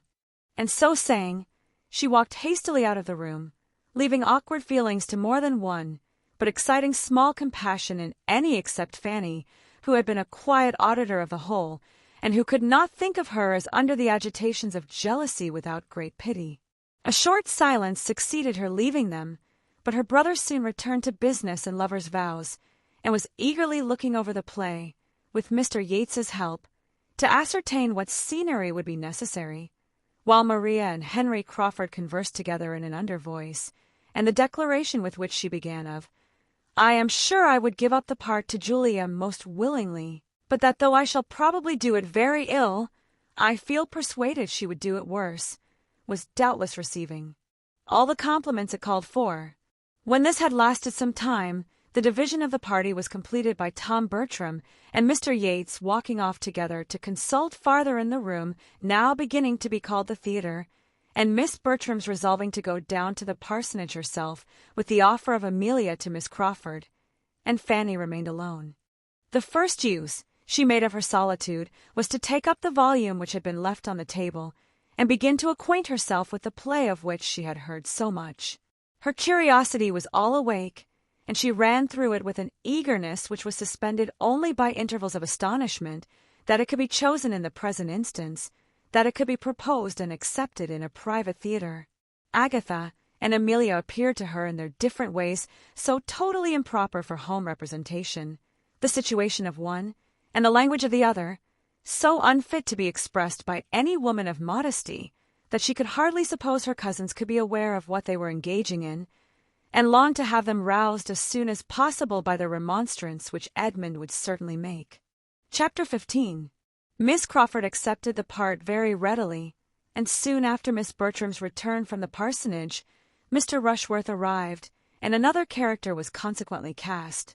He had the offer of Count Castle and Anhalt, and at first did not know which to choose, and wanted Miss Bertram to direct him, but upon being made to understand the different style of the characters, and which was which, and recollecting that he had once seen the play in London, and had thought Anhalt a very stupid fellow, he soon decided for the Count.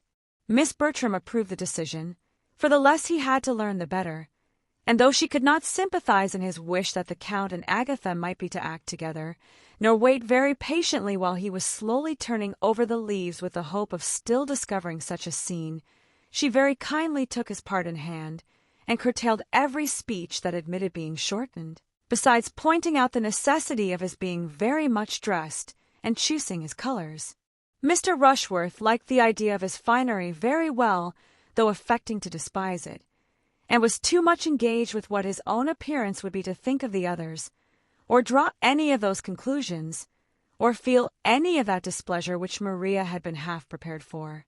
Thus much was settled before Edmund, who had been out all the morning, knew anything of the matter, but when he entered the drawing-room before dinner, the buzz of discussion was high between Tom, Maria, and Mr. Yates, and Mr. Rushworth stepped forward with great alacrity to tell him the agreeable news. "We have got a play," said he.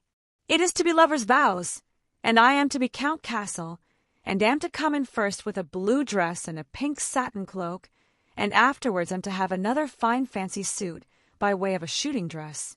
I do not know how I shall like it." Fanny's eyes followed Edmund, and her heart beat for him as she heard the speech and saw his look and felt what his sensations must be. "Lovers' vows!" in a tone of the greatest amazement, was his only reply to Mr. Rushworth, and he turned towards his brother and sisters as if hardly doubting a contradiction. "Yes," cried Mr. Yates, "after all our debatings and difficulties, we find there is nothing that will suit us altogether so well, nothing so unexceptionable as lovers' vows. The wonder is that it should not have been thought of before. My stupidity was abominable, for here we have all the advantage of what I saw at Acclesford, and it is so useful to have anything of a model. We have cast almost every part. But what do you do for women?" said Edmund gravely, and looking at Maria. Maria blushed in spite of herself as she answered, "I take the part which Lady Ravenshaw was to have done, and, with a bolder eye, Miss Crawford is to be Amelia.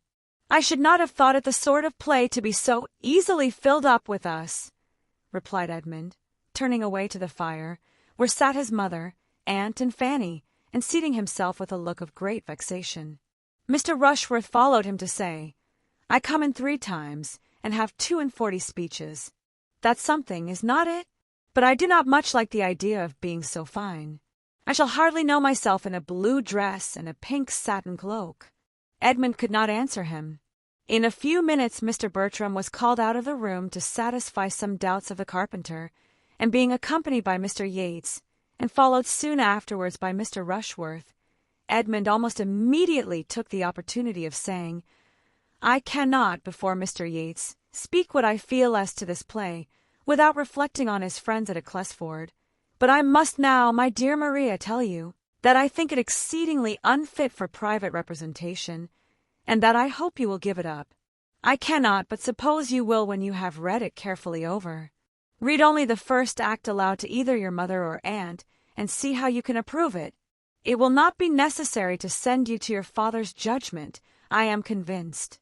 "We see things very differently," cried Maria. "I am perfectly acquainted with the play, I assure you, and with a very few omissions, and so forth, which will be made, of course, I can see nothing objectionable in it, and I am not the only young woman you find who thinks it very fit for private representation." "I am sorry for it," was his answer. "But in this matter it is you who are to lead. You must set the example. If others have blundered, it is your place to put them right, and shew them what true delicacy is.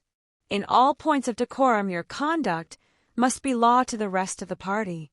This picture of her consequence had some effect, for no one loved better to lead than Maria, and with far more good humour she answered, "I am much obliged to you, Edmund. You mean very well, I am sure, but I still think you see things too strongly, and I really cannot undertake to harangue all the rest upon a subject of this kind. There would be the greatest indecorum, I think. Do you imagine that I could have such an idea in my head?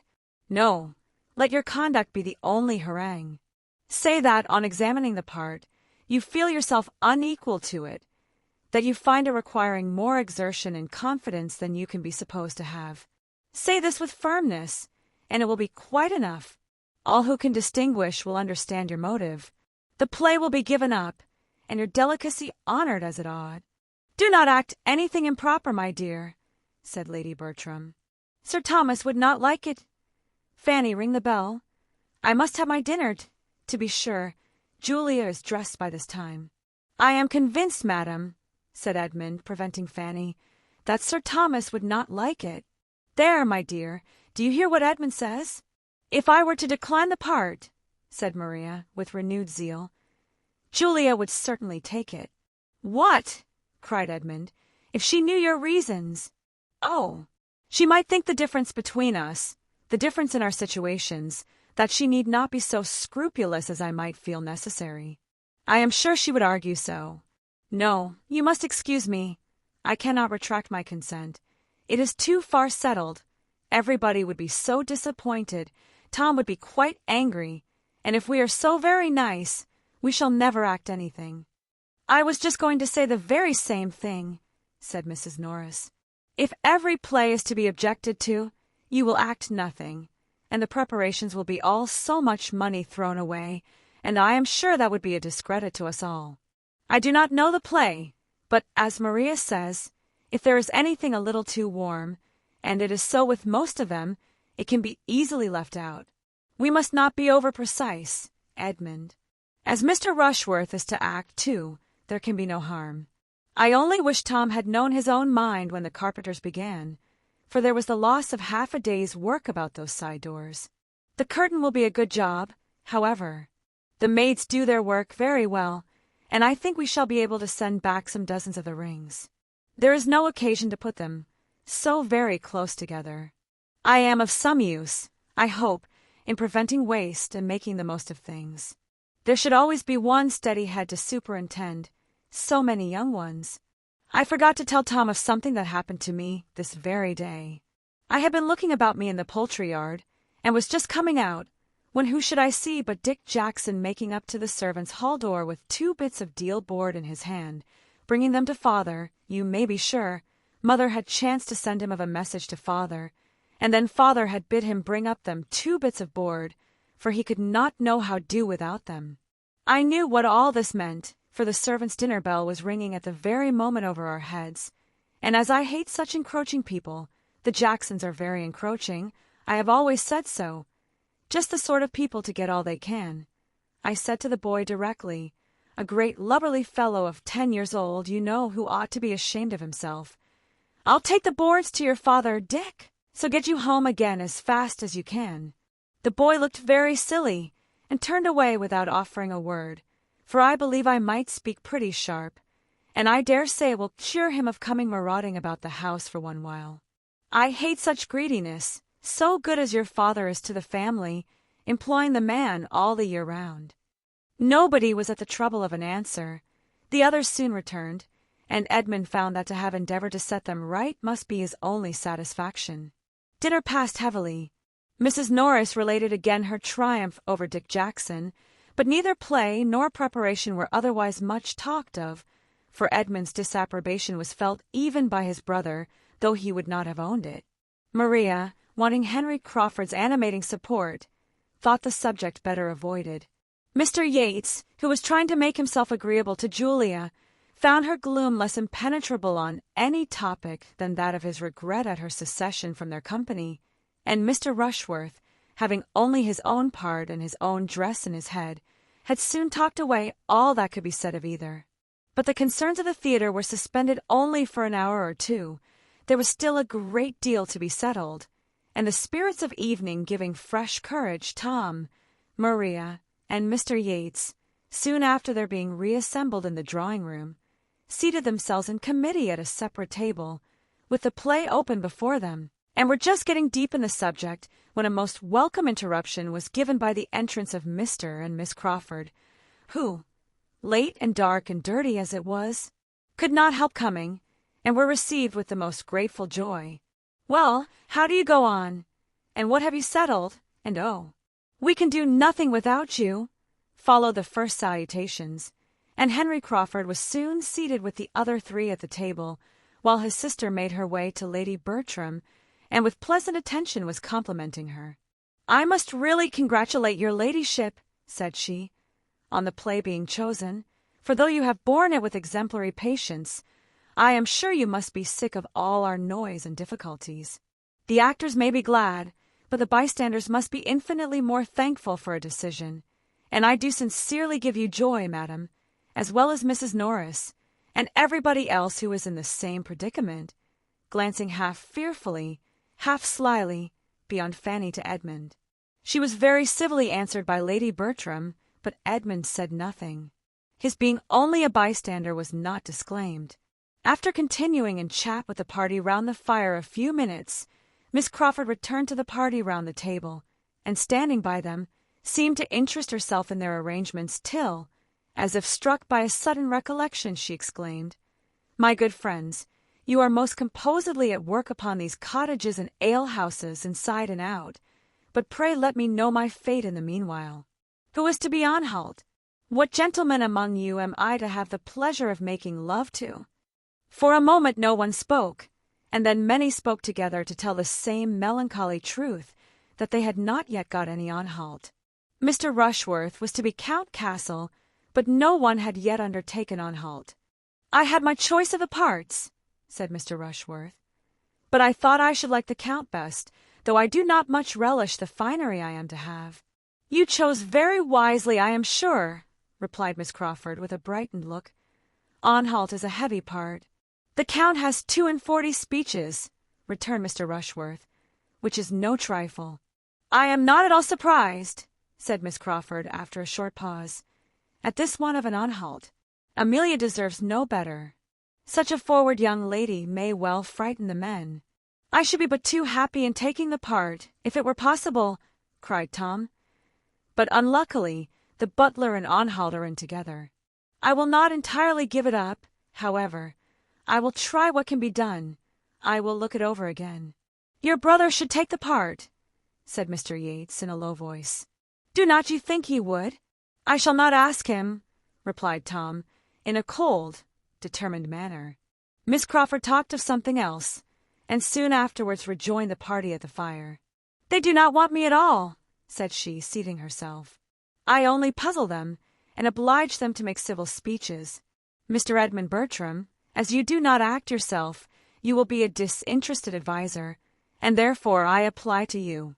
What shall we do for an Anhalt? Is it practicable for any of the others to double it? What is your advice?" "My advice," said he calmly, "is that you change the play." "I should have no objection," she replied, "for though I should not particularly dislike the part of Amelia if well supported, that is, if everything went well, I shall be sorry to be an inconvenience. But as they do not choose to hear your advice at that table," looking round, "it certainly will not be taken." Edmund said no more. "If any part could tempt you to act, I suppose it would be Anhalt," observed the lady archly, after a short pause. "For he is a clergyman, you know."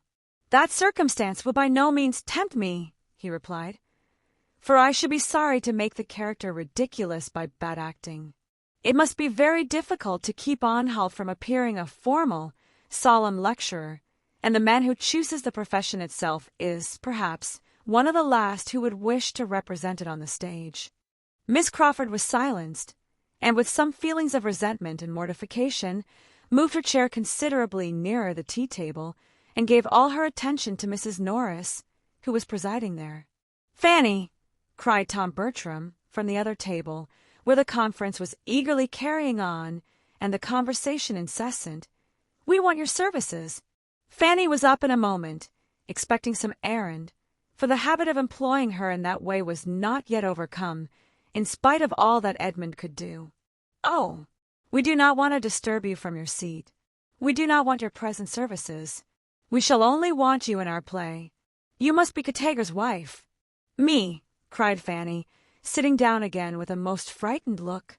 "Indeed, you must excuse me. I could not act anything if you were to give me the world. No, indeed, I cannot act." "Indeed, but you must, for we cannot excuse you." "It need not frighten you. It is a nothing of a part, a mere nothing, not above 6 speeches altogether, and it will not much signify if nobody hears a word you say. So you may be as creep-mouse as you like, but we must have you to look at." "If you are afraid of 6 speeches," cried Mr. Rushworth, "what would you do with such a part as mine? I have 42 to learn." "It is not that I am afraid of learning by heart," said Fanny, shocked to find herself at that moment the only speaker in the room, and to feel that almost every eye was upon her. "But I really cannot act." Yes, you can act well enough for us. Learn your part, and we will teach you all the rest. You have only 2 scenes, and as I shall be Katager, I'll put you in and push you about, and you will do it very well, I'll answer for it. No, indeed, Mr. Bertram, you must excuse me. You cannot have an idea. It would be absolutely impossible for me. If I were to undertake it, I should only disappoint you. Phoo! Phoo! Do not be so shamefaced. You'll do it very well. Every allowance will be made for you. We do not expect perfection. You must get a brown gown and a white apron and a mob cap, and we must make you a few wrinkles and a little of the crow's foot at the corner of your eyes, and you will be a very proper little old woman." "You must excuse me. Indeed, you must excuse me," cried Fanny, growing more and more red from excessive agitation, and looking distressfully at Edmund, who was kindly observing her, but unwilling to exasperate his brother by interference, gave her only an encouraging smile. Her entreaty had no effect on Tom. He only said again what he had said before, and it was not merely Tom, for the requisition was now backed by Maria and Mr. Crawford and Mr. Yates with an urgency which differed from his but in being more gentle or more ceremonious, and which altogether was quite overpowering to Fanny, and before she could breathe after it, Mrs. Norris completed the whole by thus addressing her in a whisper at once angry and audible. "What a piece of work here is about! Nothing. I am quite ashamed of you, Fanny, to make such a difficulty of obliging your cousins in a trifle of this sort, so kind as they are to you. Take the part with a good grace, and let us hear no more of the matter, I entreat." "Do not urge her, madam," said Edmund. "It is not fair to urge her in this manner. You see she does not like to act. Let her choose for herself, as well as the rest of us. Her judgment may be quite as safely trusted. Do not urge her any more." "I am not going to urge her," replied Mrs. Norris sharply, "but I shall think her a very obstinate, ungrateful girl if she does not do what her aunt and cousins wish her, very ungrateful indeed, considering who and what she is." Edmund was too angry to speak, but Miss Crawford, looking for a moment with astonished eyes at Mrs. Norris, and then at Fanny, whose tears were beginning to shew themselves, immediately said, with some keenness, "I do not like my situation. This place is too hot for me," and moved away her chair to the opposite side of the table, close to Fanny, saying to her, in a kind, low whisper as she placed herself, "Never mind. My dear Miss Price, this is a cross evening. Everybody is cross and teasing.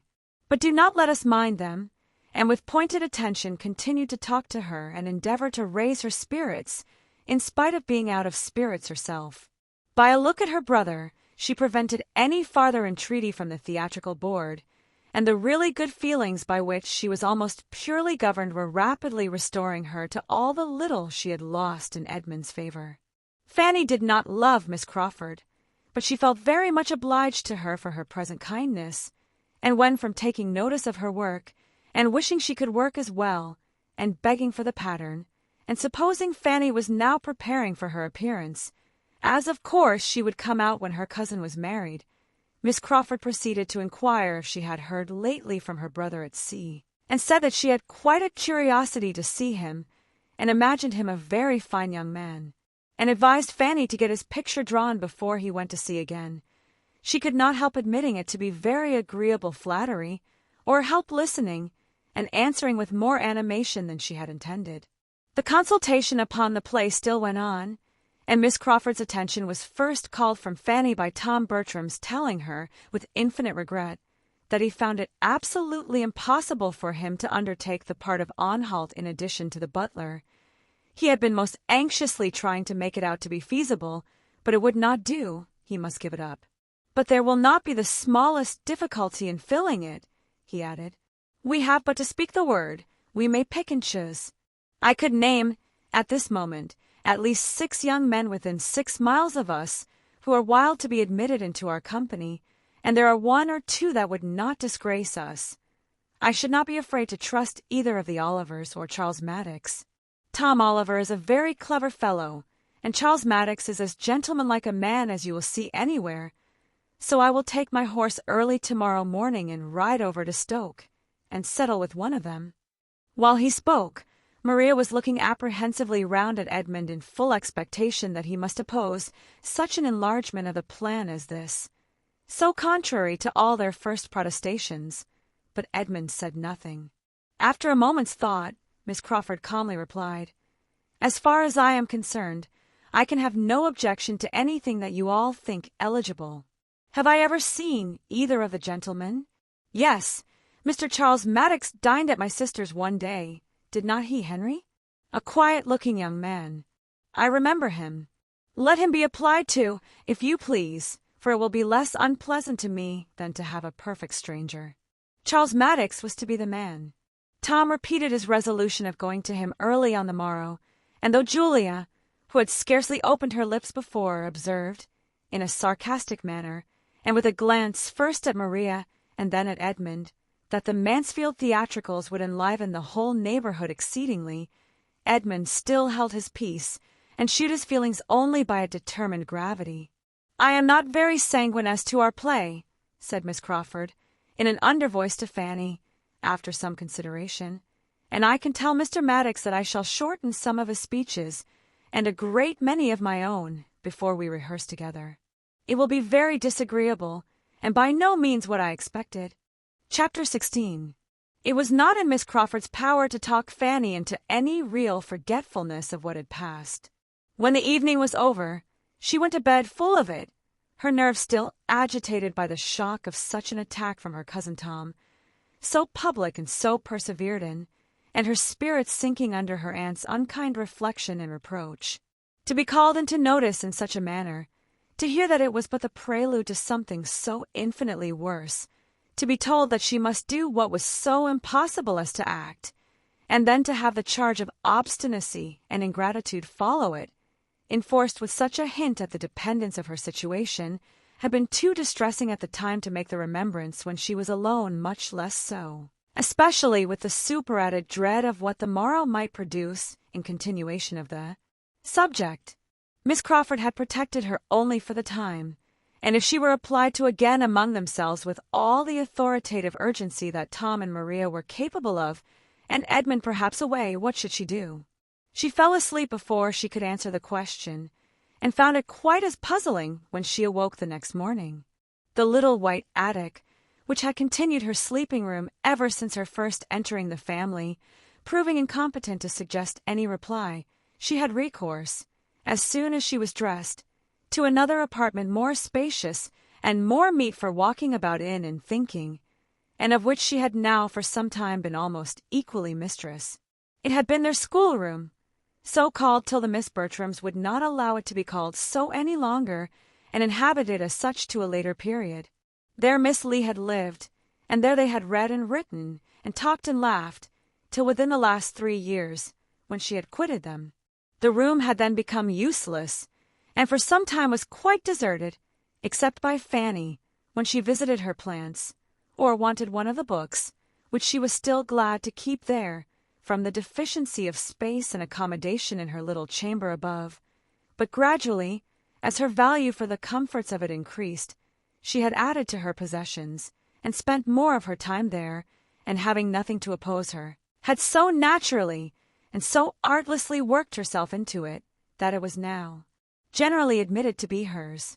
The East Room, as it had been called ever since Maria Bertram was 16, was now considered Fanny's, almost as decidedly as the white attic, the smallness of the one making the use of the other so evidently reasonable that the Miss Bertrams, with every superiority in their own apartments which their own sense of superiority could demand, were entirely approving it, and Mrs. Norris, having stipulated for there never being a fire in it on Fanny's account, was tolerably resigned to her having the use of what nobody else wanted, though the terms in which she sometimes spoke of the indulgence seemed to imply that it was the best room in the house.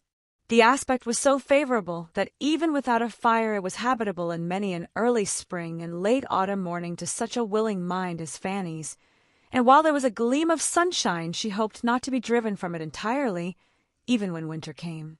The comfort of it in her hours of leisure was extreme. She could go there after anything unpleasant below, and find immediate consolation in some pursuit, or some train of thought at hand. Her plants, her books, of which she had been a collector from the first hour of her commanding a shilling, her writing desk, and her works of charity and ingenuity were all within her reach, or if indisposed for employment, if nothing but musing would do, she could scarcely see an object in that room which had not an interesting remembrance connected with it.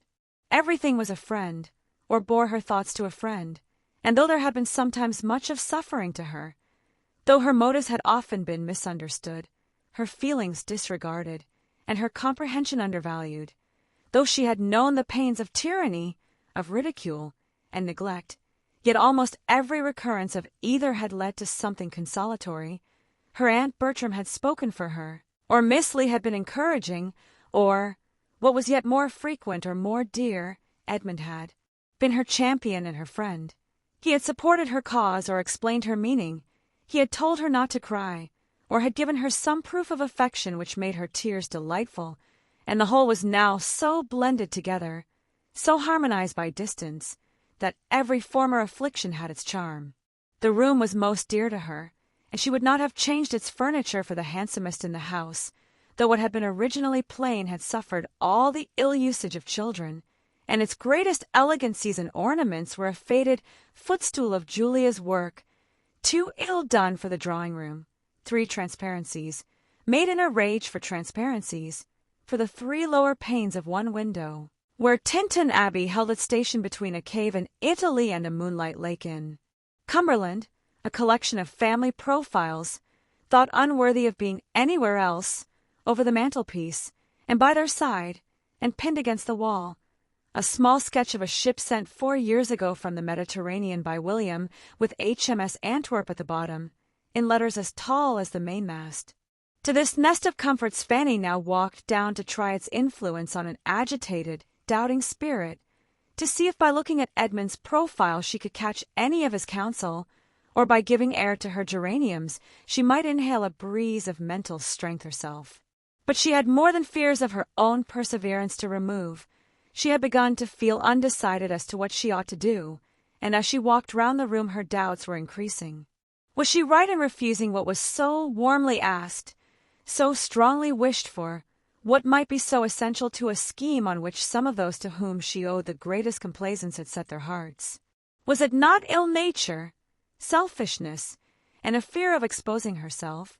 And would Edmund's judgment, would his persuasion of Sir Thomas's disapprobation of the whole, be enough to justify her in a determined denial in spite of all the rest? It would be so horrible to her to act that she was inclined to suspect the truth and purity of her own scruples, and as she looked around her, the claims of her cousins to being obliged were strengthened by the sight of present upon present that she had received from them. The table between the windows was covered with work-boxes and netting-boxes which had been given her at different times, principally by Tom, and she grew bewildered as to the amount of the debt which all these kind remembrances produced. A tap at the door roused her in the midst of this attempt to find her way to her duty, and her gentle come-in was answered by the appearance of one before whom all her doubts were wont to be laid. Her eyes brightened at the sight of Edmund. "Can I speak with you, Fanny, for a few minutes?" said he. "Yes, certainly. I want to consult. I want your opinion." "My opinion!" she cried, shrinking from such a compliment, highly as it gratified her. "Yes, your advice and opinion. I do not know what to do. This acting scheme gets worse and worse, you see. They have chosen almost as bad a play as they could, and now, to complete the business, are going to ask the help of a young man very slightly known to any of us. This is the end of all the privacy and propriety which was talked about at first. I know no harm of Charles Maddox, but the excessive intimacy which must spring from his being admitted among us in this manner is highly objectionable, the more than intimacy, the familiarity. I cannot think of it with any patience, and it does appear to me an evil of such magnitude as must, if possible, be prevented.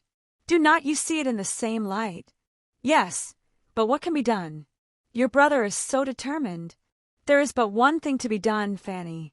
I must take on help myself. I am well aware that nothing else will quiet Tom." Fanny could not answer him. "It is not at all what I like," he continued. "No man can like being driven into the appearance of such inconsistency. After being known to oppose the scheme from the beginning, there is absurdity in the face of my joining them now, when they are exceeding their first plan in every respect. But I can think of no other alternative. Can you, Fanny?" "No," said Fanny slowly. "Not immediately, but what? I see your judgment is not with me. Think it a little over. Perhaps you are not so much aware as I am of the mischief that may, of the unpleasantness that must arise from a young man's being received in this manner, domesticated among us, authorized to come at all hours, and placed suddenly on a footing which must do away all restraints. To think only of the license which every rehearsal must tend to create. It is all very bad. Put yourself in Miss Crawford's place, Fanny. Consider what it would be to act Amelia with a stranger. She has a right to be felt for, because she evidently feels for herself. I heard enough of what she said to you last night to understand her unwillingness to be acting with a stranger, and as she probably engaged in the part with different expectations, perhaps without considering the subject enough to know what was likely to be, it would be ungenerous, it would be really wrong to expose her to it. Her feelings ought to be respected. Does it not strike you so, Fanny? You hesitate. I am sorry for Miss Crawford, but I am more sorry to see you drawn in to do what you had resolved against, and what you are known to think will be disagreeable to my uncle. It will be such a triumph to the others. They will not have much cause of triumph when they see how infamously I act. But, however, triumph there certainly will be, and I must brave it. But if I can be the means of restraining the publicity of the business, of limiting the exhibition, of concentrating our folly, I shall be well repaid. As I am now, I have no influence. I can do nothing. I have offended them, and they will not hear me. But when I have put them in good humor by this concession, I am not without hopes of persuading them to confine the representation within a much smaller circle than they are now in the high road for. This will be a material gain. My object is to confine it to Mrs. Rushworth and the Grants. Will not this be worth gaining? Yes, it will be a great point, but still it has not your approbation. Can you mention any other measure by which I have a chance of doing equal good? No, I cannot think of anything else. Give me your approbation, then, Fanny. I am not comfortable without it.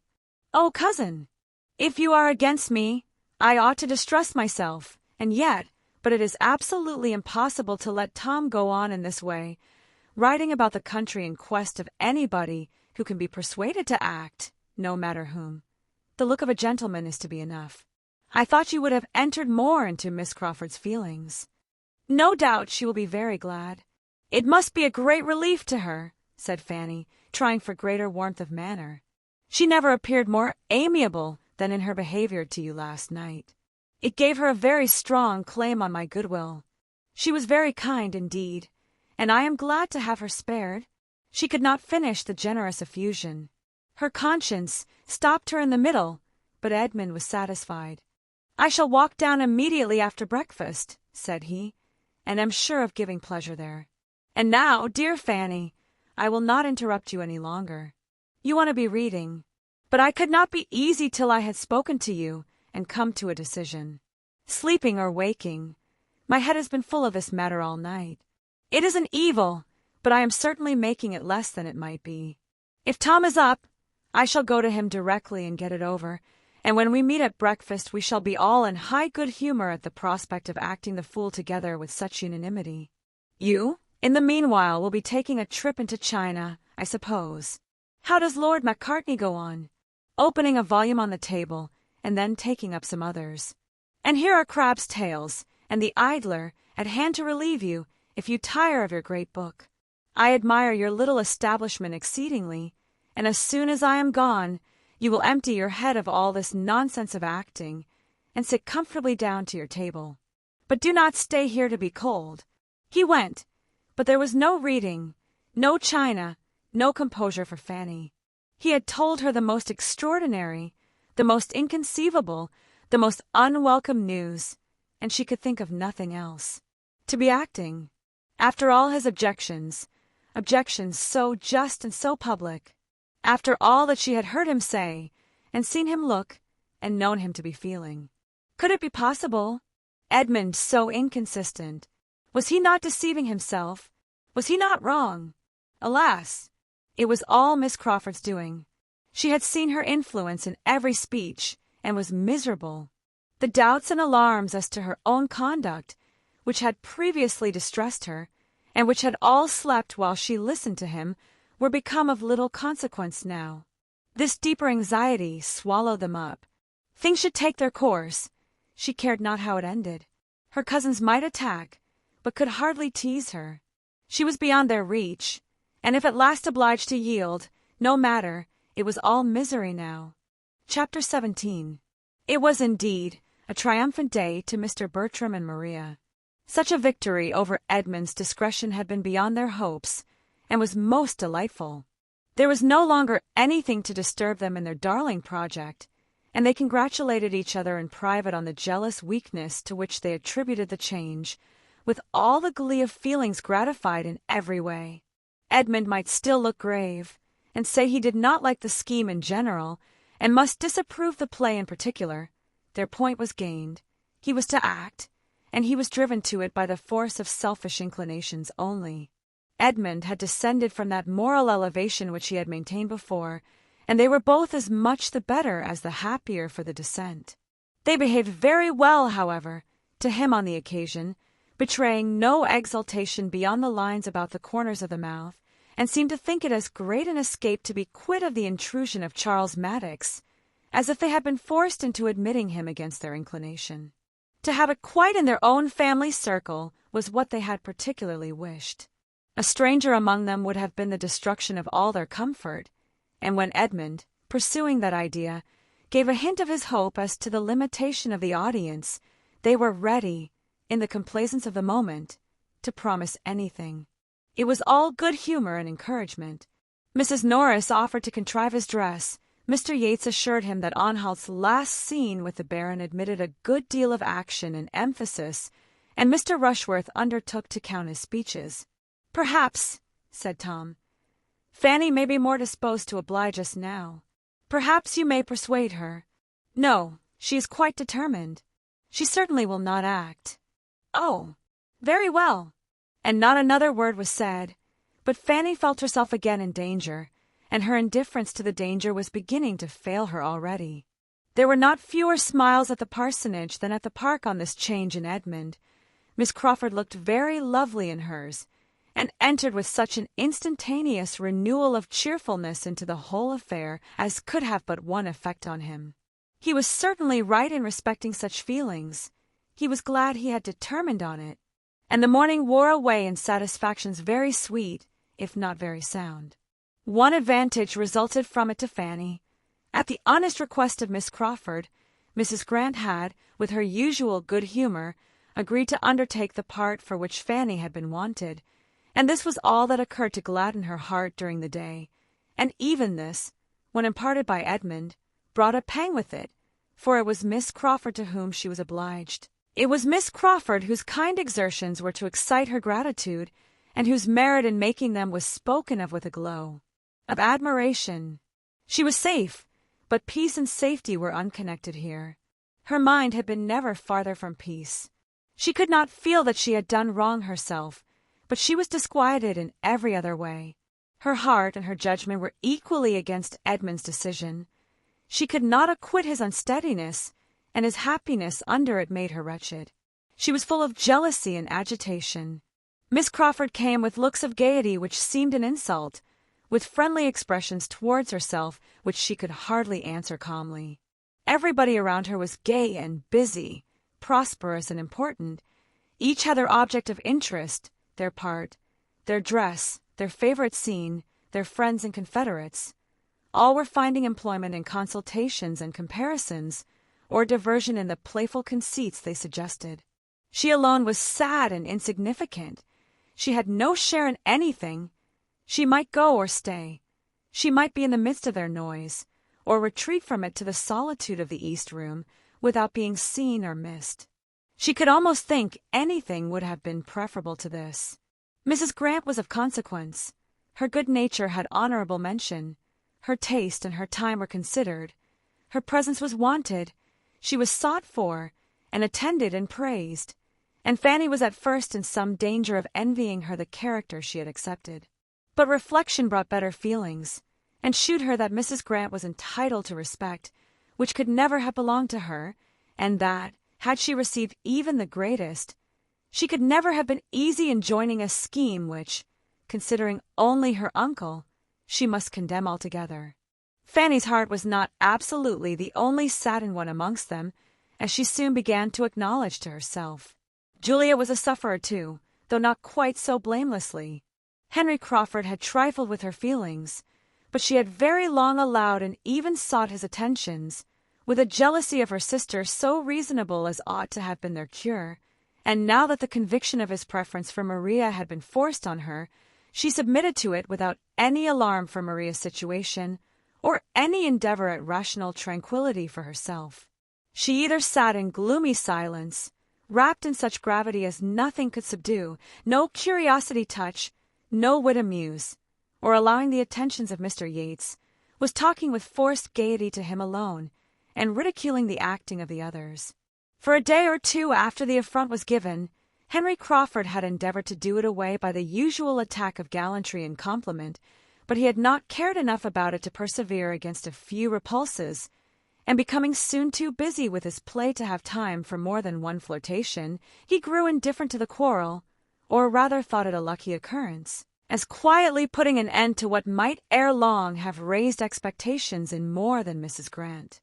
She was not pleased to see Julia excluded from the play, and sitting by disregarded, but as it was not a matter which really involved her happiness, as Henry must be the best judge of his own, and as he did assure her, with a most persuasive smile, that neither he nor Julia had ever had a serious thought of each other, she could only renew her former caution as to the elder sister, entreat him not to risk his tranquillity by too much admiration there, and then gladly take her share in anything that brought cheerfulness to the young people in general, and that did so particularly promote the pleasure of the two so dear to her. "I rather wonder Julia is not in love with Henry," was her observation to Mary. "I dare say she is," replied Mary coldly. "I imagine both sisters are." "Both? No, no, that must not be. Do not give him a hint of it. Think of Mr. Rushworth. You had better tell Miss Bertram to think of Mr. Rushworth. It may do her some good. I often think of Mr. Rushworth's property and independence, and wish them in other hands, but I never think of him. A man might represent the county with such an estate. A man might escape a profession and represent the county. I dare say he will be in Parliament soon. When Sir Thomas comes, I dare say he will be in for some borough, but there has been nobody to put him in the way of doing anything yet." "Sir Thomas is to achieve many mighty things when he comes home," said Mary after a pause. "Do you remember Hawkins Brown's address to tobacco, in imitation of Pope? Blest leaf, whose aromatic gales dispense, to Templar's modesty, to parson's sense. I will parody them. Blest night, whose dictatorial looks dispense, to children affluence, to Rushworth sense. Will not that do, Mrs. Grant? Everything seems to depend upon Sir Thomas's return. You will find his consequence very just and reasonable when you see him and his family, I assure you. I do not think we do so well without him. He has a fine, dignified manner, which suits the head of such a house, and keeps everybody in their place. Lady Bertram seems more of a cipher now than when he is at home, and nobody else can keep Mrs. Norris in order. But, Mary, do not fancy that Maria Bertram cares for Henry. I am sure Julia does not, or she would not have flirted as she did last night with Mr. Yates, and though he and Maria are very good friends, I think she likes Sotherton too well to be inconstant. I would not give much for Mr. Rushworth's chance if Henry stepped in before the articles were signed. If you have such a suspicion, something must be done, and as soon as the play is all over, we will talk to him seriously and make him know his own mind, and if he means nothing, we will send him off, though he is Henry for a time. Julia did suffer, however, though Mrs. Grant discerned it not, and though it escaped the notice of many of her own family likewise. She had loved, she did love still, and she had all the suffering which a warm temper and a high spirit were likely to endure under the disappointment of a dear, though irrational hope, with a strong sense of ill-usage. Her heart was sore and angry, and she was capable only of angry consolations. The sister with whom she was used to be on easy terms was now become her greatest enemy. They were alienated from each other, and Julia was not superior to the hope of some distressing end to the attentions which were still carrying on there, some punishment to Maria for conduct so shameful towards herself, as well as towards Mr. Rushworth. With no material fault of temper, or difference of opinion, to prevent their being very good friends while their interests were the same, the sisters, under such a trial as this, had not affection or principle enough to make them merciful or just, to give them honor or compassion. Maria felt her triumph and pursued her purpose, careless of Julia, and Julia could never see Maria distinguished by Henry Crawford without trusting that it would create jealousy and bring a public disturbance at last. Fanny saw and pitied much of this in Julia, but there was no outward fellowship between them. Julia made no communication, and Fanny took no liberties. They were two solitary sufferers, or connected only by Fanny's consciousness. The inattention of the two brothers and the aunt to Julia's discomposure and their blindness to its true cause must be imputed to the fullness of their own minds. They were totally preoccupied. Tom was engrossed by the concerns of his theater and saw nothing that did not immediately relate to it. Edmund, between his theatrical and his real part, between Miss Crawford's claims and his own conduct, between love and consistency, was equally unobservant, and Mrs. Norris was too busy in contriving and directing the general little matters of the company, superintending their various dresses with economical expedient, for which nobody thanked her, and saving, with delighted integrity, half a crown here and there to the absent Sir Thomas, to have leisure for watching the behavior or guarding the happiness of his daughters. Chapter 18. Everything was now in a regular train. Theatre, actors, actresses, and dresses were all getting forward, but though no other great impediments arose, Fanny found, before many days were past, that it was not all uninterrupted enjoyment to the party themselves, and that she had not to witness the continuance of such unanimity and delight as had been almost too much for her at first.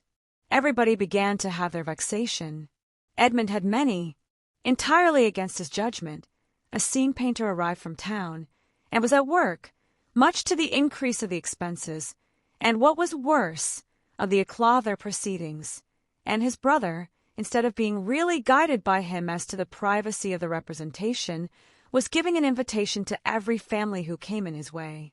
Tom himself began to fret over the scene painter's slow progress, and to feel the miseries of waiting.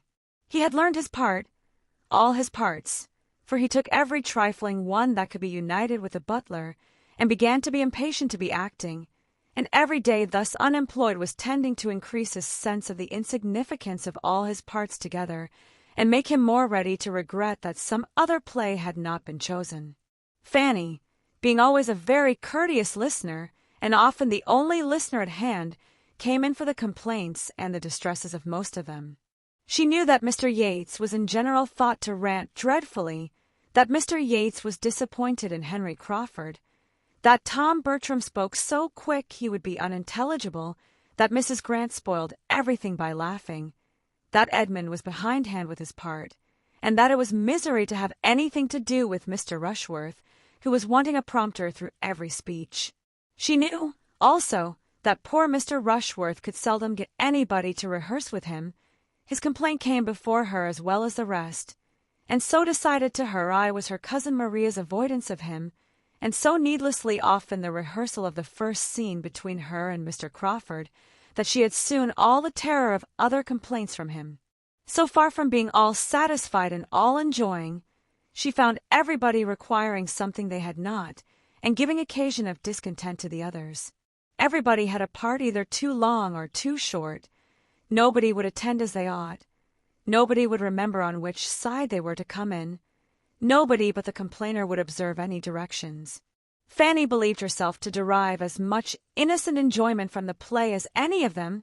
Henry Crawford acted well, and it was a pleasure to her to creep into the theatre and attend the rehearsal of the first act, in spite of the feelings it excited in some speeches from Maria. Maria, she also thought, acted well, too well, and after the first rehearsal or two, Fanny began to be their only audience, and sometimes as prompter, sometimes as spectator, was often very useful. As far as she could judge, Mr. Crawford was considerably the best actor of all. He had more confidence than Edmund, more judgment than Tom, more talent and taste than Mr. Yates. She did not like him as a man, but she must admit him to be the best actor, and on this point there were not many who differed from her. Mr. Yates, indeed, exclaimed against his tameness and insipidity, and the day came at last when Mr. Rushworth turned to her with a black look and said, "Do you think there is anything so very fine in all this? For the life and soul of me, I cannot admire him, and between ourselves, to see such an undersized, little, mean-looking man set up for a fine actor is very ridiculous in my opinion." From this moment there was a return of his former jealousy, which Maria, from increasing hopes of Crawford, was at little pains to remove, and the chances of Mr. Rushworth's ever attaining to the knowledge of his 42 speeches became much less. As to his ever making anything tolerable of them, nobody had the smallest idea of that except his mother. She, indeed, regretted that his part was not more considerable, and deferred coming over to Mansfield till they were forward enough in their rehearsal to comprehend all his scenes. But the others aspired at nothing beyond his remembering the catchword and the first line of his speech, and being able to follow the prompter through the rest. Fanny, in her pity and kind-heartedness, was at great pains to teach him how to learn, giving him all the helps and directions in her power, trying to make an artificial memory for him, and learning every word of his part herself, but without his being much the forwarder.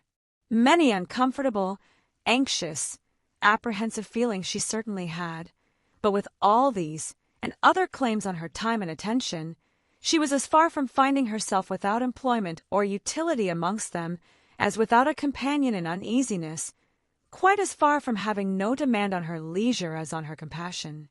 The gloom of her first anticipations was proved to have been unfounded. She was occasionally useful to all. She was perhaps as much at peace as any. There was a great deal of needlework to be done, moreover, in which her help was wanted, and that Mrs. Norris thought her quite as well off as the rest was evident by the manner in which she claimed it. "Come, Fanny," she cried. "These are fine times for you, but you must not be always walking from one room to the other, and doing the lookings-on at your ease. In this way I want you here. I have been slaving myself till I can hardly stand, to contrive Mr. Rushworth's cloak without sending for any more satin, and now I think you may give me your help in putting it together. There are but 3 seams. You may do them in a trice. It would be lucky for me if I had nothing but the executive part to do. You are best off, I can tell you, but if nobody did more than you, we should not get on very fast." Fanny took the work very quietly, without attempting any defense, but her kinder Aunt Bertram observed on her behalf, "One cannot wonder, sister, that Fanny should be delighted. It is all new to her, you know. You and I used to be very fond of a play ourselves, and so am I still. And as soon as I am a little more at leisure, I mean to look in at their rehearsals too. What is the play about, Fanny? You have never told me." "Oh, sister, pray do not ask her now, for Fanny is not one of those who can talk and work at the same time. It is about lovers' vows." "I believe," said Fanny to her Aunt Bertram, "there will be 3 acts rehearsed tomorrow evening, and that will give you an opportunity of seeing all the actors at once." "You had better stay till the curtain is hung," interposed Mrs. Norris. "The curtain will be hung in a day or 2. There is very little sense in a play without a curtain, and I am much mistaken if you do not find it draw up into very handsome festoons." Lady Bertram seemed quite resigned to waiting. Fanny did not share her aunt's composure. She thought of the morrow a great deal, for if the 3 acts were rehearsed, Edmund and Miss Crawford would then be acting together for the first time. The 3rd act would bring a scene between them which interested her most particularly, and which she was longing and dreading to see how they would perform. The whole subject of it was love. A marriage of love was to be described by the gentleman, and very little short of a declaration of love be made by the lady. She had read and read the scene again with many painful, many wondering emotions, and looked forward to their representation of it as a circumstance almost too interesting. She did not believe they had yet rehearsed it, even in private. The morrow came, the plan for the evening continued, and Fanny's consideration of it did not become less agitated. She worked very diligently under her aunt's directions, but her diligence and her silence concealed a very absent, anxious mind, and about noon she made her escape with her work to the east room, that she might have no concern in another, and, as she deemed it, most unnecessary rehearsal of the first act, which Henry Crawford was just proposing, desirous at once of having her time to herself, and of avoiding the sight of Mr. Rushworth. A glimpse, as she passed through the hall, of the two ladies walking up from the parsonage made no change in her wish of retreat, and she worked and meditated in the east room, undisturbed, for a quarter of an hour, when a gentle tap at the door was followed by the entrance of Miss Crawford. "Am I right? Yes, this is the east room. My dear Miss Price, I beg your pardon, but I have made my way to you on purpose to entreat your help." Fanny, quite surprised, endeavored to shew herself mistress of the room by her civilities, and looked at the bright bars of her empty grate with concern. "Thank you. I am quite warm, very warm. Allow me to stay here a little while, and do have the goodness to hear me my third act. I have brought my book, and if you would but rehearse it with me, I should be so obliged. I came here today intending to rehearse it with Edmund, by ourselves, against the evening, but he is not in the way, and if he were, I do not think I could go through it with him till I have hardened myself a little, for really there is a speech or two. You will be so good, won't you?" Fanny was most civil in her assurances, though she could not give them in a very steady voice. "Have you ever happened to look at the part one mean?"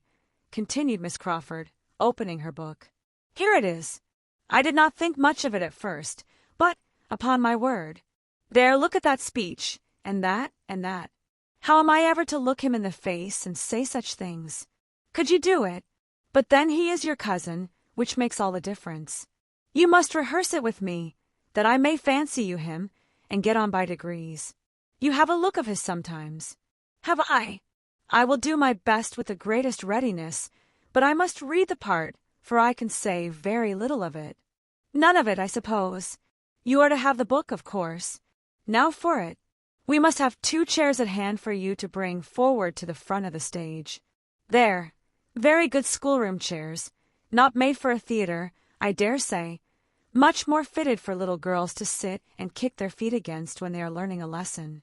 What would your governess and your uncle say to see them used for such a purpose? Could Sir Thomas look in upon us just now, he would bless himself, for we are rehearsing all over the house. Yeats is storming away in the dining-room. I heard him as I came upstairs, and the theatre is engaged, of course, by those indefatigable rehearsers, Agatha and Frederick. If they are not perfect, I shall be surprised. By the by, I looked in upon them 5 minutes ago, and it happened to be exactly at one of the times when they were trying not to embrace, and Mr. Rushworth was with me. I thought he began to look a little queer, so I turned it off as well as I could by whispering to him. We shall have an excellent Agatha. There is something so maternal in her manner, so completely maternal in her voice and countenance. Was not that well done of me?" He brightened up directly. "Now for my soliloquy," she began, and Fanny joined in with all the modest feeling which the idea of representing Edmund was so strongly calculated to inspire, but with looks and voice so truly feminine as to be no very good picture of a man. With such an on-halt, however, Miss Crawford had courage enough, and they had got through half the scene, when a tap at the door brought a pause, and the entrance of Edmund, the next moment, suspended it all. Surprise, consciousness, and pleasure appeared in each of the 3 on this unexpected meeting, and as Edmund was come on the very same business that had brought Miss Crawford, consciousness and pleasure were likely to be more than momentary in them.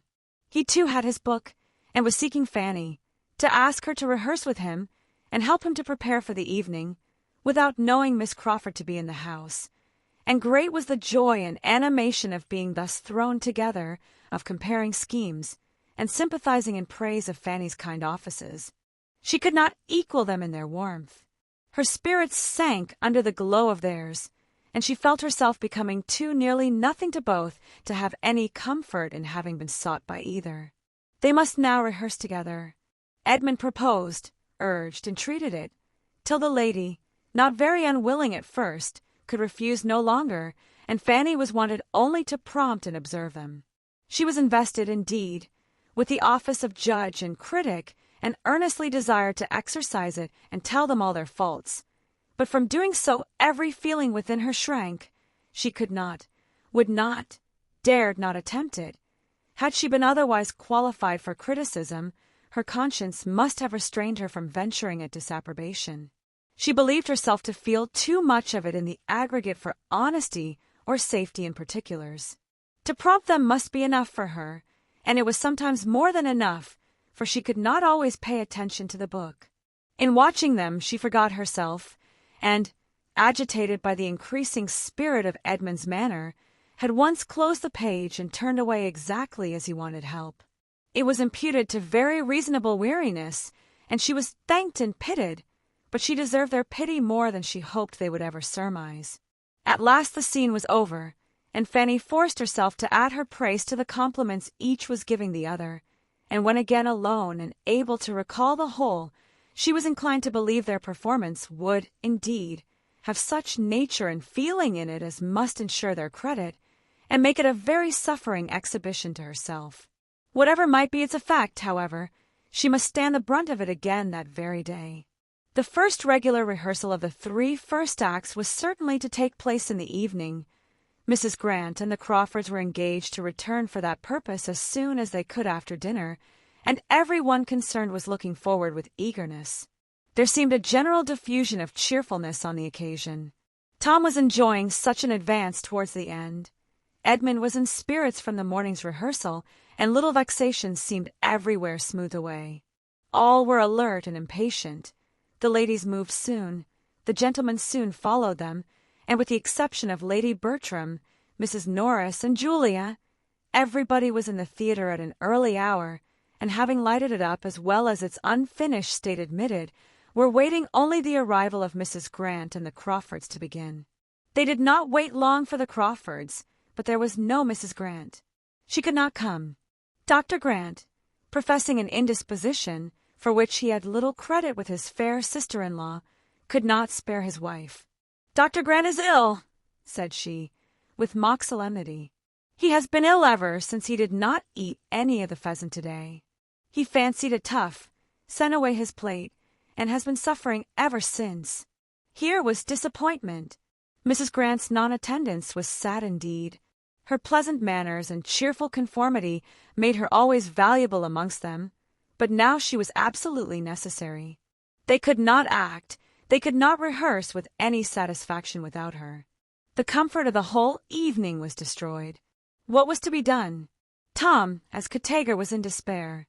After a pause of perplexity, some eyes began to be turned towards Fanny, and a voice or two to say, if Miss Price would be so good as to read the part. She was immediately surrounded by supplications. Everybody asked it. Even Edmund said, "Do, Fanny, if it is not very disagreeable to you." But Fanny still hung back. She could not endure the idea of it. Why was not Miss Crawford to be applied to as well? Or why had not she rather gone to her own room, as she had felt to be safest, instead of attending the rehearsal at all? She had known it would irritate and distress her. She had known it her duty to keep away. She was properly punished. "You have only to read the part," said Henry Crawford, with renewed entreaty. "And I do believe she can say every word of it," added Maria, for she could put Mrs. Grant right the other day in 20 places.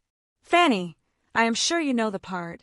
Fanny could not say she did not, and as they all persevered, as Edmund repeated his wish, and with a look of even fond dependence on her good nature, she must yield.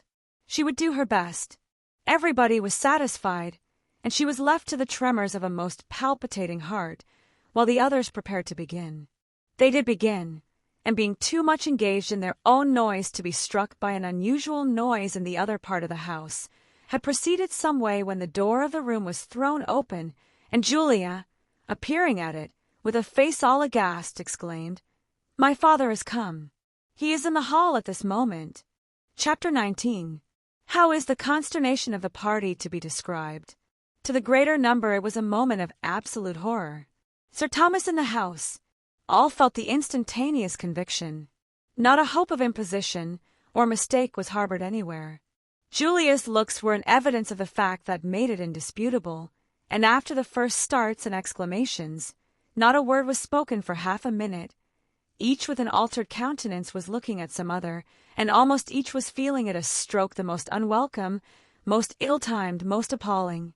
Mr. Yates might consider it only as a vexatious interruption for the evening, and Mr. Rushworth might imagine it a blessing, but every other heart was sinking under some degree of self-condemnation or undefined alarm. Every other heart was suggesting, "What will become of us? What is to be done now?" It was a terrible pause, and terrible to every ear were the corroborating sounds of opening doors and passing footsteps. Julia was the first to move and speak again. Jealousy and bitterness had been suspended. Selfishness was lost in the common cause, but at the moment of her appearance, Frederick was listening with looks of devotion to Agatha's narrative and pressing her hand to his heart, and as soon as she could notice this, and see that, in spite of the shock of her words, he still kept his station and retained her sister's hand, her wounded heart swelled again with injury, and looking as red as she had been white before, she turned out of the room, saying, "I need not be afraid of appearing before him." Her going roused the rest, and at the same moment the two brothers stepped forward, feeling the necessity of doing something. A very few words between them were sufficient. The case admitted no difference of opinion. They must go to the drawing-room directly. Maria joined them with the same intent, just then the stoutest of the three, for the very circumstance which had driven Julia away was to her the sweetest support. Henry Crawford's retaining her hand at such a moment of such peculiar proof and importance, was worth ages of doubt and anxiety. She hailed it as an honest of the most serious determination, and was equal even to encounter her father. They walked off, utterly heedless of Mr. Rushworth's repeated question of, "Shall I go too? Had not I better go too? Will not it be right for me to go too?" But they were no sooner through the door than Henry Crawford undertook to answer the anxious inquiry, and encouraging him by all means to pay his respects to Sir Thomas without delay, sent him after the others with delighted haste. Fanny was left with only the Crawfords and Mr. Yates. She had been quite overlooked by her cousins, and as her own opinion of her claims on Sir Thomas's affection was much too humble to give her any idea of classing herself with his children, she was glad to remain behind and gain a little breathing time.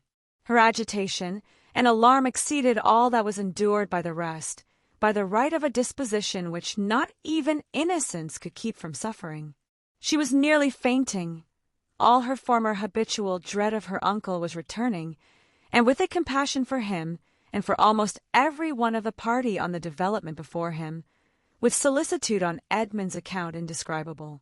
She had found a seat, where in excessive trembling she was enduring all these fearful thoughts, while the other three, no longer under any restraint, were giving vent to their feelings of vexation, lamenting over such an unlooked-for premature arrival as a most untoward event, and without mercy wishing poor Sir Thomas had been twice as long on his passage, or were still in Antigua. The Crawfords were more warm on the subject than Mr. Yates, from better understanding the family, and judging more clearly of the mischief that must ensue. The ruin of the play was to them a certainty. They felt the total destruction of a scheme to be inevitably at hand, while Mr. Yates considered it only as a temporary interruption, a disaster for the evening, and could even suggest the possibility of the rehearsal being renewed after tea, when the bustle of receiving Sir Thomas were over, and he might be at leisure to be amused by it. The Crawfords laughed at the idea, and having soon agreed on the propriety of their walking quietly home and leaving the family to themselves, proposed Mr. Yates's accompanying them and spending the evening at the parsonage. But Mr. Yates, having never been with those who thought much of parental claims or family confidence, could not perceive that anything of the kind was necessary, and therefore, thanking them, said he preferred remaining where he was, that he might pay his respects to the old gentleman handsomely since he was come, and besides, he did not think it would be fair by the others to have everybody run away. Fanny was just beginning to collect herself, and to feel that if she stayed longer behind it might seem disrespectful, when this point was settled, and being commissioned with the brother and sister's apology, saw them preparing to go as she quitted the room herself to perform the dreadful duty of appearing before her uncle. Too soon did she find herself at the drawing-room door, and after pausing a moment for what she knew would not come, for a courage which the outside of no door had ever supplied to her, she turned the lock in desperation, and the lights of the drawing-room, and all the collected family were before her. As she entered, her own name caught her ear. Sir Thomas was at that moment looking round him, and saying, "But where is Fanny? Why did not I see my little Fanny?" And on perceiving her, came forward with a kindness which astonished and penetrated her, calling her his dear Fanny, kissing her affectionately, and observing with decided pleasure how much she was grown. Fanny knew not how to feel, nor where to look.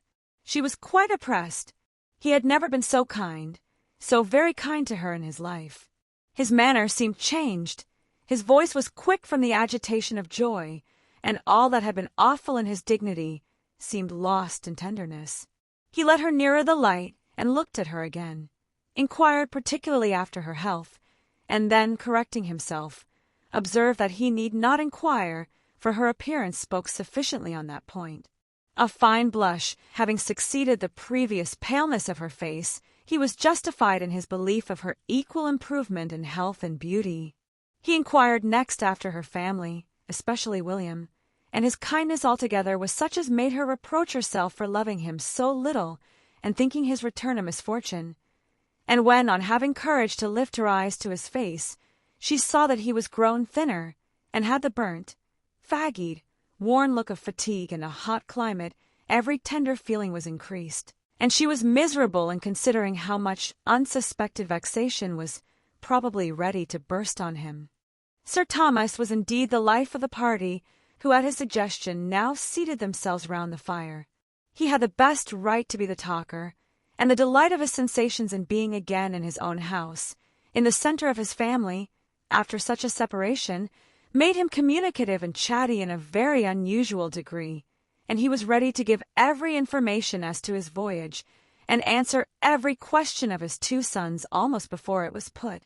His business in Antigua had latterly been prosperously rapid, and he came directly from Liverpool, having had an opportunity of making his passage thither in a private vessel, instead of waiting for the packet, and all the little particulars of his proceedings and events, his arrivals and departures, were most promptly delivered, as he sat by Lady Bertram and looked with heartfelt satisfaction on the faces around him, interrupting himself more than once, however, to remark on his good fortune in finding them all at home, coming unexpectedly as he did, all collected together exactly as he could have wished, but dared not depend on. Mr. Rushworth was not forgotten. A most friendly reception and warmth of handshaking had already met him, and with pointed attention he was now included in the objects most intimately connected with Mansfield. There was nothing disagreeable in Mr. Rushworth's appearance, and Sir Thomas was liking him already. By not one of the circle was he listened to with such unbroken, unalloyed enjoyment as by his wife, who was really extremely happy to see him, and whose feelings were so warmed by his sudden arrival as to place her nearer agitation than she had been for the last 20 years. She had been almost fluttered for a few minutes, and still remained so sensibly animated as to put away her work, move Pug from her side, and give all her attention and all the rest of her sofa to her husband. She had no anxieties for anybody to cloud her pleasure. Her own time had been irreproachably spent during his absence. She had done a great deal of carpet work, and made many yards of fringe, and she would have answered as freely for the good conduct and useful pursuits of all the young people as for her own. It was so agreeable to her to see him again, and hear him talk, to have her ear amused and her whole comprehension filled by his narratives, that she began particularly to feel how dreadfully she must have missed him, and how impossible it would have been for her to bear a lengthened absence. Mrs. Norris was by no means to be compared in happiness to her sister. Not that she was incommoded by many fears of Sir Thomas's disapprobation when the present state of his house should be known, for her judgment had been so blinded that, except by the instinctive caution with which she had whisked away Mr. Rushworth's pink satin cloak as her brother-in-law entered, she could hardly be said to shew any sign of alarm, but she was vexed by the manner of his return. It had left her nothing to do. Instead of being sent for out of the room, and seeing him first, and having to spread the happy news through the house, Sir Thomas, with a very reasonable dependence, perhaps, on the nerves of his wife and children, had sought no confidant but the butler, and had been following him almost instantaneously into the drawing-room. Mrs. Norris felt herself defrauded of an office on which she had always depended, whether his arrival or his death were to be the thing unfolded, and was now trying to be in a bustle without having anything to bustle about, and laboring to be important where nothing was wanted but tranquillity and silence. Would Sir Thomas have consented to eat? She might have gone to the housekeeper with troublesome directions, and insulted the footmen with injunctions of dispatch, but Sir Thomas resolutely declined all dinner. He would take nothing till tea came. He would rather wait for tea. Still Mrs. Norris was at intervals urging something different, and in the most interesting moment of his passage to England, when the alarm of a French privateer was at the height, she burst through his recital with the proposal of soup. "Sure, my dear Sir Thomas, a basin of soup would be a much better thing for you than tea. Do have a basin of soup." Sir Thomas could not be provoked. Still the same anxiety for everybody's comfort. "My dear Mrs. Norris," was his answer. "But indeed I would rather have nothing but tea." "Well, then, Lady Bertram, suppose you speak for tea directly. Suppose you hurry Baddeley a little. He seems behindhand tonight." She carried this point, and Sir Thomas's narrative proceeded. At length there was a pause. His immediate communications were exhausted, and it seemed enough to be looking joyfully around him, now at one, now at another of the beloved circle. But the pause was not long. In the elation of her spirits, Lady Bertram became talkative, and what were the sensations of her children upon hearing her say, "How do you think the young people have been amusing themselves lately, Sir Thomas?" "They have been acting. We have been all alive with acting." "Indeed! And what have you been acting?" "Oh, they'll tell you all about it." "The all will soon be told," cried Tom hastily, and with affected unconcern. "But it is not worth while to bore my father with it now. You will hear enough of it tomorrow, sir. We have just been trying, by way of doing something, and amusing my mother, just within the last week, to get up a few scenes, a mere trifle. We have had such incessant rains almost since October began, that we have been nearly confined to the house for days together. I have hardly taken out a gun since the 3rd. Tolerable sport the first 3 days, but there has been no attempting anything since. The first day I went over Mansfield Wood, and Edmund took the copses beyond Easton, and we brought home 6 brace between us, and might each have killed 6 times as many, but we respect your pheasants, sir, I assure you, as much as you could desire. I do not think you will find your woods by any means worse stocked than they were. I never saw Mansfield Wood so full of pheasants in my life as this year. I hope you will take a day's sport there yourself, sir, soon. For the present the danger was over, and Fanny's sick feelings subsided, but when tea was soon afterwards brought in, and Sir Thomas, getting up, said that he found that he could not be any longer in the house without just looking into his own dear room, every agitation was returning. He was gone before anything had been said to prepare him for the change he must find there, and a pause of alarm followed his disappearance. Edmund was the first to speak. "Something must be done," said he. "It is time to think of our visitors," said Maria, still feeling her hand pressed to Henry Crawford's heart, and caring little for anything else. "Where did you leave Miss Crawford, Fanny?" Fanny told of their departure, and delivered their message. "Then poor Yates is all alone," cried Tom. "I will go and fetch him. He will be no bad assistant when it all comes out." To the theatre he went, and reached it just in time to witness the first meeting of his father and his friend. Sir Thomas had been a good deal surprised to find candles burning in his room, and on casting his eye round it, to see other symptoms of recent habitation and a general air of confusion in the furniture. The removal of the bookcase from before the billiard-room door struck him especially, but he had scarcely more than time to feel astonished at all this, before there were sounds from the billiard-room to astonish him still farther. Someone was talking there in a very loud accent. He did not know the voice, more than talking, almost hallooing. He stepped to the door, rejoicing at that moment in having the means of immediate communication, and opening it, found himself on the stage of a theatre, and opposed to a ranting young man, who appeared likely to knock him down backwards. At the very moment of Yates perceiving Sir Thomas, and giving perhaps the very best start he had ever given in the whole course of his rehearsals, Tom Bertram entered at the other end of the room, and never had he found greater difficulty in keeping his countenance. His father's looks of solemnity and amazement on this his first appearance on any stage, and the gradual metamorphosis of the impassioned Baron Wildenhain into the well-bred and easy Mr. Yates, making his bow and apology to Sir Thomas Bertram, was such an exhibition, such a piece of true acting, as he would not have lost upon any account.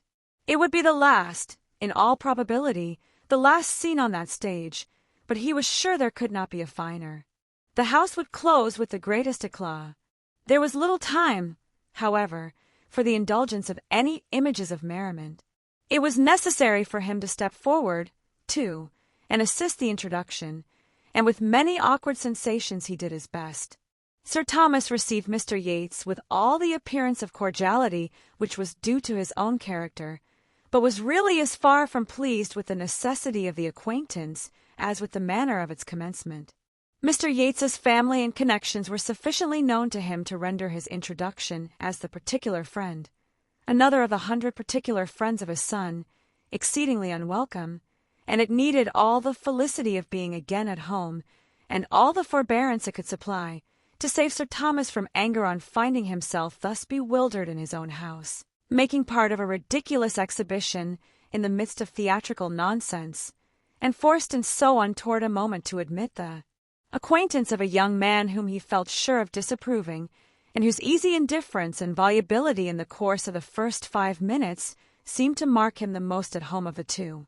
Tom understood his father's thoughts, and heartily wishing he might be always as well disposed to give them but partial expression, began to see, more clearly than he had ever done before, that there might be some ground of offence, that there might be some reason for the glance his father gave towards the ceiling and stucco of the room, and that when he inquired with mild gravity after the fate of the billiard table, he was not proceeding beyond a very allowable curiosity. A few minutes were enough for such unsatisfactory sensations on each side, and Sir Thomas, having exerted himself so far as to speak a few words of calm approbation in reply to an eager appeal of Mr. Yates, as to the happiness of the arrangement, the 3 gentlemen returned to the drawing-room together, Sir Thomas with an increase of gravity which was not lost on all. "I come from your theatre," said he composedly, as he sat down. "I found myself in it rather unexpectedly. Its vicinity to my own room, but in every respect indeed it took me by surprise, as I had not the smallest suspicion of your acting having assumed so serious a character. It appears a neat job, however, as far as I could judge by candlelight, and does my friend Christopher Jackson credit." And then he would have changed the subject, and sipped his coffee in peace over domestic matters of a calmer hue, but Mr. Yates, without discernment to catch Sir Thomas's meaning, or diffidence, or delicacy, or discretion enough to allow him to lead the discourse while he mingled among the others with the least obtrusiveness himself, would keep him on the topic of the theatre, would torment him with questions and remarks relative to it, and finally would make him hear the whole history of his disappointment at Acclaimed. Sir Thomas listened most politely, but found much to offend his ideas of decorum, and confirm his ill opinion of Mr. Yates's habits of thinking, from the beginning to the end of the story, and when it was over, could give him no other assurance of sympathy than what a slight bow conveyed. "This was, in fact, the origin of our acting," said Tom, after a moment's thought. "My friend Yates brought the infection from Acclaimed, and it spread, as those things always spread, you know, sir, the faster, probably, from your having so often encouraged the sort of thing in us formerly. It was like treading old ground again." Mr. Yates took the subject from his friend as soon as possible, and immediately gave Sir Thomas an account of what they had done and were doing, told him of the gradual increase of their views, the happy conclusion of their first difficulties, and present promising state of affairs, relating everything with so blind an interest as made him not only totally unconscious of the uneasy movements of many of his friends as they sat, the change of countenance, the fidget, the hem, of unquietness, but prevented him even from seeing the expression of the face on which his own eyes were fixed, from seeing Sir Thomas's dark brow contract as he looked with inquiring earnestness at his daughters and Edmund, dwelling particularly on the latter, and speaking a language, a remonstrance or reproof, which he felt at his heart. Not less acutely was it felt by Fanny, who had edged back her chair behind her aunt's end of the sofa and, screened from notice herself, saw all that was passing before her. Such a look of reproach at Edmund from his father she could never have expected to witness, and to feel that it was in any degree deserved was an aggravation indeed. Sir Thomas's look implied, "On your judgment, Edmund, I depended. What have you been about?" She knelt in spirit to her uncle, and her bosom swelled to utter, "Oh, not to him. Look so to all the others, but not to him." Mr. Yates was still talking. "To own the truth, Sir Thomas, we were in the middle of a rehearsal when you arrived this evening. We were going through the 3 first acts, and not unsuccessfully upon the whole. Our company is now so dispersed, from the Crawfords being gone home, that nothing more can be done tonight. But if you will give us the honor of your company tomorrow evening, I should not be afraid of the result. We bespeak your indulgence, you understand. As young performers, we bespeak your indulgence." "My indulgence shall be given, sir," replied Sir Thomas gravely, but without any other rehearsal. And with a relenting smile he added, "I come home to be happy and indulgent." Then turning away towards any or all of the rest, he tranquilly said, "Mr. and Miss Crawford were mentioned in my last letters from Mansfield. Do you find them agreeable acquaintance?" Tom was the only one at all ready with an answer, but he being entirely without particular regard for either, without jealousy either in love or acting, could speak very handsomely of both. Mr. Crawford was a most pleasant, gentlemanlike man, his sister a sweet, pretty, elegant, lively girl. Mr. Rushworth could be silent no longer. "I do not say he is not gentlemanlike considering, but you should tell your father he is not above 5 feet 8, or he will be expecting a well-looking man." Sir Thomas did not quite understand this, and looked with some surprise at the speaker. "If I must say what I think," continued Mr. Rushworth, "in my opinion it is very disagreeable to be always rehearsing. It is having too much of a good thing. I am not so fond of acting as I was at first. I think we are a great deal better employed, sitting comfortably here among ourselves, and doing nothing." Sir Thomas looked again, and then replied with an approving smile, "I am happy to find our sentiments on this subject so much the same. It gives me sincere satisfaction. That I should be cautious and quick-sighted, and feel many scruples which my children do not feel, is perfectly natural, and equally so that my value for domestic tranquillity, for a home which shuts out noisy pleasures, should much exceed theirs. But at your time of life to feel all this is a most favorable circumstance for yourself, and for everybody connected with you, and I am sensible of the importance of having an ally of such weight." Sir Thomas meant to be giving Mr. Rushworth's opinion in better words than he could find himself. He was aware that he must not expect a genius in Mr. Rushworth, but as a well-judging, steady young man, with better notions than his elocution would do justice to, he intended to value him very highly. It was impossible for many of the others not to smile. Mr. Rushworth hardly knew what to do with so much meaning, but by looking, as he really felt, most exceedingly pleased with Sir Thomas's good opinion, and saying scarcely anything, he did his best towards preserving that good opinion a little longer. Chapter 20. Edmund's first object the next morning was to see his father alone, and give him a fair statement of the whole acting scheme, defending his own share in it as far only as he could then, in a soberer moment, feel his motives to deserve, and acknowledging, with perfect ingenuousness, that his concession had been attended with such partial good as to make his judgment in it very doubtful. He was anxious, while vindicating himself, to say nothing unkind of the others, but there was only one amongst them whose conduct he could mention without some necessity of defence or palliation. "We have all been more or less to blame," said he. "Every one of us, excepting Fanny.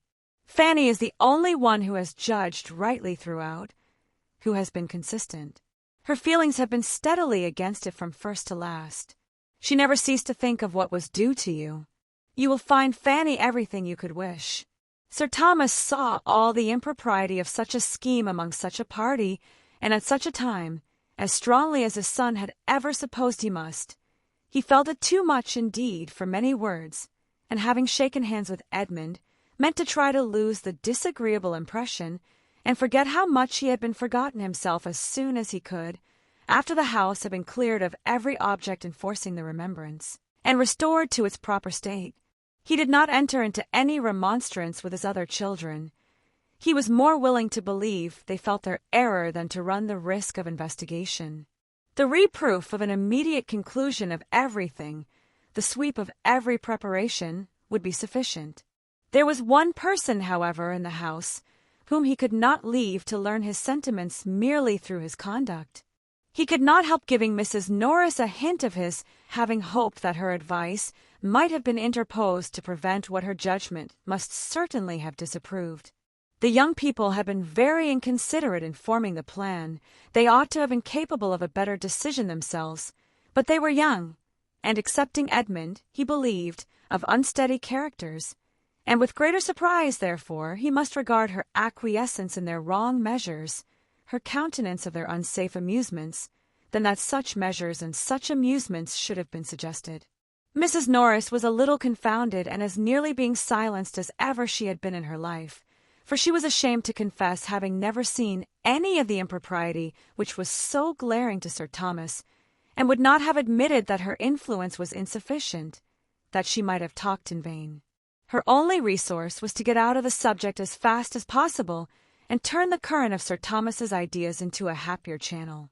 She had a great deal to insinuate in her own praise as to general attention to the interest and comfort of his family, much exertion, and many sacrifices to glance at in the form of hurried walks and sudden removals from her own fireside, and many excellent hints of distrust and economy to Lady Bertram and Edmund to detail, whereby a most considerable saving had always arisen, and more than one bad servant been detected. But her chief strength lay in Sotherton. Her greatest support and glory was in having formed the connection with the Rushworths. There she was impregnable. She took to herself all the credit of bringing Mr. Rushworth's admiration of Maria to any effect. "If I had not been active," said she, "and made a point of being introduced to his mother, and then prevailed on my sister to pay the first visit, I am as certain as I sit here that nothing would have come of it. For Mr. Rushworth is the sort of amiable, modest young man who wants a great deal of encouragement, and there were girls enough on the catch for him if we had been idle. But I left no stone unturned. I was ready to move heaven and earth to persuade my sister, and at last I did persuade her. You know the distance to Sotherton. It was in the middle of winter, and the roads almost impassable, but I did persuade her. I know how great, how justly great, your influence is with Lady Bertram and her children, and am the more concerned that it should not have been. My dear Sir Thomas, if you had seen the state of the roads that day, I thought we should never have got through them, though we had the 4 horses of course, and poor old coachman would attend us, out of his great love and kindness, though he was hardly able to sit the box on account of the rheumatism which I had been doctoring him for ever since Michaelmas. I cured him at last, but he was very bad all the winter, and this was such a day. I could not help going to him up in his room before we set off to advise him not to venture. He was putting on his wig, so I said, 'Coachman, you had much better not go. Your lady and I shall be very safe. You know how steady Stephen is, and Charles has been upon the leaders so often now that I am sure there is no fear.' But, however, I soon found it would not do. He was bent upon going, and as I hate to be worrying and officious, I said no more, but my heart quite ached for him at every jolt, and when we got into the rough lanes about Stoke, where, what with frost and snow upon beds of stones, it was worse than anything you can imagine, I was quite in an agony about him. And then the poor horses, too, to see them straining away. You know how I always feel for the horses. And when we got to the bottom of Sandcroft Hill, what do you think I did? You will laugh at me, but I got out and walked up. I did indeed.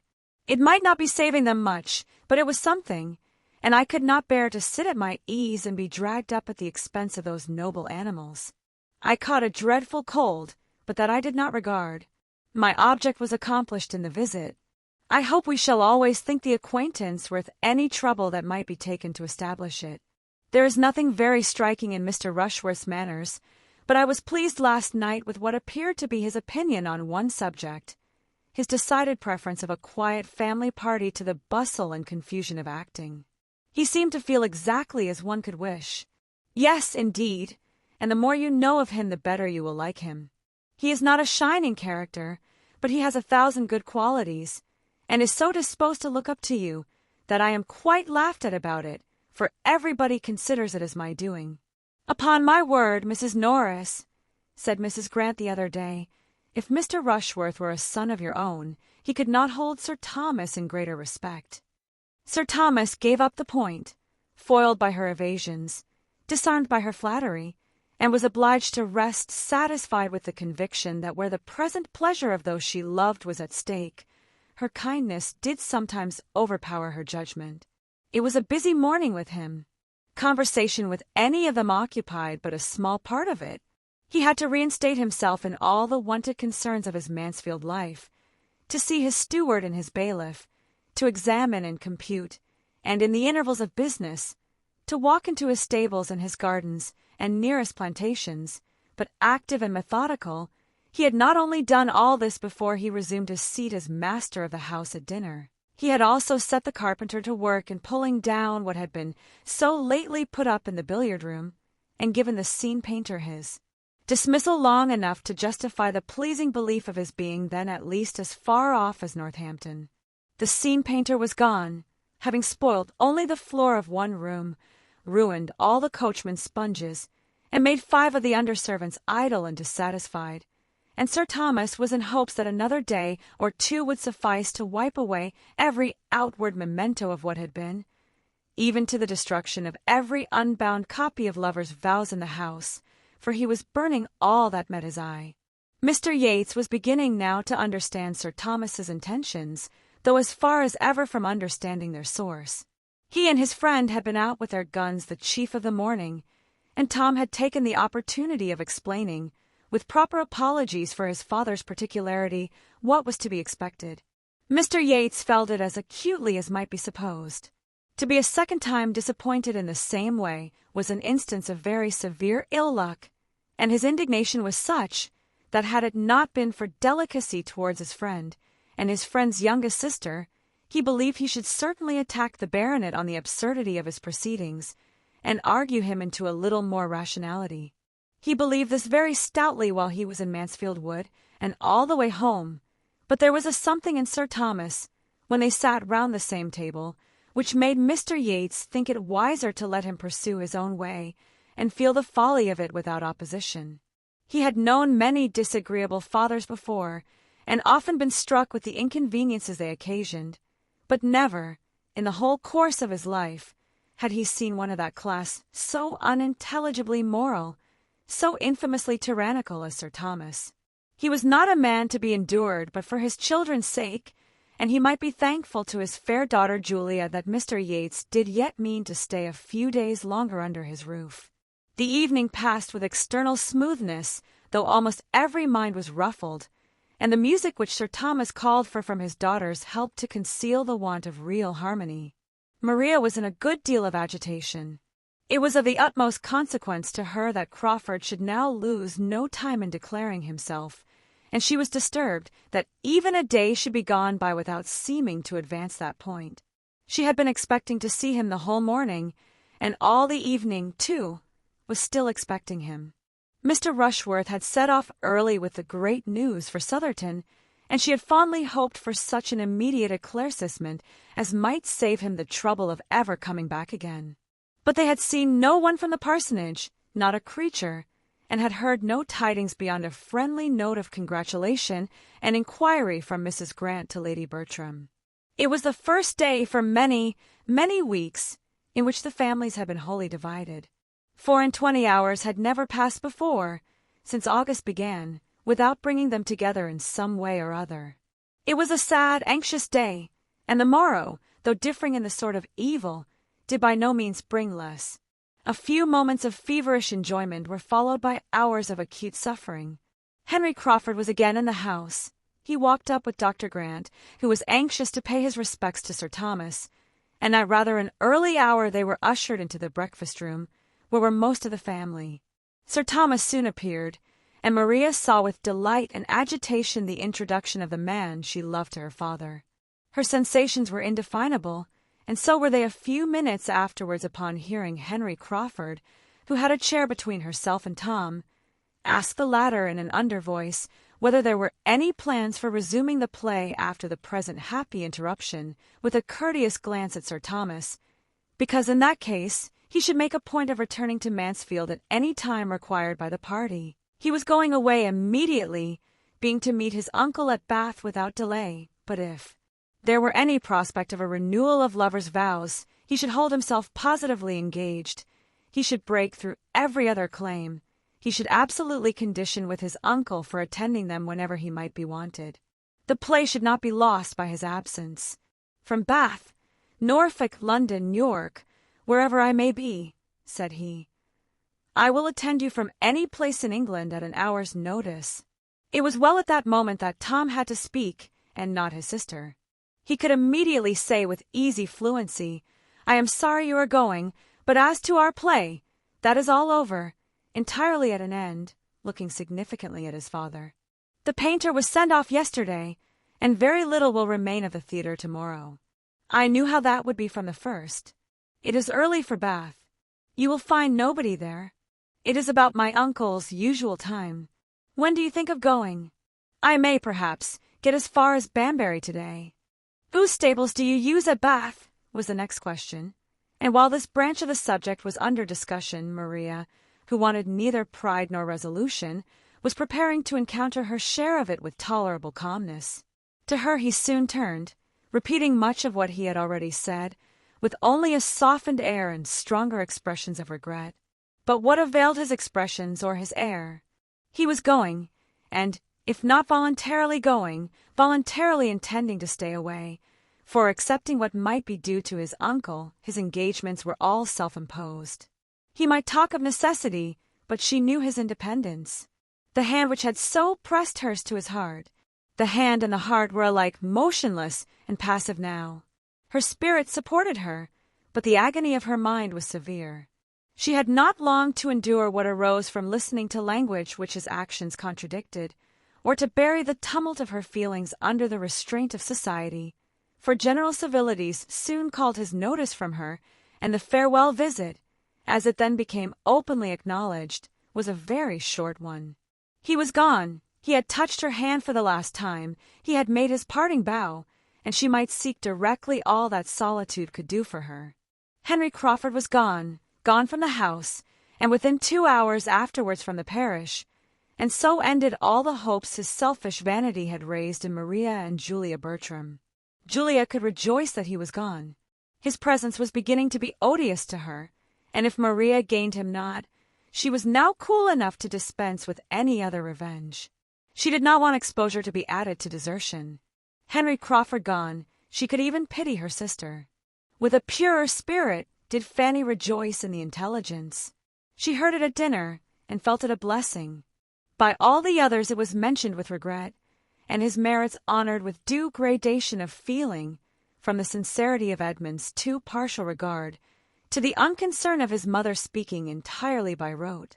Mrs. Norris began to look about her, and wonder that his falling in love with Julia had come to nothing, and could almost fear that she had been remiss herself in forwarding it.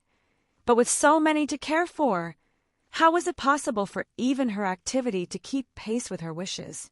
Another day or two, and Mr. Yates was gone likewise. In his departure Sir Thomas felt the chief interest. Wanting to be alone with his family, the presence of a stranger superior to Mr. Yates must have been irksome, but of him, trifling and confident, idle and expensive, it was every way vexatious.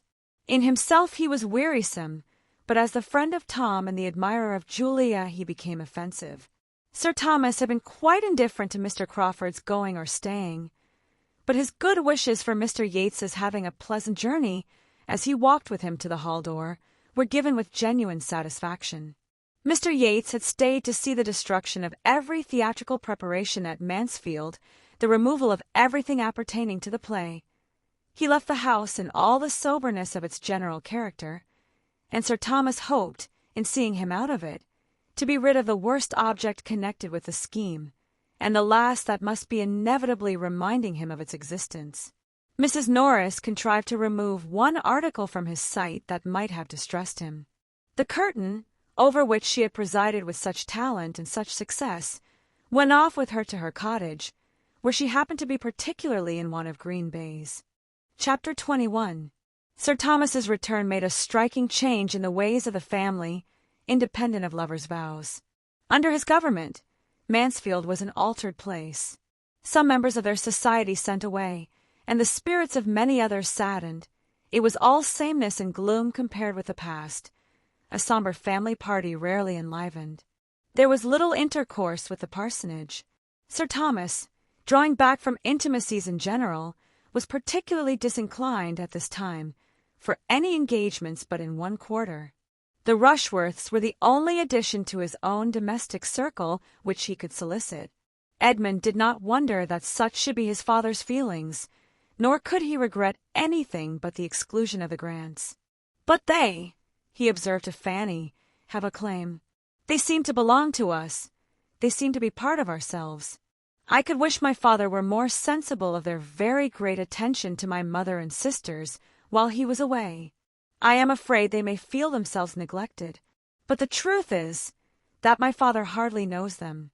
They had not been here a 12-month when he left England.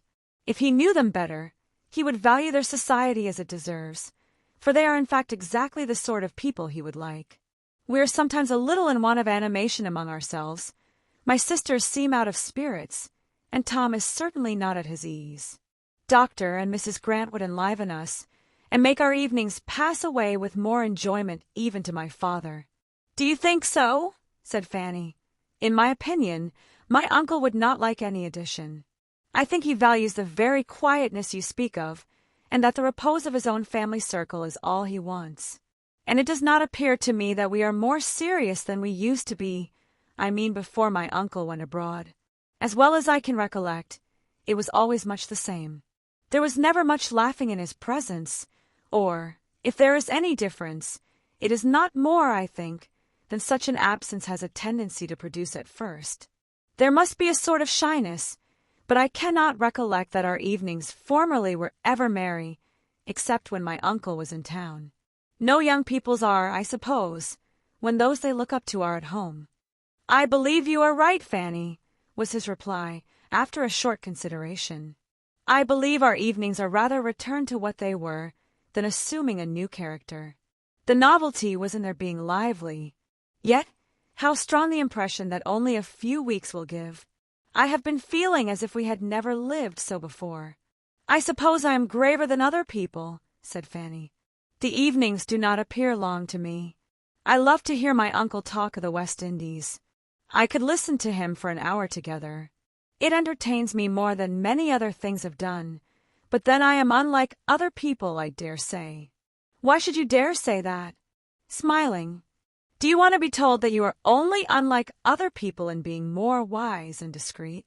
But when did you, or anybody, ever get a compliment from me, Fanny? Go to my father if you want to be complimented. He will satisfy you. Ask your uncle what he thinks, and you will hear compliments enough, and though they may be chiefly on your person, you must put up with it, and trust to his seeing as much beauty of mind in time." Such language was so new to Fanny that it quite embarrassed her. "Your uncle thinks you very pretty, dear Fanny, and that is the long and the short of the matter. Anybody but myself would have made something more of it, and anybody but you would resent that you had not been thought very pretty before. But the truth is that your uncle never did admire you till now, and now he does. Your complexion is so improved, and you have gained so much countenance, and your figure— Nay, Fanny, do not turn away about it. It is but an uncle. If you cannot bear an uncle's admiration, what is to become of you? You must really begin to harden yourself to the idea of being worth looking at. You must try not to mind growing up into a pretty woman." "Oh, don't talk so, don't talk so," cried Fanny, distressed by more feelings than he was aware of, but seeing that she was distressed, he had done with the subject, and only added more seriously, "Your uncle is disposed to be pleased with you in every respect, and I only wish you would talk to him more. You are one of those who are too silent in the evening circle. but I do talk to him more than I used. I am sure I do. Did not you hear me ask him about the slave trade last night? I did, and was in hopes the question would be followed up by others. It would have pleased your uncle to be inquired of farther, and I longed to do it, but there was such a dead silence, and while my cousins were sitting by without speaking a word, or seeming at all interested in the subject, I did not like. I thought it would appear as if I wanted to set myself off at their expense, by shewing a curiosity and pleasure in his information which he must wish his own daughters to feel. Miss Crawford was very right in what she said of you the other day, that you seemed almost as fearful of notice and praise as other women were of neglect. We were talking of you at the parsonage, and those were her words. She has great discernment. I know nobody who distinguishes characters better. For so young a woman, it is remarkable. She certainly understands you better than you are understood by the greater part of those who have known you so long. And with regard to some others, I can perceive from occasional lively hints, the unguarded expressions of the moment, that she could define many as accurately, did not delicacy forbid it. I wonder what she thinks of my father. She must admire him as a fine-looking man, with most gentlemanlike, dignified, consistent manners, but perhaps, having seen him so seldom, his reserve may be a little repulsive. Could they be much together, I feel sure of their liking each other. He would enjoy her liveliness, and she has talents to value his powers. I wish they met more frequently. I hope she does not suppose there is any dislike on his side. She must know herself too secure of the regard of all the rest of you, said Fanny, with half a sigh, to have any such apprehension. And Sir Thomas's wishing just at first to be only with his family is so very natural that she can argue nothing from that. After a little while, I dare say, we shall be meeting again in the same sort of way, allowing for the difference of the time of year. This is the first October that she has passed in the country since her infancy. I do not call Tunbridge or Cheltenham the country, and November is a still more serious month, and I can see that Mrs. Grant is very anxious for her not finding Mansfield dull as winter comes on. Fanny could have said a great deal, but it was safer to say nothing, and leave untouched all Miss Crawford's resources, her accomplishments, her spirits, her importance, her friends, lest it should betray her into any observations seemingly unhandsome. Miss Crawford's kind opinion of herself deserved at least a grateful forbearance, and she began to talk of something else. Tomorrow, I think, my uncle dines at Southerton, and you and Mr. Bertram too. We shall be quite a small party at home. I hope my uncle may continue to like Mr. Rushworth. That is impossible, Fanny. He must like him less after tomorrow's visit, for we shall be 5 hours in his company. I should dread the stupidity of the day, if there were not a much greater evil to follow, the impression it must leave on Sir Thomas. He cannot much longer deceive himself. I am sorry for them all, and would give something that Rushworth and Maria had never met. In this quarter, indeed, disappointment was impending over Sir Thomas. Not all his goodwill for Mr. Rushworth, not all Mr. Rushworth's deference for him, could prevent him from soon discerning some part of the truth, that Mr. Rushworth was an inferior young man, as ignorant in business as in books, with opinions in general unfixed, and without seeming much aware of it himself. He had expected a very different son-in-law, and beginning to feel grave on Maria's account, tried to understand her feelings. Little observation there was necessary to tell him that indifference was the most favorable state they could be in. Her behavior to Mr. Rushworth was careless and cold. She did not like him. Sir Thomas resolved to speak seriously to her. Advantageous as would be the alliance, and long-standing and public as was the engagement, her happiness must not be sacrificed to it. Mr. Rushworth had, perhaps, been accepted on too short an acquaintance, and on knowing him better she was repenting. With solemn kindness Sir Thomas addressed her, told her his fears, inquired into her wishes, entreated her to be open and sincere, and assured her that every inconvenience should be braved, and the connection entirely given up if she felt herself unhappy in the prospect of it. He would act for her and release her. Maria had a moment's struggle as she listened, and only a moment's. When her father ceased, she was able to give her answer immediately, decidedly, and with no apparent agitation.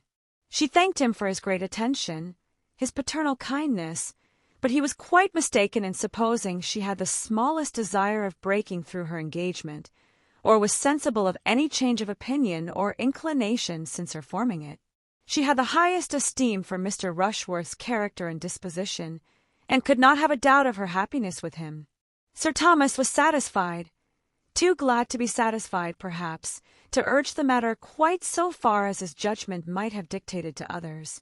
It was an alliance which he could not have relinquished without pain, and thus he reasoned.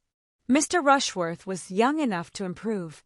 Mr. Rushworth must and would improve in good society, and if Maria could now speak so securely of her happiness with him, speaking certainly without the prejudice, the blindness of love, she ought to be believed. Her feelings, probably, were not acute. He had never supposed them to be so, but her comforts might not be less on that account, and if she could dispense with seeing her husband a leading, shining character, there would certainly be everything else in her favor. A well-disposed young woman, who did not marry for love, was in general but the more attached to her own family, and the nearness of Sotherton to Mansfield must naturally hold out the greatest temptation, and would, in all probability, be a continual supply of the most amiable and innocent enjoyments. Such and such like were the reasonings of Sir Thomas, happy to escape the embarrassing evils of a rupture, the wonder, the reflections, the reproach that must attend it, happy to secure a marriage which would bring him such an addition of respectability and influence, and very happy to think anything of his daughter's disposition that was most favorable for the purpose. To her the conference closed as satisfactorily as to him. She was in a state of mind to be glad that she had secured her fate beyond recall, that she had pledged herself anew to Sotherton, that she was safe from the possibility of giving Crawford the triumph of governing her actions and destroying her prospects, and retired in proud resolve, determined only to behave more cautiously to Mr. Rushworth in future, that her father might not be again suspecting her. Had Sir Thomas applied to his daughter within the first 3 or 4 days after Henry Crawford's leaving Mansfield, before her feelings were at all tranquilized, before she had given up every hope of him, or absolutely resolved on enduring his rival, her answer might have been different. But after another 3 or 4 days, when there was no return, no letter, no message, no symptom of a softened heart, no hope of advantage from separation, her mind became cool enough to seek all the comfort that pride and self-revenge could give. Henry Crawford had destroyed her happiness, but he should not know that he had done it. He should not destroy her credit, her appearance, her prosperity too. He should not have to think of her as pining in the retirement of Mansfield for him, rejecting Sotherton and London, independence and splendor for his sake. Independence was more needful than ever, the want of it at Mansfield more sensibly felt. She was less and less able to endure the restraint which her father imposed. The liberty which his absence had given was now become absolutely necessary. She must escape from him in Mansfield as soon as possible, and find consolation in fortune and consequence, bustle in the world, for a wounded spirit. Her mind was quite determined, and varied not. To such feelings delay, even the delay of much preparation, would have been an evil, and Mr. Rushworth could hardly be more impatient for the marriage than herself. In all the important preparations of the mind she was complete, being prepared for matrimony by an hatred of home, restraint and tranquillity, by the misery of disappointed affection, and contempt of the man she was to marry. The rest might wait. The preparations of new carriages and furniture might wait for London in spring, when her own taste could have fairer play. The principals being all agreed in this respect, it soon appeared that a very few weeks would be sufficient for such arrangements as must precede the wedding. Mrs. Rushworth was quite ready to retire and make way for the fortunate young woman whom her dear son had selected, and very early in November removed herself, her maid, her footman, and her chariot, with true dowager propriety, to Bath, there to parade over the wonders of Sotherton in her evening parties, enjoying them as thoroughly, perhaps, in the animation of a card-table as she had ever done on the spot. And before the middle of the same month the ceremony had taken place which gave Sotherton another mistress. It was a very proper wedding. The bride was elegantly dressed, The two bridesmaids were duly inferior. Her father gave her away. Her mother stood with salts in her hand, expecting to be agitated. Her aunt tried to cry, and the service was impressively read by Dr. Grant. Nothing could be objected to when it came under the discussion of the neighborhood, except that the carriage which conveyed the bride and bridegroom and Julia from the church door to Sotherton was the same chaise which Mr. Rushworth had used for a 12-month before. In everything else the etiquette of the day might stand the strictest investigation. It was done, and they were gone. Sir Thomas felt as an anxious father must feel, and was indeed experiencing much of the agitation which his wife had been apprehensive of for herself, but had fortunately escaped. Mrs. Norris, most happy to assist in the duties of the day, by spending it at the park to support her sister's spirits, and drinking the health of Mr. and Mrs. Rushworth in a supernumerary glass or two, was all joyous delight, for she had made the match, she had done everything, and no one would have supposed, from her confident triumph, that she had ever heard of conjugal infelicity in her life, or could have the smallest insight into the disposition of the niece who had been brought up under her eye. The plan of the young couple was to proceed, after a few days, to Brighton, and take a house there for some weeks. Every public place was new to Maria, and Brighton is almost as gay in winter as in summer. When the novelty of amusement there was over, it would be time for the wider range of London. Julia was to go with them to Brighton.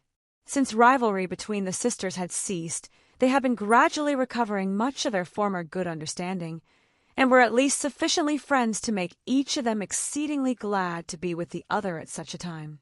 Some other companion than Mr. Rushworth was of the first consequence to his lady, and Julia was quite as eager for novelty and pleasure as Maria, though she might not have struggled through so much to obtain them, and could better bear a subordinate situation. Their departure made another material change at Mansfield, a chasm which required some time to fill up. The family circle became greatly contracted, and though the Miss Bertrams had latterly added little to its gaiety, they could not but be missed. Even their mother missed them, and how much more their tender-hearted cousin, who wandered about the house, and thought of them, and felt for them, with a degree of affectionate regret which they had never done much to deserve. Chapter 22. Fanny's consequence increased on the departure of her cousins, becoming, as she then did, the only young woman in the drawing-room, the only occupier of that interesting division of a family in which she had hitherto held so humble a third. It was impossible for her not to be more looked at, more thought of and attended to, than she had ever been before. "And where is Fanny?" became no uncommon question, even without her being wanted for any one's convenience. Not only at home did her value increase, but at the parsonage too.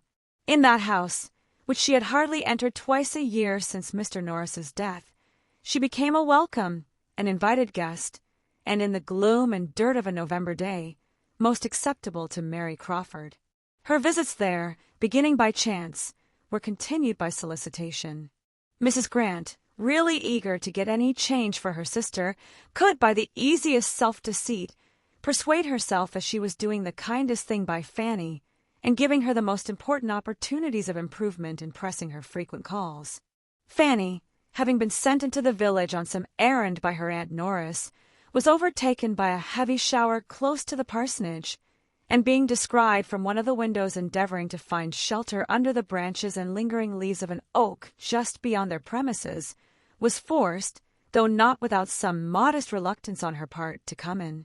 A civil servant she had withstood, but when Dr. Grant himself went out with an umbrella, there was nothing to be done but to be very much ashamed, and to get into the house as fast as possible, and to poor Miss Crawford, who had just been contemplating the dismal rain in a very desponding state of mind, sighing over the ruin of all her plan of exercise for that morning, and of every chance of seeing a single creature beyond themselves for the next 24 hours, the sound of a little bustle. At the front door, and the sight of Miss Price dripping with wet in the vestibule was delightful. The value of an event on a wet day in the country was most forcibly brought before her. She was all alive again directly, and among the most active in being useful to Fanny, in detecting her to be wetter than she would at first allow, and providing her with dry clothes, and Fanny, after being obliged to submit to all this attention, and to being assisted and waited on by mistresses and maids, being also obliged, on returning downstairs, to be fixed in their drawing-room for an hour while the rain continued, the blessing of something fresh to see and think of was thus extended to Miss Crawford, and might carry on her spirits to the period of dressing and dinner. The two sisters were so kind to her, and so pleasant, that Fanny might have enjoyed her visit could she have believed herself not in the way, and could she have foreseen that the weather would certainly clear at the end of the hour, and save her from the shame of having Dr. Grant's carriage and horses out to take her home, with which she was threatened. As to anxiety for any alarm that her absence in such weather might occasion at home, she had nothing to suffer on that score, for as her being out was known only to her two aunts, she was perfectly aware that none would be felt, and that in whatever cottage Aunt Norris might choose to establish her during the rain, her being in such cottage would be indubitable to Aunt Bertram. It was beginning to look brighter, when Fanny, observing a harp in the room, asked some questions about it, which soon led to an acknowledgment of her wishing very much to hear it, and a confession, which could hardly be believed, of her having never yet heard it since its being in Mansfield. To Fanny herself it appeared a very simple and natural circumstance. She had scarcely ever been at the parsonage since the instrument's arrival. There had been no reason that she should, but Miss Crawford, calling to mind an early expressed wish on the subject, was concerned at her own neglect. "And shall I play to you now? And what will you have?" were questions immediately following with the readiest good humor. She played accordingly, happy to have a new listener, and a listener who seemed so much obliged, so full of wonder at the performance, and who shewed herself not wanting in taste. She played till Fanny's eyes, straying to the window on the weather's being evidently fair, spoke what she felt must be done. "Another quarter of an hour," said Miss Crawford, "and we shall see how it will be. Do not run away the first moment of its holding up. Those clouds look alarming." "But they are passed over," said Fanny. "I have been watching them. This weather is all from the south. South or north, I know a black cloud when I see it, and you must not set forward while it is so threatening. And besides, I want to play something more to you, a very pretty piece, and your cousin Edmund's prime favorite. You must stay and hear your cousin's favorite." Fanny felt that she must, and though she had not waited for that sentence to be thinking of Edmund, such a memento made her particularly awake to his idea, and she fancied him sitting in that room again and again, perhaps in the very spot where she sat now, listening with constant delight to the favorite air, played, as it appeared to her, with superior tone and expression, and though pleased with it herself, and glad to like whatever was liked by him, she was more sincerely impatient to go away at the conclusion of it than she had been before, and on this being evident, she was so kindly asked to call again, to take them in her walk whenever she could, to come and hear more of the harp, that she felt it necessary to be done, if no objection arose at home. Such was the origin of a sort of intimacy which took place between them within the first fortnight after the Miss Bertrams' going away, an intimacy resulting principally from Miss Crawford's desire of something new, and which had little reality in Fanny's feelings. Fanny went to her every 2 or 3 days. It seemed a kind of fascination. She could not be easy without going, and yet it was without loving her, without ever thinking like her, without any sense of obligation for being sought after now when nobody else was to be had, and deriving no higher pleasure from her conversation than occasional amusement, and that often at the expense of her judgment, when it was raised by pleasantry on people or subjects which she wished to be respected. She went, however, and they sauntered about together many an half hour in Mrs. Grant's shrubbery, the weather being unusually mild for the time of year, and venturing sometimes even to sit down on one of the benches now comparatively unsheltered, remaining there perhaps till, in the midst of some tender ejaculation of Fanny's on the sweets of so protracted an autumn, they were forced, by the sudden swell of a cold gust shaking down the last few yellow leaves about them, to jump up and walk for warmth. "This is pretty, very pretty," said Fanny, looking around her as they were thus sitting together one day. "Every time I come into this shrubbery I am more struck with its growth and beauty. 3 years ago this was nothing but a rough hedgerow along the upper side of the field, never thought of as anything, or capable of becoming anything, and now it is converted into a walk, and it would be difficult to say whether most valuable as a convenience or an ornament, and perhaps in another 3 years we may be almost forgetting what it was before. How wonderful, how very wonderful the operations of time, and the changes of the human mind. And following the latter train of thought, she soon afterwards added, if any one faculty of our nature may be called more wonderful than the rest, I do think it is memory. There seems something more speakingly incomprehensible in the powers, the failures, the inequalities of memory, than in any other of our intelligences. The memory is sometimes so retentive, so serviceable, so obedient, at others so bewildered and so weak, and at others again so tyrannic, so beyond control. We are, to be sure, a miracle every way, but our powers of recollecting and of forgetting do seem peculiarly past finding out. Miss Crawford, untouched and inattentive, had nothing to say, and Fanny, perceiving it, brought back her own mind to what she thought must interest. It may seem impertinent in me to praise, but I must admire the taste Mrs. Grant has shown in all this. There is such a quiet simplicity in the plan of a walk. Not too much attempted. Yes, replied Miss Crawford carelessly, it does very well for a place of this sort. One does not think of extent here, and between ourselves, till I came to Mansfield, I had not imagined a country parson ever aspired to a shrubbery or anything of the kind. I am so glad to see the evergreens thrive, said Fanny in reply. My uncle's gardener always says the soil here is better than his own, and so it appears from the growth of the laurels and evergreens in general. The evergreen! How beautiful! How welcome! How wonderful the evergreen! When one thinks of it, how astonishing a variety of nature! In some countries we know the tree that sheds its leaf is the variety, but that does not make it less amazing that the same soil and the same sun should nurture plants differing in the first rule and law of their existence. You will think me rhapsodizing, but when I am out of doors, especially when I am sitting out of doors, I am very apt to get into this sort of wondering strain. One cannot fix one's eyes on the commonest natural production without finding food for a rambling fancy. To say the truth, replied Miss Crawford, I am something like the famous doge at the court of Louis XIV, and may declare that I see no wonder in this shrubbery equal to seeing myself in it. If anybody had told me a year ago that this place would be my home, that I should be spending month after month here, as I have done, I certainly should not have believed them. I have now been here nearly 5 months, and moreover the quietest 5 months I ever passed. Too quiet for you, I believe. I should have thought so theoretically myself, but, and her eyes brightened as she spoke, take it all in all, I never spent so happy a summer. But then, with a more thoughtful air and lowered voice, there is no saying what it may lead to. Fanny's heart beat quick, and she felt quite unequal to surmising or soliciting anything more. Miss Crawford, however, with renewed animation, soon went on. I am conscious of being far better reconciled to a country residence than I had ever expected to be. I can even suppose it pleasant to spend half the year in the country, under certain circumstances, very pleasant.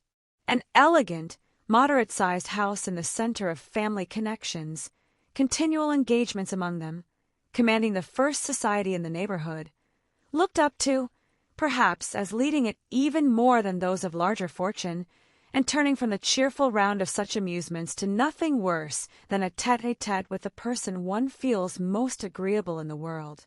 There is nothing frightful in such a picture, is there, Miss Price?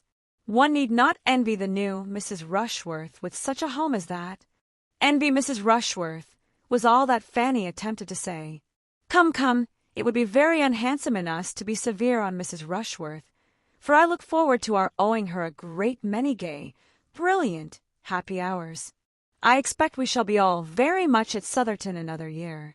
Such a match as Miss Bertram has made is a public blessing, for the first pleasures of Mr. Rushworth's wife must be to fill her house and give the best balls in the country.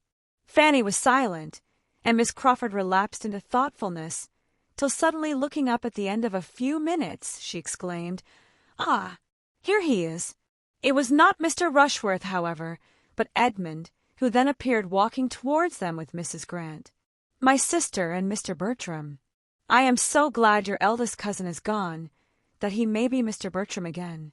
There is something in the sound of Mr. Edmund Bertram, so formal, so pitiful, so younger brother-like, that I detest it." "How differently we feel!" cried Fanny. "To me, the sound of Mr. Bertram is so cold and nothing meaning, so entirely without warmth or character. It just stands for a gentleman, and that's all. But there is nobleness in the name of Edmund.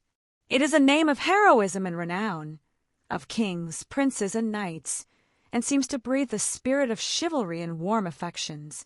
I grant you the name is good in itself, and Lord Edmund or Sir Edmund sound delightfully, but sink it under the chill, the annihilation of a Mr., and Mr. Edmund is no more than Mr. John or Mr. Thomas. Well, shall we join and disappoint them of half their lecture upon sitting down out of doors at this time of year by being up before they can begin?" Edmund met them with particular pleasure.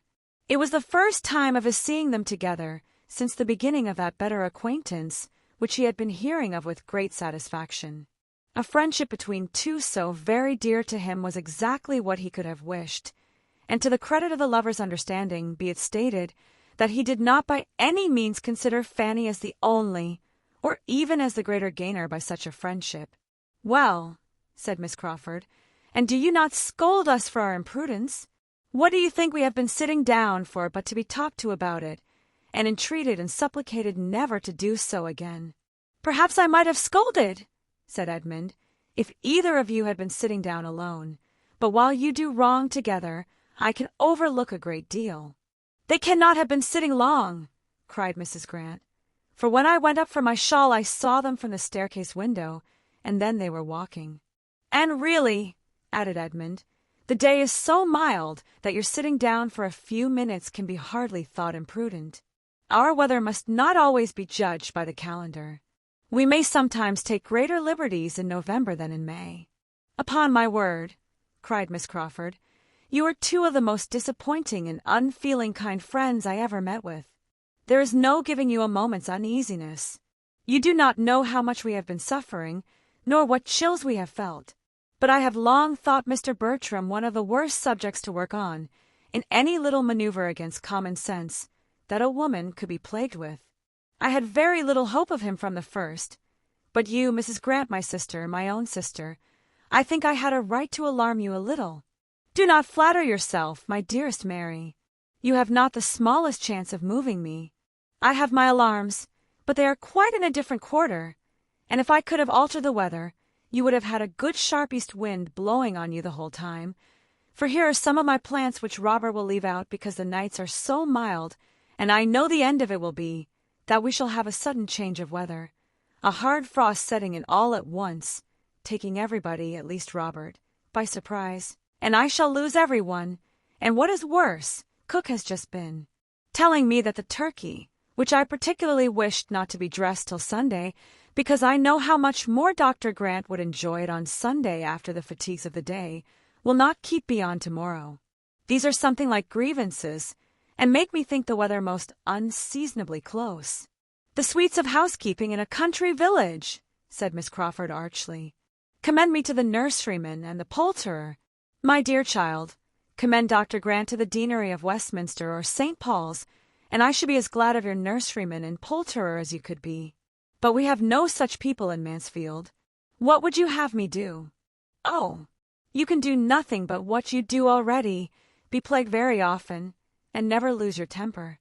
"Thank you, but there is no escaping these little vexations. Mary, live where we may, and when you are settled in town and I come to see you, I dare say I shall find you with yours, in spite of the nurseryman and the poulterer, perhaps on their very account. Their remoteness and unpunctuality, or their exorbitant charges and frauds, will be drawing forth bitter lamentations. I mean to be too rich to lament or to feel anything of the sort. A large income is the best recipe for happiness I ever heard of. It certainly may secure all the myrtle and turkey part of it." "You intend to be very rich," said Edmund, with a look which, to Fanny's eye, had a great deal of serious meaning. "To be sure. Do not you? Do not we all? I cannot intend anything which it must be so completely beyond my power to command. Miss Crawford may choose her degree of wealth. She has only to fix on her number of thousands a year, and there can be no doubt of their coming. My intentions are only not to be poor. By moderation and economy, and bringing down your wants to your income, and all that. I understand you, and a very proper plan it is for a person at your time of life, with such limited means and indifferent connections. What can you want but a decent maintenance? You have not much time before you, and your relations are in no situation to do anything for you, or to mortify you by the contrast of their own wealth and consequence. Be honest and poor by all means, but I shall not envy you. I do not much think I shall even respect you. I have a much greater respect for those that are honest and rich. Your degree of respect for honesty, rich or poor, is precisely what I have no manner of concern with. I do not mean to be poor. Poverty is exactly what I have determined against. Honesty, in the something between, in the middle state of worldly circumstances, is all that I am anxious for your not looking down on. But I do look down upon it, if it might have been higher. I must look down upon anything contented with obscurity when it might rise to distinction. But how may it rise?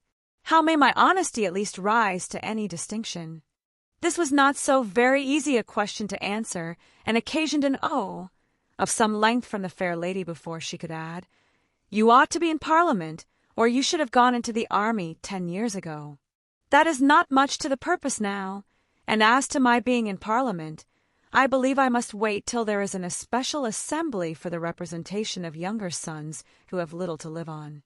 No, Miss Crawford," he added in a more serious tone, "there are distinctions which I should be miserable if I thought myself without any chance, absolutely without chance or possibility of obtaining, but they are of a different character."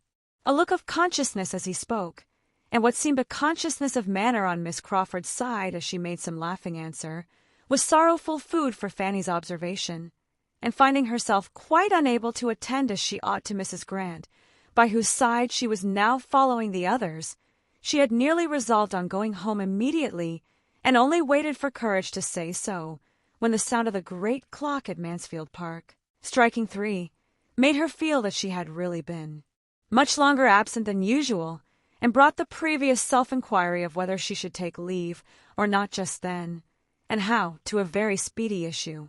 With undoubting decision, she directly began her adieus, and Edmund began at the same time to recollect that his mother had been inquiring for her, and that he had walked down to the parsonage on purpose to bring her back. Fanny's hurry increased, and without in the least expecting Edmund's attendance, she would have hastened away alone, but the general pace was quickened, and they all accompanied her into the house, through which it was necessary to pass. Dr. Grant was in the vestibule, and as they stopped to speak to him she found, from Edmund's manner, that he did mean to go with her. He too was taking leave. She could not but be thankful. In the moment of parting, Edmund was invited by Dr. Grant to eat his mutton with him the next day, and Fanny had barely time for an unpleasant feeling on the occasion, when Mrs. Grant, with sudden recollection, turned to her and asked for the pleasure of her company too. This was so new an attention, so perfectly new a circumstance in the events of Fanny's life, that she was all surprise and embarrassment, and while stammering out her great obligation, but she did not suppose it would be in her power, was looking at Edmund for his opinion and help.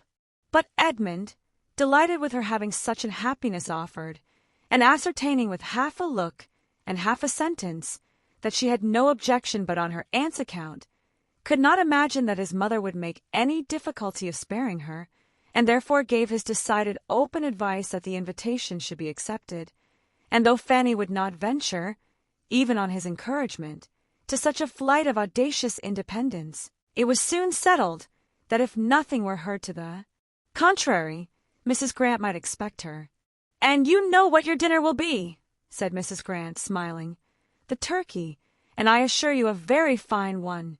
For, my dear," turning to her husband, "cook insists upon the turkey's being dressed tomorrow."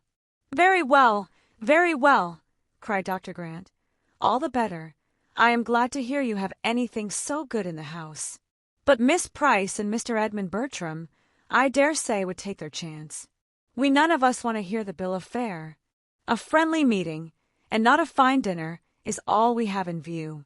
A turkey, or a goose, or a leg of mutton, or whatever you and your cook choose to give us." The two cousins walked home together, and except in the immediate discussion of his engagement, which Edmund spoke of with the warmest satisfaction, as so particularly desirable for her in the intimacy which he saw with so much pleasure established, it was a silent walk, for having finished that subject, he grew thoughtful and indisposed for any other. Chapter 23. "But why should Mrs. Grant ask Fanny?" said Lady Bertram. "How came she to think of asking Fanny? Fanny never dines there, you know, in this sort of way. I cannot spare her, and I am sure she does not want to go. Fanny, you do not want to go, do you?" "If you put such a question to her," cried Edmund, preventing his cousin speaking, "Fanny will immediately say no. But I am sure, my dear mother, she would like to go, and I can see no reason why she should not.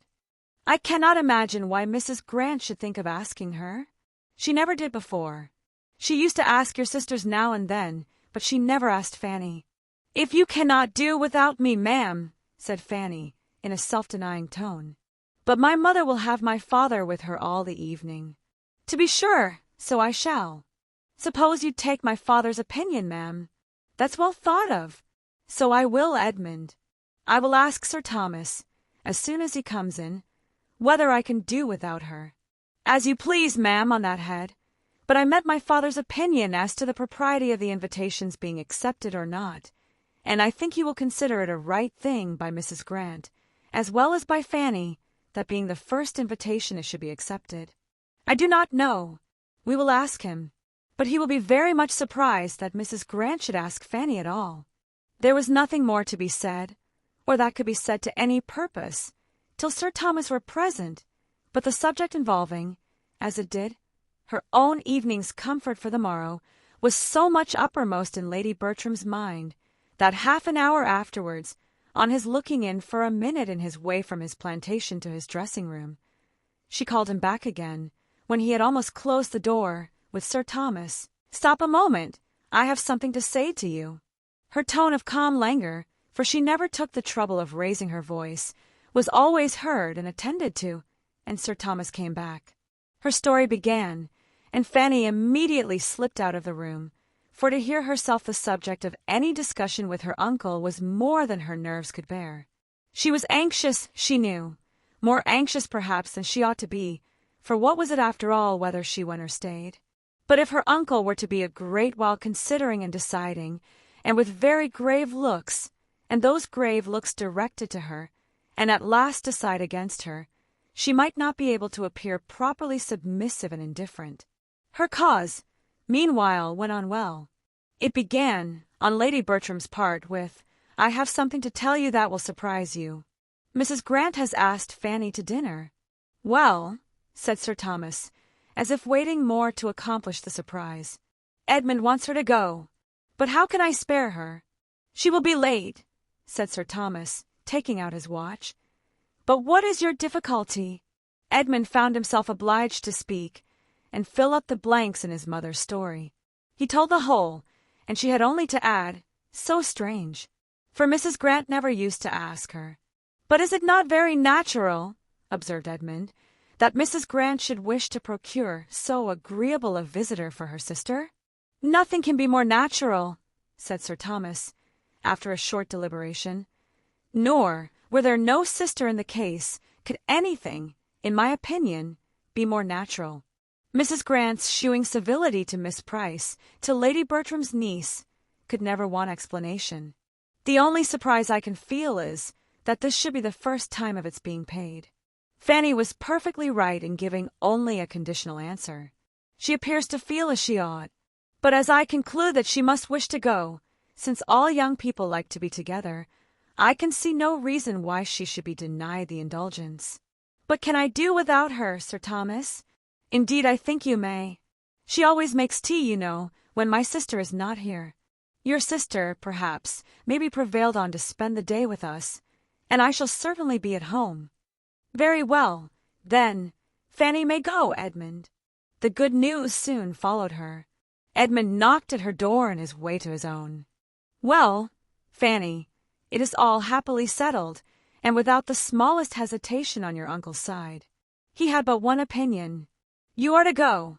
"Thank you, I am so glad," was Fanny's instinctive reply, though when she had turned from him and shut the door, she could not help feeling, "And yet why should I be glad? For am I not certain of seeing or hearing something there to pain me?" In spite of this conviction, however, she was glad. Simple as such an engagement might appear in other eyes, it had novelty and importance in hers, for excepting the day at Southerton, she had scarcely ever dined out before, and though now going only half a mile, and only to 3 people, still it was dining out, and all the little interests of preparation were enjoyments in themselves. She had neither sympathy nor assistance from those who ought to have entered into her feelings and directed her taste, for Lady Bertram never thought of being useful to anybody, and Mrs. Norris, when she came on the morrow, in consequence of an early call and invitation from Sir Thomas, was in a very ill humour, and seemed intent only on lessening her niece's pleasure, both present and future, as much as possible. "Upon my word, Fanny, you are in high luck to meet with such attention and indulgence. You ought to be very much obliged to Mrs. Grant for thinking of you, and to your aunt for letting you go, and you ought to look upon it as something extraordinary. For I hope you are aware that there is no real occasion for your going into company in this sort of way, or ever dining out at all, and it is what you must not depend upon ever being repeated. Nor must you be fancying that the invitation is meant as any particular compliment to you. The compliment is intended to your uncle and aunt and me. Mrs. Grant thinks it a civility due to us to take a little notice of you, or else it would never have come into her head, and you may be very certain that, if your cousin Julia had been at home, you would not have been asked at all."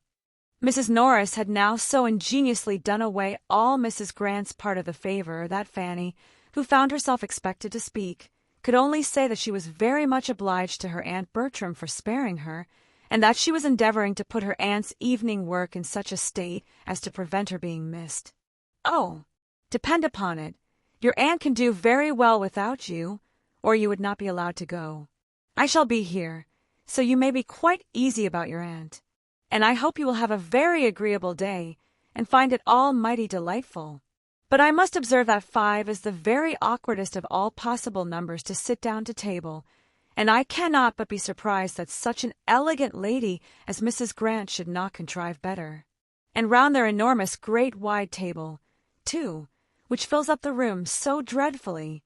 Had the doctor been contented to take my dining table when I came away, as anybody in their senses would have done, instead of having that absurd new one of his own, which is wider, literally wider than the dinner table here, how infinitely better it would have been, and how much more he would have been respected, for people are never respected when they step out of their proper sphere. Remember that, Fanny. 5, only 5 to be sitting round that table. However, you will have dinner enough on it for 10, I dare say." Mrs. Norris fetched breath, and went on again. "The nonsense and folly of people stepping out of their rank and trying to appear above themselves makes me think it right to give you a hint, Fanny, now that you are going into company without any of us, and I do beseech and entreat you not to be putting yourself forward, and talking and giving your opinion as if you were one of your cousins, as if you were dear Mrs. Rushworth or Julia. That will never do, believe me. Remember, wherever you are, you must be the lowest and last, and though Miss Crawford is in a manner at home at the parsonage, you are not to be taking place of her. And as to coming away at night, you are to stay just as long as Edmund chooses. Leave him to settle that. Yes, ma'am, I should not think of anything else. And if it should rain, which I think exceedingly likely, for I never saw it more threatening for a wet evening in my life, you must manage as well as you can, and not be expecting the carriage to be sent for you. I certainly do not go home tonight, and therefore the carriage will not be out on my account. So you must make up your mind to what may happen, and take your things accordingly." Her niece thought it perfectly reasonable.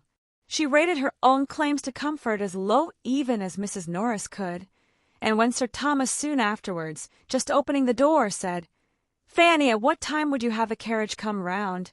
she felt a degree of astonishment which made it impossible for her to speak. "My dear Sir Thomas!" cried Mrs. Norris, red with anger. "Fanny can walk." "Walk," repeated Sir Thomas, in a tone of most unanswerable dignity, and coming farther into the room. "My niece walked to a dinner engagement at this time of the year. Will 20 minutes after 4 suit you?" "Yes, sir," was Fanny's humble answer, given with the feelings almost of a criminal towards Mrs. Norris, and not bearing to remain with her in what might seem a state of triumph, she followed her uncle out of the room, having stayed behind him only long enough to hear these words spoken in angry agitation. "Quite unnecessary. A great deal too kind. But Edmund goes. True, it is upon Edmund's account. I observed he was hoarse on Thursday night, but this could not impose on Fanny. She felt that the carriage was for herself, and herself alone, and her uncle's consideration of her, coming immediately after such representations from her aunt, cost her some tears of gratitude when she was alone. The coachman drove round to a minute. Another minute brought down the gentleman, and as the lady had, with a most scrupulous fear of being late, been many minutes seated in the drawing-room, Sir Thomas saw them off in as good time as his own correctly punctual habits required. "Now I must look at you, Fanny," said Edmund, with the kind smile of an affectionate brother, "and tell you how I like you, and as well as I can judge by this light, you look very nicely indeed. What have you got on?" "The new dress that my uncle was so good as to give me on my cousin's marriage. I hope it is not too fine, but I thought I ought to wear it as soon as I could, and that I might not have such another opportunity all the winter. I hope you do not think me too fine. A woman can never be too fine while she is all in white. No, I see no finery about you, nothing but what is perfectly proper. Your gown seems very pretty. I like these glossy spots. Has not Miss Crawford a gown something the same?" In approaching the parsonage, they passed close by the stable-yard and coach-house. "Heyday!" said Edmund. "Here's company. Here's a carriage. Who have they got to meet us?" And letting down the side-glass to distinguish. "'Tis Crawford's barouche, I protest. They're his own 2 men, pushing it back into its old quarters. He is here, of course. This is quite a surprise, Fanny. I shall be very glad to see him." There was no occasion, there was no time for Fanny to say how very differently she felt, but the idea of having such another to observe her was a great increase of the trepidation with which she performed the very awful ceremony of walking into the drawing-room. In the drawing-room Mr. Crawford certainly was, having been just long enough arrived to be ready for dinner, and the smiles and pleased looks of the 3 others standing round him shewed how welcome was his sudden resolution of coming to them for a few days on leaving Bath. A very cordial meeting passed between him and Edmund, and with the exception of Fanny, the pleasure was general, and even to her there might be some advantage in his presence, since every addition to the party must rather forward her favourite indulgence of being suffered to sit silent and unattended to. She was soon aware of this herself, for though she must submit, as her own propriety of mind directed, in spite of her Aunt Norris's opinion, to being the principal lady in company, and to all the little distinctions consequent thereon, she found, while they were at table, such a happy flow of conversation prevailing, in which she was not required to take any part. There was so much to be said between the brother and sister about Bath, so much between the 2 young men about hunting, so much of politics between Mr. Crawford and Dr. Grant, and of everything and altogether between Mr. Crawford and Mrs. Grant, as to leave her the fairest prospect of having only to listen in quiet, and of passing a very agreeable day. She could not compliment the newly arrived gentleman, however, with any appearance of interest, in a scheme for extending his stay at Mansfield, and sending for his hunters from Norfolk, which, suggested by Dr. Grant, advised by Edmund, and warmly urged by the 2 sisters, was soon in possession of his mind, and which he seemed to want to be encouraged even by her to resolve on. Her opinion was sought as to the probable continuance of the open weather, but her answers were as short and indifferent as civility allowed. She could not wish him to stay, and would much rather not have him speak to her. Her 2 absent cousins, especially Maria, were much in her thoughts on seeing him, but no embarrassing remembrance affected his spirits. Here he was again on the same ground where all had passed before, and apparently as willing to stay and be happy without the Miss Bertrams, as if he had never known Mansfield in any other state. She heard them spoken of by him only in a general way, till they were all reassembled in the drawing-room, when Edmund, being engaged apart in some matter of business with Dr. Grant, which seemed entirely to engross them, and Mrs. Grant occupied at the tea-table, he began talking of them with more particularity to his other sister. With a significant smile, which made Fanny quite hate him, he said, "So, Rushworth and his fair bride are at Brighton, I understand. Happy man."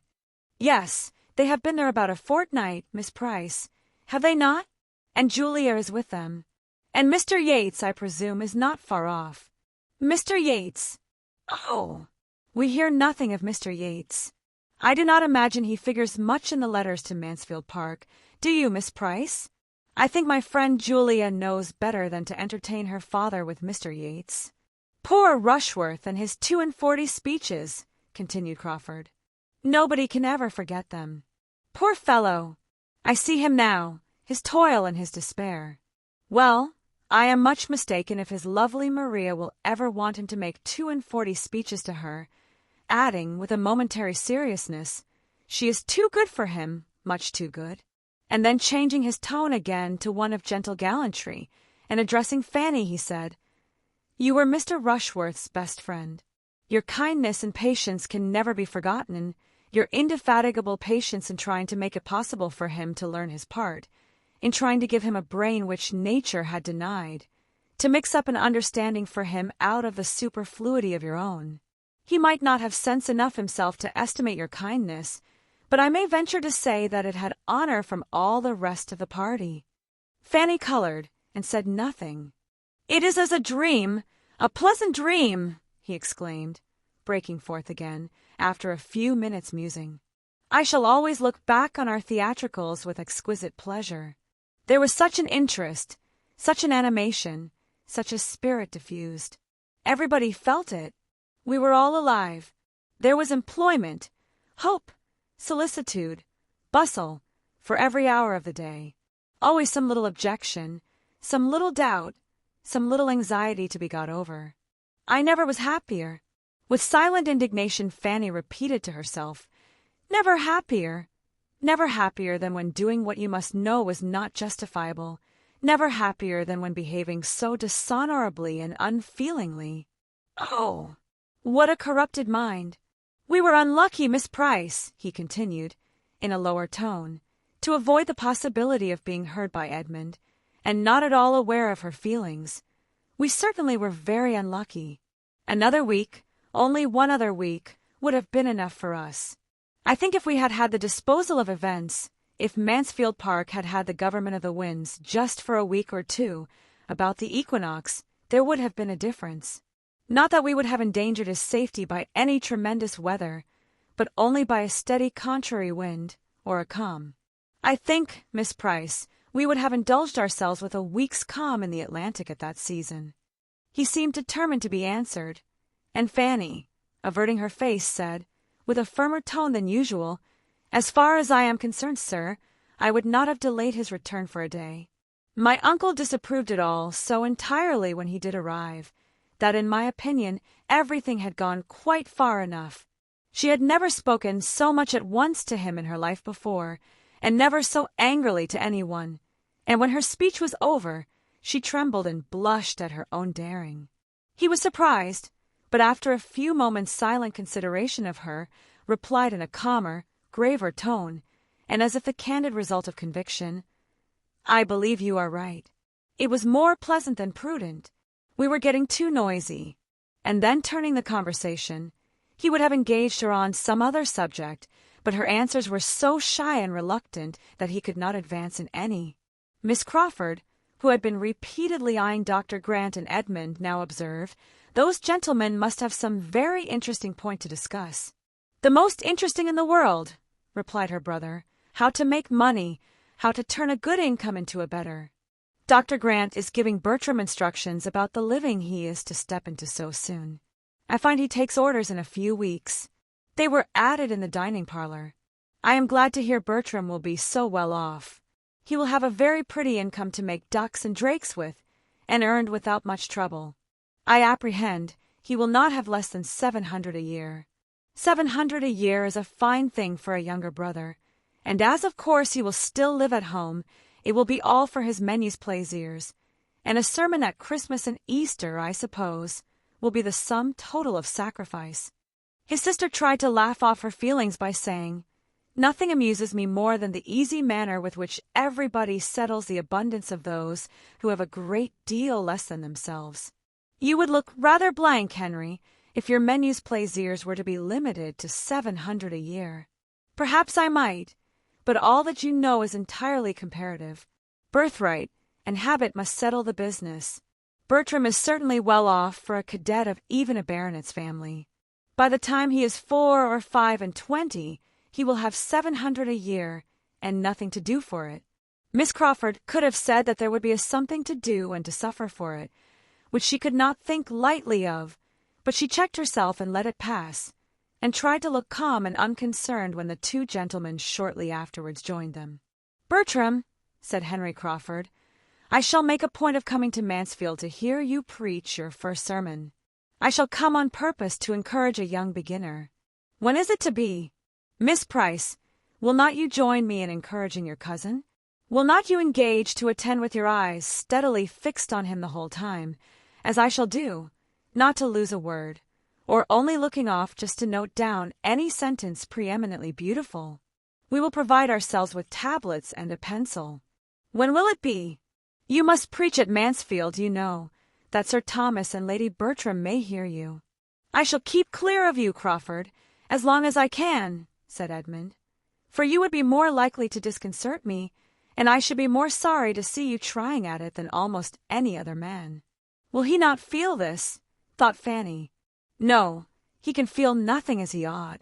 The party being now all united, and the chief talkers attracting each other, she remained in tranquillity, and as a whist table was formed after tea, formed really for the amusement of Dr. Grant by his attentive wife, though it was not to be supposed so, and Miss Crawford took her harp, she had nothing to do but to listen, and her tranquillity remained undisturbed the rest of the evening, except when Mr. Crawford now and then addressed to her a question or observation which she could not avoid answering. Miss Crawford was too much vexed by what had passed to be in a humor for anything but music. With that she soothed herself and amused her friend. The assurance of Edmund's being so soon to take orders, coming upon her like a blow that had been suspended, and still hoped uncertain and at a distance, was felt with resentment and mortification. She was very angry with him. She had thought her influence more. She had begun to think of him. She felt that she had, with great regard, with almost decided intentions, but she would now meet him with his own cool feelings. It was plain that he could have no serious views, no true attachment, by fixing himself in a situation which he must know she would never stoop to. She would learn to match him in his indifference. She would henceforth admit his attentions without any idea beyond immediate amusement. If he could so command his affections, hers should do her no harm. Chapter 24. Henry Crawford had quite made up his mind by the next morning to give another fortnight to Mansfield, and having sent for his hunters, and written a few lines of explanation to the admiral, he looked round at his sister as he sealed and threw the letter from him, and seeing the coast clear of the rest of the family, said with a smile, "And how do you think I mean to amuse myself, Mary, on the days that I do not hunt? I am grown too old to go out more than 3 times a week, but I have a plan for the intermediate days, and what do you think it is? To walk and ride with me, to be sure. Not exactly, though I shall be happy to do both, but that would be exercise only to my body, and I must take care of my mind. Besides, that would be all recreation and indulgence, without the wholesome alloy of labor, and I do not like to eat the bread of idleness. No, my plan is to make Fanny Price in love with me." "Fanny Price? Nonsense. No, no. You ought to be satisfied with her 2 cousins. But I cannot be satisfied without Fanny Price, without making a small hole in Fanny Price's heart. You do not seem properly aware of her claims to notice. When we talked of her last night, you none of you seemed sensible of the wonderful improvement that has taken place in her looks within the last 6 weeks. You see her every day, and therefore do not notice it, but I assure you she is quite a different creature from what she was in the autumn. She was then merely a quiet, modest, not plain-looking girl, but she is now absolutely pretty. I used to think she had neither complexion nor countenance, but in that soft skin of hers, so frequently tinged with a blush as it was yesterday, there is decided beauty, and from what I observed of her eyes and mouth, I do not despair of their being capable of expression enough when she has anything to express. And then, her air, her manner, her tout ensemble, is so indescribably improved. She must be grown 2 inches, at least, since October. Phoo! Phoo! This is only because there were no tall women to compare her with, and because she has got a new gown, and you never saw her so well dressed before. She is just what she was in October, believe me. The truth is that she was the only girl in company for you to notice, and you must have a somebody. I have always thought her pretty, not strikingly pretty, but pretty enough, as people say, a sort of beauty that grows on one. Her eyes should be darker, but she has a sweet smile. But as for this wonderful degree of improvement, I am sure it may all be resolved into a better style of dress, and your having nobody else to look at. And therefore, if you do set about a flirtation with her, you never will persuade me that it is in compliment to her beauty, or that it proceeds from anything but your own idleness and folly. Her brother gave only a smile to this accusation, and soon afterwards said, I do not quite know what to make of Miss Fanny. I do not understand her. I could not tell what she would be at yesterday. What is her character? Is she solemn? Is she queer? Is she prudish? Why did she draw back and look so grave at me? I could hardly get her to speak. I never was so long in company with a girl in my life, trying to entertain her, and succeed so ill. Never met with a girl who looked so grave on me. I must try to get the better of this. Her looks say, I will not like you. I am determined not to like you, and I say she shall. Foolish fellow! And so this is her attraction after all. This it is, her not caring about you, which gives her such a soft skin, and makes her so much taller, and produces all these charms and graces. I do desire that you will not be making her really unhappy. A little love, perhaps, may animate and do her good, but I will not have you plunge her deep, for she is as good a little creature as ever lived, and has a great deal of feeling. It can be but for a fortnight, said Henry, and if a fortnight can kill her, she must have a constitution which nothing could save. No, I will not do her any harm, dear little soul. I only want her to look kindly on me, to give me smiles as well as blushes, to keep a chair for me by herself wherever we are, and be all animation when I take it and talk to her, to think as I think, be interested in all my possessions and pleasures, try to keep me longer at Mansfield, and feel when I go away that she shall be never happy again. I want nothing more. Moderation itself, said Mary. I can have no scruples now. Well, you will have opportunities enough of endeavoring to recommend yourself, for we are a great deal together.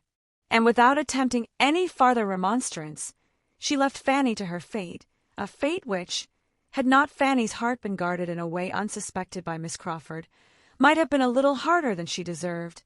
For although there doubtless are such unconquerable young ladies of 18, or one should not read about them, as are never to be persuaded into love against their judgment by all that talent, manner, attention, and flattery can do, I have no inclination to believe Fanny one of them, or to think that with so much tenderness of disposition, and so much taste as belonged to her, she could have escaped heart-whole from the courtship, though the courtship only of a fortnight, of such a man as Crawford, in spite of there being some previous ill opinion of him to be overcome, had not her affection been engaged elsewhere.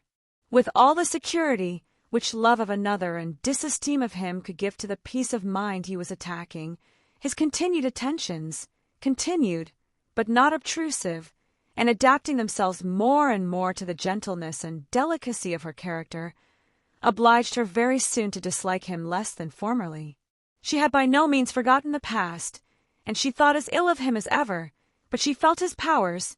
He was entertaining, and his manners were so improved, so polite, so seriously and blamelessly polite, that it was impossible not to be civil to him in return.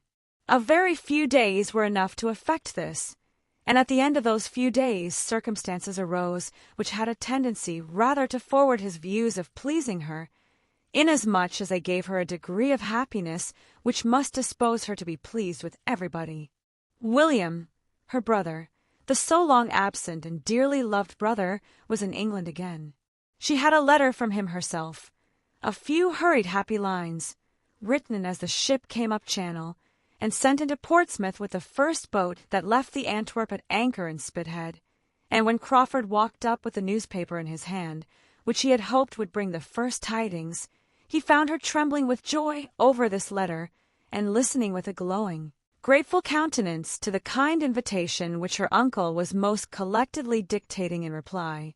It was but the day before that Crawford had made himself thoroughly master of the subject, or had in fact become at all aware of her having such a brother, or his being in such a ship, but the interest then excited had been very properly lively, determining him on his return to town to apply for information as to the probable period of the Antwerp's return from the Mediterranean, etc., and the good luck which attended his early examination of ship news the next morning seemed the reward of his ingenuity in finding out such a method of pleasing her, as well as of his dutiful attention to the admiral, in having for many years taken in the paper esteem to have the earliest naval intelligence.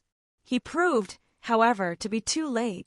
All those fine first feelings, of which he had hoped to be the exciter, were already given.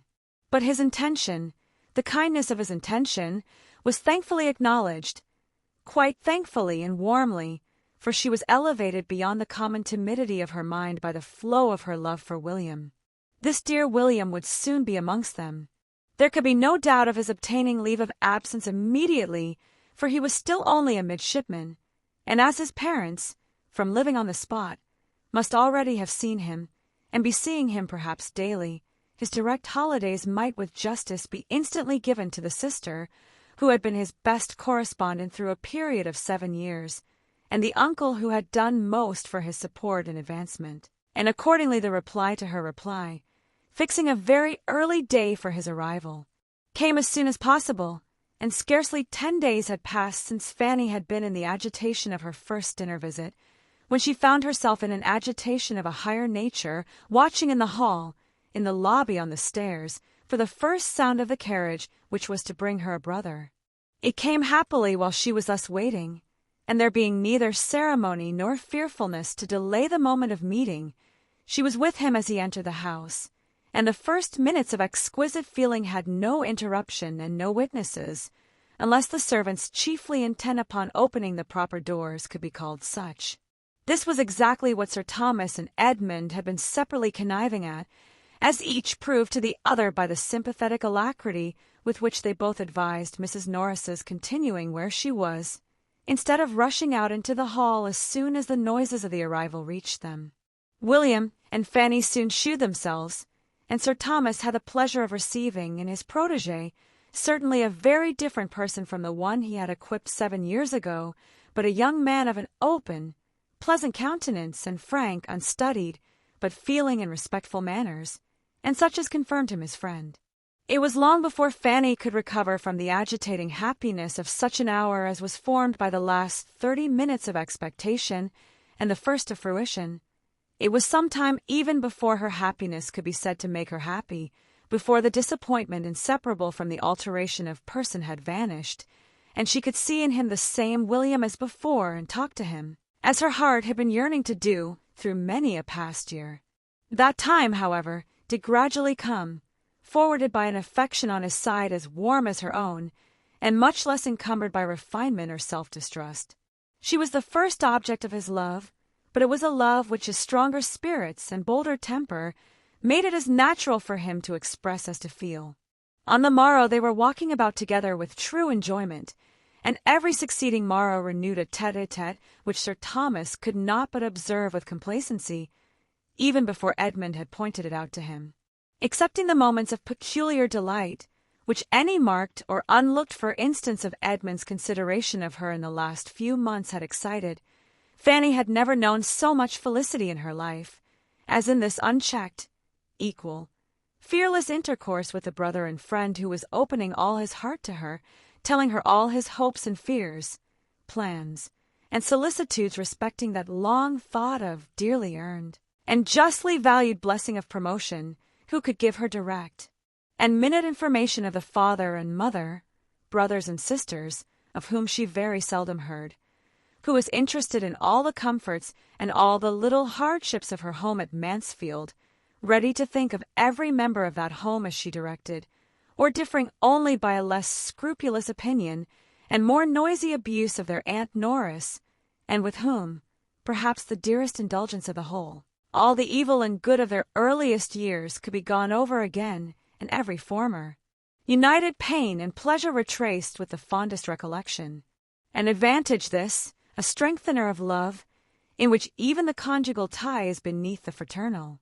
Children of the same family, the same blood, with the same first associations and habits, have some means of enjoyment in their power, which no subsequent connections can supply, and it must be by a long and unnatural estrangement, by a divorce which no subsequent connection can justify, if such precious remains of the earliest attachments are ever entirely outlived. Too often, alas, it is so. Fraternal love, sometimes almost everything, is at others worse than nothing. But with William and Fanny Price it was still a sentiment in all its prime and freshness, wounded by no opposition of interest, cooled by no separate attachment, and feeling the influence of time and absence only in its increase. An affection so amiable was advancing each in the opinion of all who had hearts to value anything good. Henry Crawford was as much struck with it as any. He honored the warm-hearted, blunt fondness of the young sailor, which led him to say, with his hand stretched towards Fanny's head, "Do you know, I begin to like that queer fashion already, though when I first heard of such things being done in England, I could not believe it, and when Mrs. Brown and the other women at the commissioners at Gibraltar appeared in the same trim, I thought they were mad, but Fanny can reconcile me to anything," and saw, with lively admiration, the glow of Fanny's cheek, the brightness of her eye, the deep interest, the absorbed attention, while her brother was describing any of the imminent hazards or terrific scenes which such a period at sea must supply. It was a picture which Henry Crawford had moral taste enough to value. Fanny's attractions increased twofold, for the sensibility which beautified her complexion and illumined her countenance was an attraction in itself. He was no longer in doubt of the capabilities of her heart. She had feeling, genuine feeling. It would be something to be loved by such a girl, to excite the first ardors of her young, unsophisticated mind. She interested him more than he had foreseen. A fortnight was not enough. His stay became indefinite. William was often called on by his uncle to be the talker. His recitals were amusing in themselves to Sir Thomas, but the chief object in seeking them was to understand the reciter, to know the young man by his histories, and he listened to his clear, simple, spirited details with full satisfaction, seeing in them the proof of good principles, professional knowledge, energy, courage, and cheerfulness, everything that could deserve or promise well. Young as he was, William had already seen a great deal. He had been in the Mediterranean, in the West Indies, in the Mediterranean again, had been often taken on shore by the favor of his captain, and in the course of 7 years had known every variety of danger which sea and war together could offer. With such means in his power he had a right to be listened to, and though Mrs. Norris could fidget about the room and disturb everybody in quest of 2 needlefuls of thread or a second-hand shirt-button, in the midst of her nephew's account of a shipwreck or an engagement, everybody else was attentive, and even Lady Bertram could not hear of such horrors unmoved, or without sometimes lifting her eyes from her work to say, "Dear me, how disagreeable! I wonder anybody can ever go to sea." To Henry Crawford they gave a different feeling. He longed to have been at sea, and seen and done and suffered as much. His heart was warmed, his fancy fired, and he felt the highest respect for a lad who, before he was 20, had gone through such bodily hardships and given such proofs of mind. The glory of heroism, of usefulness, of exertion, of endurance, made his own habits of selfish indulgence appear in shameful contrast, and he wished he had been a William Price, distinguishing himself and working his way to fortune in consequence with so much self-respect and happy ardor, instead of what he was. The wish was rather eager than lasting. He was roused from the reverie of retrospection and regret produced by it, by some inquiry from Edmund as to his plans for the next day's hunting, and he found it was as well to be a man of fortune at once with horses and grooms at his command.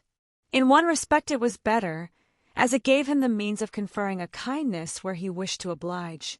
With spirits, courage, and curiosity up to anything, William expressed an inclination to hunt, and Crawford could mount him without the slightest inconvenience to himself, and with only some scruples to obviate in Sir Thomas, who knew better than his nephew the value of such a loan, and some alarms to reason away in Fanny. She feared for William, by no means convinced by all that he could relate of his own horsemanship in various countries, of the scrambling parties in which he had been engaged, the rough horses and mules he had ridden, or his many narrow escapes from dreadful falls, that he was at all equal to the management of a high-fed hunter in an English fox chase, nor till he returned safe and well, without accident or discredit, could she be reconciled to the risk, or feel any of that obligation to Mr. Crawford for lending the horse which he had fully intended it should produce. When it was proved, however, to have done William no harm, she could allow it to be a kindness, and even reward the owner with a smile when the animal was 1 minute tendered to his use again, and the next, with the greatest cordiality, and in a manner not to be resisted, made over to his use entirely so long as he remained in Northamptonshire. So far we've covered chapters 1 through 24 of Mansfield Park. In the next video, you'll hear from chapter 25 through the last chapter. Remember to like, comment, share, and subscribe to the channel. See you in the next video.